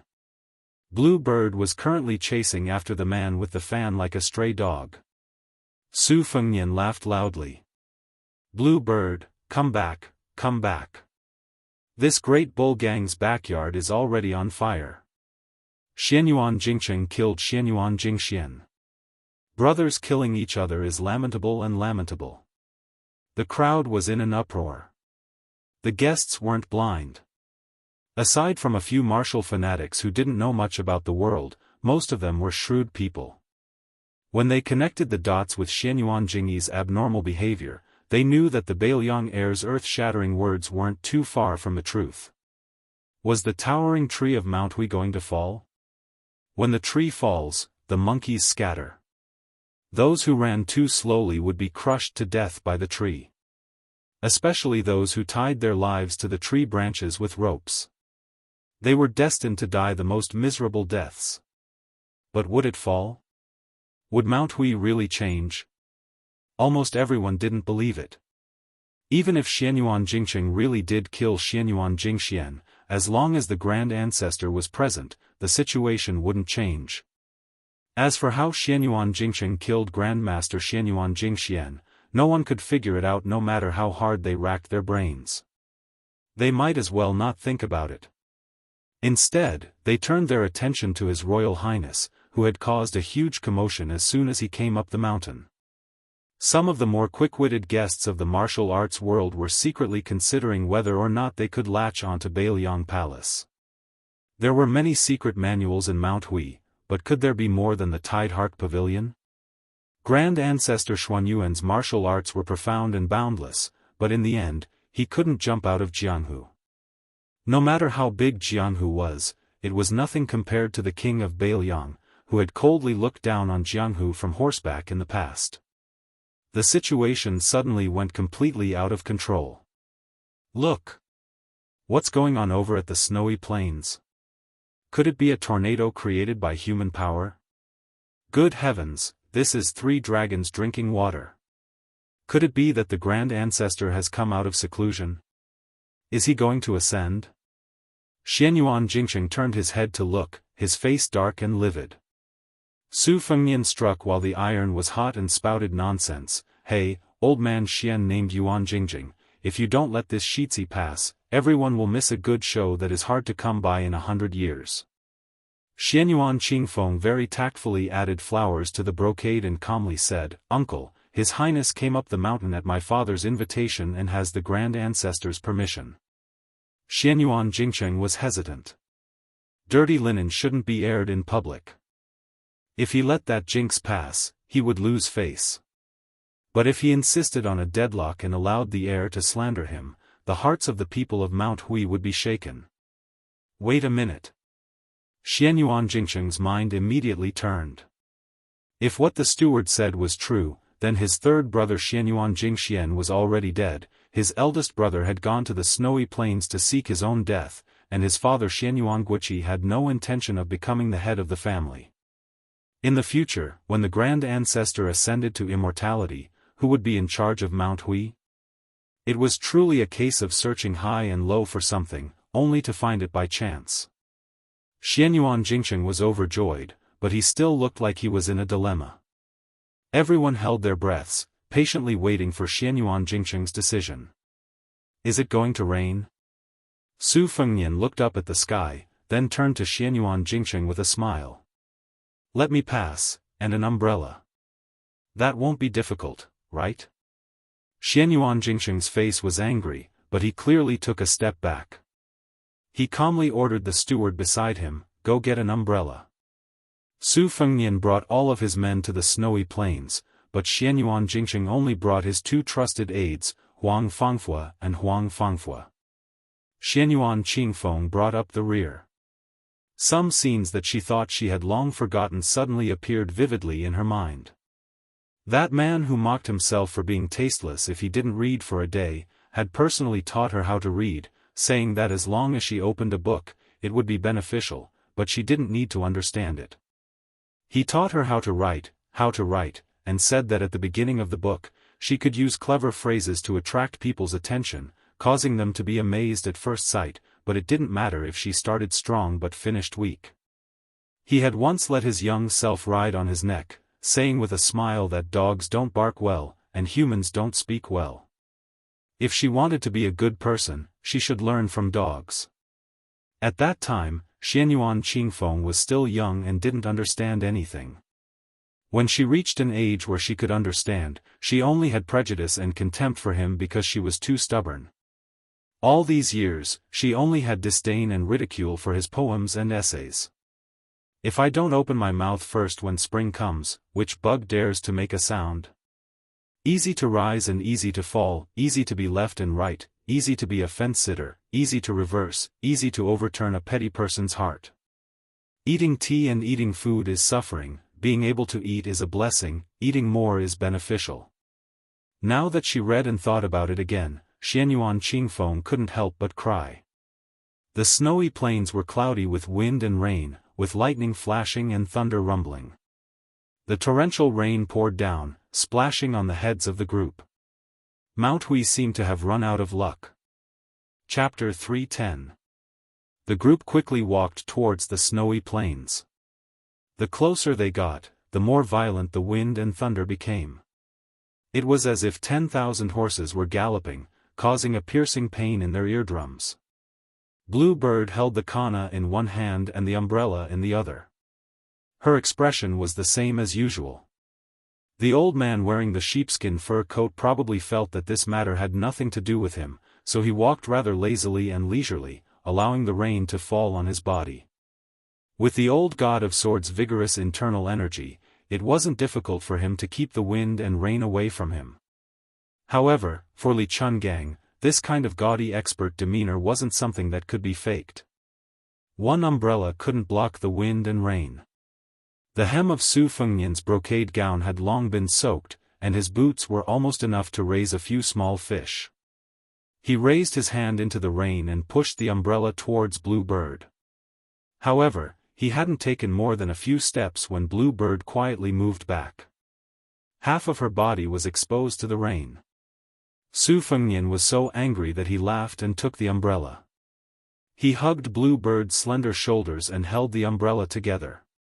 Xianyuan Qingfeng had been in a daze the entire way, swaying and falling.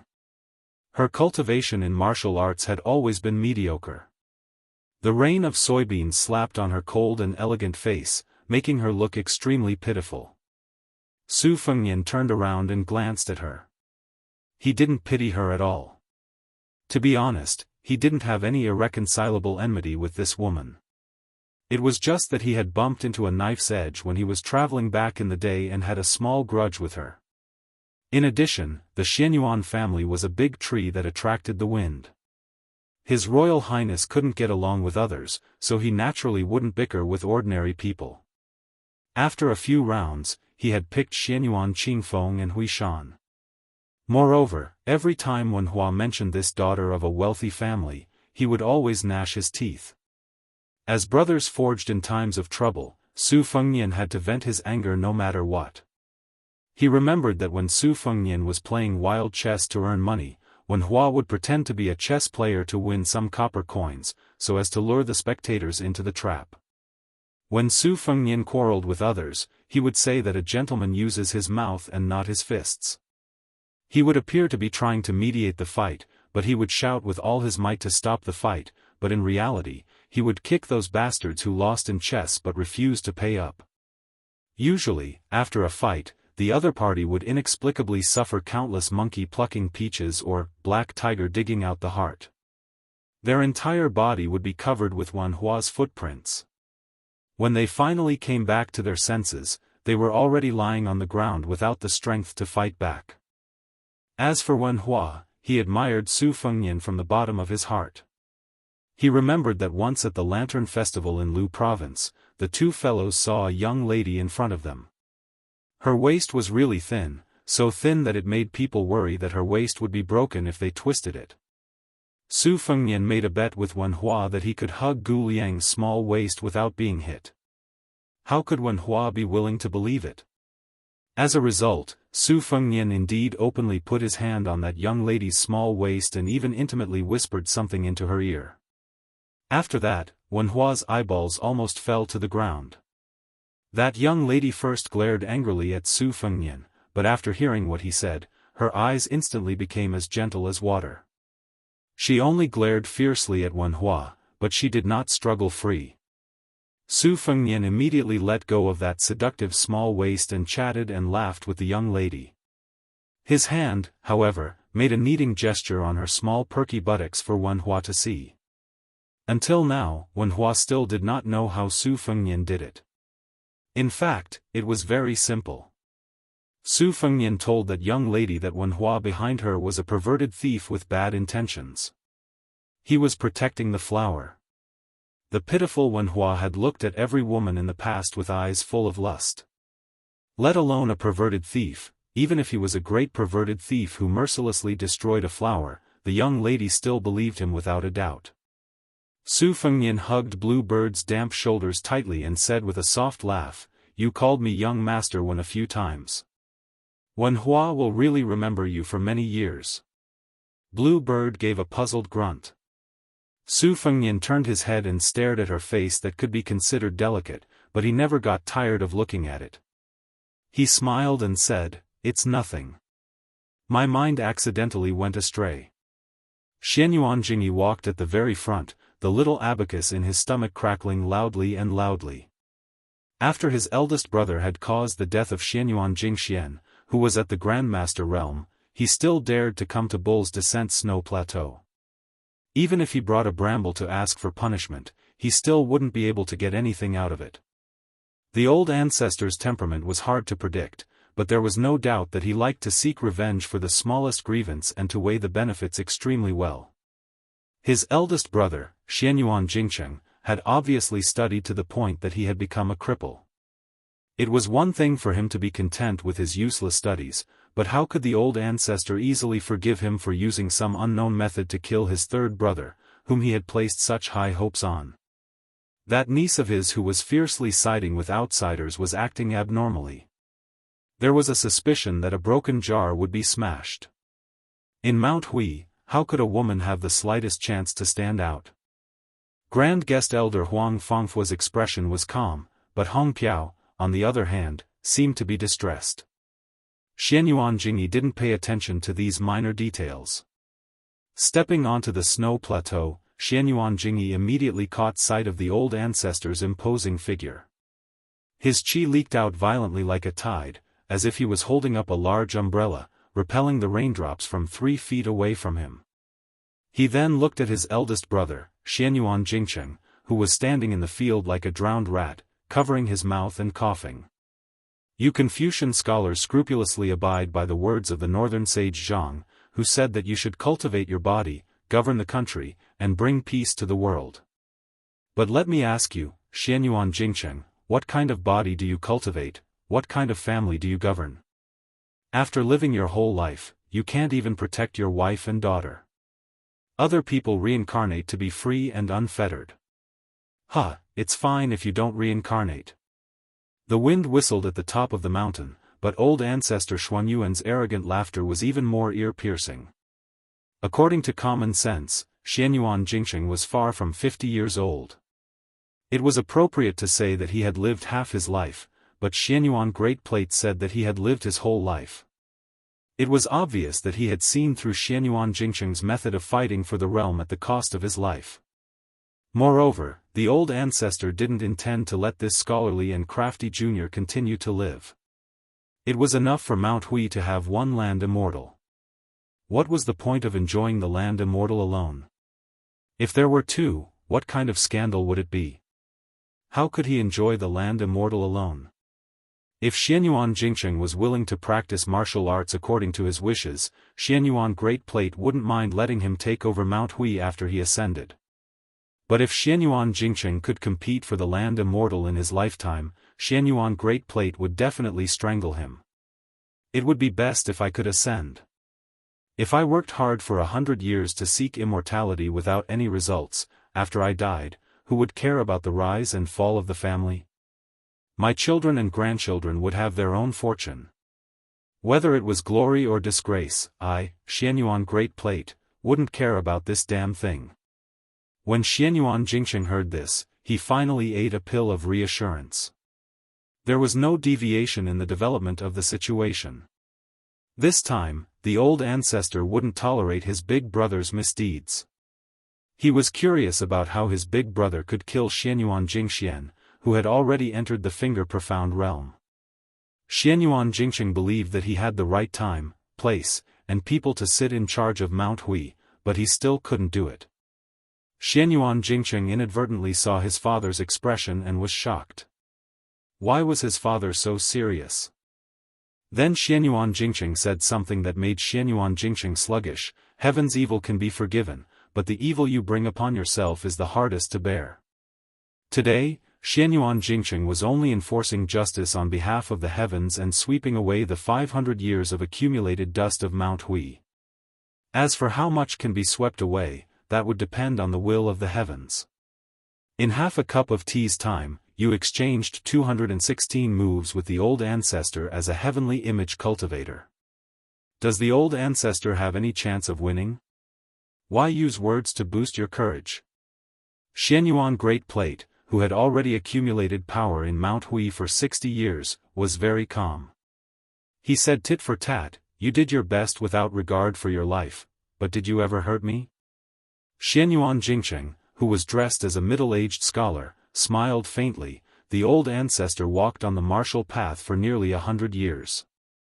To Mount Hui, even if there was no merit, there was still hard work. If Xianyuan Jingqing won easily after 20 years of observation, the old ancestor would die unwillingly. Xianyuan Jingqing only felt that this big brother of his had lost his mind. But very quickly, Xianyuan Jingqing felt a monstrous chill fill his bones. Exchanged 200 moves with the old ancestor? Xianyuan Jingqing suddenly turned his head and said, "Third brother respected Xianyuan Jingqing because of charm, second brother respected you because of slyness. Both are not righteous. The sins of the heavens can be forgiven, but the sins of one's own making are the hardest to bear." Xianyuan Great Plate said with a ferocious expression, "I want to see what other tricks you can play." Xianyuan Jingqing said calmly, "Jingqing has been observing for 20 years. I hope that today will be the day when I have accumulated enough. I definitely won't disappoint the old ancestor. Since everyone is here, Jingqing will go first. If the old ancestor still wants to hide and suppress your cultivation at medium heavenly image, be careful that you won't have the chance to reach great heavenly image." Xianyuan Great Plate sneered, "Oh. You caused such a big commotion, and even that woman with broken shoes didn't come to watch. You can't wait to go to the Yellow Springs Road? Could it be that you can't hold on until then? Your method is mysterious, but it's much more unorthodox than mine." Without waiting for the old ancestor to finish speaking, Xianyuan Jingqing rudely stopped listening. Instead, he turned his head and looked at his daughter from afar. This scholar had an open-minded smile on his face. Cultivating one's body was the correct heart. Scholar Mo Dao didn't have the courage to ask the heavens and earth to sink into the sea. Successful people didn't only have extraordinary talents, they also had to have a tenacious will. Xianyuan Jingqing's mind flashed by, and those poems and essays appeared one by one. "I've become a land immortal." Xianyuan Jingqing closed his eyes. He was bleeding from his 7 orifices, but his expression was calm as he spread out his hands. It was as if he wanted to encompass the entire world. With him as the center, the accumulated water on the snowy plains exploded outwards. In that instant, 9 bolts of lightning came from the heavenly court. Li Chungang, who had been silent all this time, sighed, "How is this kid a Confucian scholar? He's clearly a Confucian saint." Chapter 3:11. The heavenly thunder was as thick as a tree. In the blink of an eye, it was projected onto the great snow plateau, exploding 9 large holes. Fortunately, the spectators were all safe and sound. The great snow plateau was divided into 2 parts by the Confucian scholar Xianyuan Jingqing. The 9 purple serpent-like thunder and lightning struck the great ancestor Xuanyuan's side. The old man was so arrogant that he didn't even try to dodge. His fist, which was as big as a bowl, smashed towards one of the purple thunder pillars. Upon contact, the earth trembled and the mountains shook. The great ancestor Huishan stood firm, but one of his sleeves was burned to ashes. The remaining purple thunder and lightning flickered, making him look like a divine general of thunder. Xianyuan Guiqi's strength was outstanding and his realm was profound. He had already understood the mandate of heaven, but after seeing this scene, his heart was still in turmoil. In Mount Hui, only he was qualified to say a few words to the cold-hearted Great Snow Plateau. However, he was still far from being on equal footing.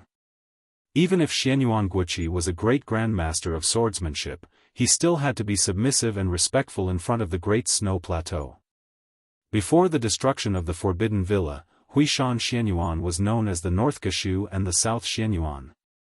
His martial arts foundation was very long, and he learned a lot from many people. Other than a few exquisite and unique mental cultivation methods, the elders mostly taught the younger generation according to their aptitude. Xianyuan Guiqi was known as having an innate sword embryo since he was young, so he started to practice swordsmanship early. Now, there were 3 people in the current generation with the surname Jing. According to the custom, when they were 1 year old, they had to grab a book. The 3 people were different. Xianyuan Jingxian grabbed a book called the Spring and Autumn Annals, while Xianyuan Jingxian and Xianyuan Jingxian grabbed 2 martial arts secret manuals. In the next generation, because there were many children, it became more and more complicated. Xianyuan Qingfeng grabbed a jade rui, while Xianyuan Jinggong's eldest son, Xianyuan Qingmang, picked a string of bells. There were all kinds of strange things. Su Fengnian was about to ask when the old god of swords tilted his head and scratched his ear. It seemed that he did not feel any sense of accomplishment because he could not dig out the earwax. He said in a bad mood, "Open your eyes and watch carefully. The next 2 people are competing with something that can't be bought with money. Their moves may be ordinary, but after returning to the basics, it is nothing more than simplification. However, the flow of qi and timing are the key. For swordsmen like us, in the end, the sword is nothing more than a horizontal, vertical, and diagonal slash. Why is it that ordinary people use swords so inflexible, but brilliant swordsmen can generate upstanding qi? Sword immortals can fly and cut off heads. Once the sword is thrust, unless it is done with all its might and is as fast as it can be. Otherwise, once the qi circulates, although it seems fast, it will suddenly slow down, causing the opponent's expected counterattack to miss. When he changes, he will suddenly increase his speed. If he changes again, even if he can make it in time, he will lose his initial momentum. This is the most common and simple principle. When experts exchange blows, fighting strength is the foundation. Among them, a battle of wits, courage, and ruthlessness is the most exciting part. I remember that when the number 1 expert of the Beimang went to the 2 Zen temples, he was stopped by the white-robed monk. The 2 of them did not seem to have truly exchanged blows. They did not make a single move and just stood there motionless. One of them was a martial sage, and the other could have been the reincarnation of the Bodhisattva of Buddhism. They could not be dozing off in a daze, right? But why didn't the son of the Beimang, who had reached the pinnacle of martial arts, make a move? This is the true beauty of the Vajra realm. The so-called first-grade Vajra realm experts of today's world are far inferior. Isn't the dead Xianyuan Jingxian known as the Vajra invincible finger? Invincible Vajra my ass. Xianyuan Jingqing abruptly used his qi to forcefully soar into the sky. After the 9 thunderbolts, there were bursts of heavenly thunder. In an instant, a strange phenomenon appeared. The water met the purple thunder. Li Chungang narrowed his eyes and said, "Little Su, if you don't want your retainers to be implicated and end up dying an unnatural death, then hurry up and get them to retreat. This old man only promised to protect your life. As for the others, the heavenly thunder is rolling down in a chaotic manner. This old man does not have the patience to block the natural disaster for them." Su Fengnian waved his hand, indicating that everyone except for Huang Manor and Blue Bird should retreat from the Great Snow Plateau. Xianyuan Jingqing and the 2 esteemed guests were shaken. Even though they were used to big scenes, at this moment, their faces were extremely pale. Especially Xianyuan Jingqing, who felt guilty in his heart. He was simply overwhelmed. Big Brother's words of, "I will become an earthly immortal," were more than 1,000 words of warning and threat. Earthly immortal realm? In the 100 years of the pugilistic world, other than Qi Xuanzhen of Mount Longhu, who was publicly recognized as a heavenly talent in his youth. Even Wang Xianji, who occupied the second place in the world for 60 years in Martial Emperor City, only dared to guess if she had such a divine ability. It could be seen how rare this earthly immortal realm was. The most mysterious thing was that this earthly immortal realm was far from what other first stage 3 realms could guess. In the past 500 years, there were some heaven-defying geniuses who had once reached the peak. However, they usually could not last long. It was like a swan stepping on snow and mud. They would occasionally leave a claw on the mud and quickly return to heavenly phenomenon. There were very few who directly ascended like Qi Xuanzhen. This was also why Qi Xuanzhen was regarded as the only immortal who could rival Ancestor Lu in the past 500 years. On the plateau, Xianyuan Jingxing once again surprised everyone. He gave up what was close at hand and went for what was far away. He fought with old ancestor Xianyuan in close combat. Xianyuan Jingxing and Xianyuan Pan rushed forward together. The latter's figure was in a straight line, and the wind and rain were swept away. He leaped up and hit Xianyuan Jingxing with his knee. Xianyuan Jingxing pressed his hands on old ancestor's knee and slid back, causing countless splashes. This Confucian scholar who had already transcended mortality did not want to dissipate this tyrannical force. Instead, he pushed to the side. Xianyuan Pan's burly body was still in the air. Xianyuan Jingxing leaned forward and smashed down with his elbow, smashing old ancestor's body onto the plateau. This was not enough. He kicked out and sent Xianyuan Pan flying more than 100 feet away. Xianyuan Jingxing took advantage of the situation and chased after him. Xianyuan Pan was kicked away. His 5 fingers dug into the ground and suppressed the momentum of his defeat. He clapped his palms and finally got up. When Xianyuan Jingxing closed in, he punched out with both fists. Xianyuan Jingxing, with an indifferent expression, met his opponent's fists with both hands and held them firmly. His figure stood tall and did not fall. A large space behind him had already been compressed by the enormous qi dynamic, causing the wind and rain to evaporate in an instant. Xianyuan Jingxing raised his hand and said softly, "Send old ancestor to heaven." Xianyuan Pan's body soared into the sky. Heavenly lightning struck down from the sky.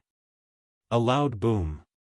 Xianyuan Jingxing, who was standing on the ground, did not show any mercy after gaining the upper hand. He clapped his palms together in front of him. The accumulated water at the edge of the plateau that was originally flowing down the mountain surged up like 2 green dragons. The 2 dragons pierced through the sky of the plateau. Xianyuan Pan, who was in the air in a hurry to operate his sea of qi to resist the heavenly lightning, was blasted until he no longer had the strength to move. Xianyuan Jingxing tapped his toes and his figure soared into the air. He grabbed old ancestor Xuanyuan's belt and landed on the ground. He ran quickly. After running for 200 feet, his legs suddenly stopped. He threw Xianyuan Pan straight to the west, as if he wanted to throw this old ancestor Huishan off the plateau. Send him to heaven in one go? When Xianyuan Pan's body was about to fly out of the cliff of the plateau, he unexpectedly fell and landed on the edge of the cliff. Finally, the rainwater could not wash away the bloodstains on his face. He no longer had the calm and composed demeanor of a great master. Chapter 3:12. The old man was enduring, waiting for the eldest grandson of the first wife to exhaust his life to enter the realm of immortals from the side door. Xianyuan de Pan's celestial state was achieved step by step. As long as his meridians were not depleted, his sea of qi would not be exhausted. However, Xianyuan Jingxing, who was determined to destroy his sect, was different. Taking a shortcut was like building a pavilion in the sky. No matter how majestic it looked when it was built, there would be a moment when it would collapse. Xianyuan Pan took a deep breath. His chest and abdomen were burning with pain. It had been many years since he had encountered such a terrifying injury to his heart. It had been so long that he had almost forgotten about this pain. The last time was when he competed with Qi Xuanzhen on the demon-slaying platform. As for Gu Jiantang and the others, their so-called loss was only in a move or two. Since they did not fight to the death, Xianyuan Pan's loss was not considered tragic. Xianyuan Pan was about to take the time to adjust his breath when Xianyuan Jingqing leisurely appeared in front of him. He heard the grandson of the Confucian sage say softly, "Although it is difficult to climb, it can reach Kunlun. Falling from evil is useless in Kunlun. Old ancestor, you should read those books that you think are useless. Martial arts can be cultivated from secret manuals. To reach the celestial state, it is not something that can be accumulated from hundreds or thousands of martial arts secret manuals." Xianyuan Pan said ferociously, "You think you are worthy to talk to me about principles?" Blood no longer seeped out of Xianyuan Jingcheng's 7 orifices. Instead, it flowed out. It was no longer scarlet, but a shocking black. However, this Confucian scholar's expression was still calm. Xianyuan Pan swept out with his foot, and he stepped on Ancestor Huishan's knee, causing him to fall to the ground pathetically, crashing into the rain. Xianyuan Jingqing smiled and said, "Xianyuan Jingqing is talking to you. Old ancestor, you can naturally ignore it. But now that an immortal is talking to you, why are you still so arrogant and ignorant?" A thick bolt of lightning struck where Xianyuan Pan landed. Fortunately, the latter sensed it and rolled without caring about his identity, barely escaping the disaster. Xianyuan Jingqing was dumbfounded and his lips trembled. The ancient sword at Xianyuan Guiqi's waist did not dare to make any sound, fearing that it would cause an unpredictable disaster. Pull one hair and the whole body will be affected. Heaven's secrets. The more powerful a person was, the more they could manipulate heaven and earth. Xianyuan Guiqi was well aware that on the snowfield of Mount Hui, he was the one who was most likely to be affected by the aftermath of the catastrophe. Xianyuan Jingqing coughed a few times. It was supposed to be very light, but it sounded exceptionally sharp in the ears of the experts present. Xianyuan Dandan was overjoyed. His figure flashed straight away, no longer wanting to fight to the death. He only wanted to increase the distance between him and Xianyuan Jingqing, the farther the better. How could something like face compare to the most important thing, life? Xianyuan Jingqing did not chase after him. He looked at the entrance of the great snow field and did not see that familiar figure. His eyes dimmed slightly. He covered his mouth and turned to look at Xianyuan Ancestor. He asked indifferently, "Do you have any last words for the descendants of Mount Hui?" Xianyuan Pan pretended to be deep in thought to stall for time. To be honest, Su Fengnian admired Xianyuan Dandan's shamelessness. As the high and mighty ancestor of Mount Hui, he was also one of the top few figures in the entire Jianghu. However, he kidnapped people for dual cultivation and took people's wives and daughters. When he was at a disadvantage, he did not care about his status at all. Needless to say, his martial arts skills were even more impressive. Just as His Royal Highness's imagination was running wild, the middle-aged scholar called Confucian sage by the old god of swords suddenly looked over. Su Fengnian's body suddenly froze. However, for some reason, the old man wearing the sheepskin fur coat ignored him. Instead, he just stared blankly at the demon-slaying platform on Mount Longhu, leaving behind a not-so-tall figure. Xianyuan Jingqing looked at His Royal Highness. He coughed and said intermittently, "After dealing with the family matters, Xianyuan Jingqing will talk to Qingfeng about his martial arts experience. In the future, she will pass it on to you as a reward for His Royal Highness taking the risk to come up the mountain today. It's a pity that I won't have the chance to invite your Highness to drink a pot of osmanthus wine. Qingfeng's method of warming wine is excellent." Xianyuan Jingqing looked at Su Longxiang again. There was admiration in his eyes. What a good saying. Li Bai won't be lonely anymore from the 2 Zen temples. Here, Xianyuan Jingqing will say one more thing. Little prince, you shouldn't enter the celestial phenomenon state so easily. After entering the celestial phenomenon state, you will be invincible. You have to know that once you enter the celestial phenomenon state, you will have to resonate with heaven and earth. An ordinary man with a jade ring will only be attacked by thieves. Su Fengnian said respectfully. Su Fengnian thanks Mr. for the guidance. Xianyuan Jingsheng nodded and then said to Xianyuan Guiqi. However, he didn't turn his head to look at him. He said indifferently and calmly, "Father, please leave the mountain. You can never enter the mountain again in this life." Xianyuan Guiqi was so angry that he laughed. "You?" At this moment, Xianyuan Jingsheng was killed on the spot by the two guests behind him. Xianyuan Guiqi was stunned. Huang Fangfua had a good relationship with his son. Everyone in Mount Hui knew that they had a good relationship. But when did Hong Yu get to know Xianyuan Jingsheng? Xianyuan Jingsheng coughed violently. Hong Yu's martial arts cultivation today was all because of me. Xianyuan Jingsheng isn't a bookworm. He wouldn't have just studied there for 20 years. Xianyuan Guiqi's heart was dead. Xianyuan Jingsheng waved his hand at the two guests. "Send him down the mountain." Xianyuan Guiqi was furious. He gritted his teeth and sneered. "With just them?" Xianyuan Jingsheng smiled faintly. "I knew it would be like this." Xianyuan Jingsheng lowered his head and looked at his chest that was dyed red and black by blood. Dark clouds covered the sky above the snowfield. A huge and strange vortex appeared and covered the entire Mount Xiaoyao. This strange phenomenon was only a hair's breadth away from Qi Xuanzhen's ascension. Xianyuan Jingsheng slowly knelt down and said loudly, "The heavens carry thousands of phenomena, the earth carries all living things, the heavens and earth empress." Xianyuan Jingsheng kneels to the heavens and earth, begging for death. Xianyuan Jingsheng begs for death. Xianyuan Jingsheng's voice echoed. Not to mention Mount Huanyo and Mount Huanyo, even the nearly 10,000 Daoists of Mount Longhu could hear it clearly. The heavens and earth moved. Xianyuan Guiqi's expression was almost desperate. He unsheathed his simple ancient sword and flew out of the snowfield cliff, his figure flitting away in a panic.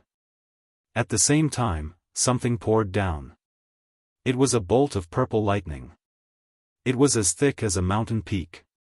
Apart from Xianyuan Qingfeng's small piece of land, it was as if no matter how turbulent the world was, Xianyuan Jingsheng, as a father, would protect a quiet and stable place before his death. The old god of swords brought Su Fengnian, Su Longxiang, and Blue Bird, who were holding umbrellas, and floated out of the snowfield. Xianyuan Pan wanted to jump off the snowfield, but was forcibly pulled back into the purple lightning pillar. Heavenly tribulation. It flashed and disappeared. On the vast snowfield, there was no sound of thunder, only wind and rain. In the end, only Xianyuan Qingfeng was left. He truly stood alone. Xianyuan Jingsheng and Xianyuan Pan perished together. Not even their corpses were left. Not even ashes were left. After Xianyuan Qingfeng recovered from his daze, he let out a heart-wrenching, hoarse cry and collapsed in the rain. Su Fengnian slowly walked back to the snowfield, all sorts of feelings welling up in his heart. He saw Xianyuan Qingfeng curled up there and sobbing. Su Fengnian sighed and walked over to hold the umbrella for her. It wasn't for her, but because of what Xianyuan Jingsheng had done, Su Fengnian deserved to do this for the daughter of the Confucian sage. The rain was still pouring heavily. She didn't get up, so Su Fengnian held the umbrella the whole time. The old god of swords, Li Chungang, stared at this scene with wide eyes. Then, his eyes dimmed with loneliness, reminiscence, and reminiscence. That year, when he carried that girl up the evil-slaying platform, it was also raining heavily, and he also held the umbrella. The world didn't know that this god of swords had been wronged by Qi Xianzhu. It didn't matter that the wooden horse and ox were broken, nor did it matter that he was left with only one arm. These weren't the reasons for Li Chuangang's great drop in cultivation. Even after being trapped under the tide listening pavilion for 20 years, Li Chungang still couldn't walk out of his own prison. She was already invincible in the world, so what about herself? Li Chungang remembered her face when she died. At that time, she couldn't say a single word. But now that he thought about it, wasn't it just no regrets? Li Chungang walked to the edge of the snowfield. Behind him was a man and a woman holding an umbrella, just like the scene between him and the green-robed girl. When her chest was pierced by a sword, she said with a pale smile, "If the heavens didn't give birth to you, Li Chungang, it would be boring." Li Chungang shouted, "Swords, come!" All the swordsmen of Mount Insignia unsheathed their swords and flew toward the snowfield. The Daoists of Mount Longhu unsheathed their thousands of peach-wood swords and flew toward Bull Mound. 2 waves of flying swords. They blotted out the sun. On this day, God of Swords, Li Chungang once again entered the realm of a land sword immortal.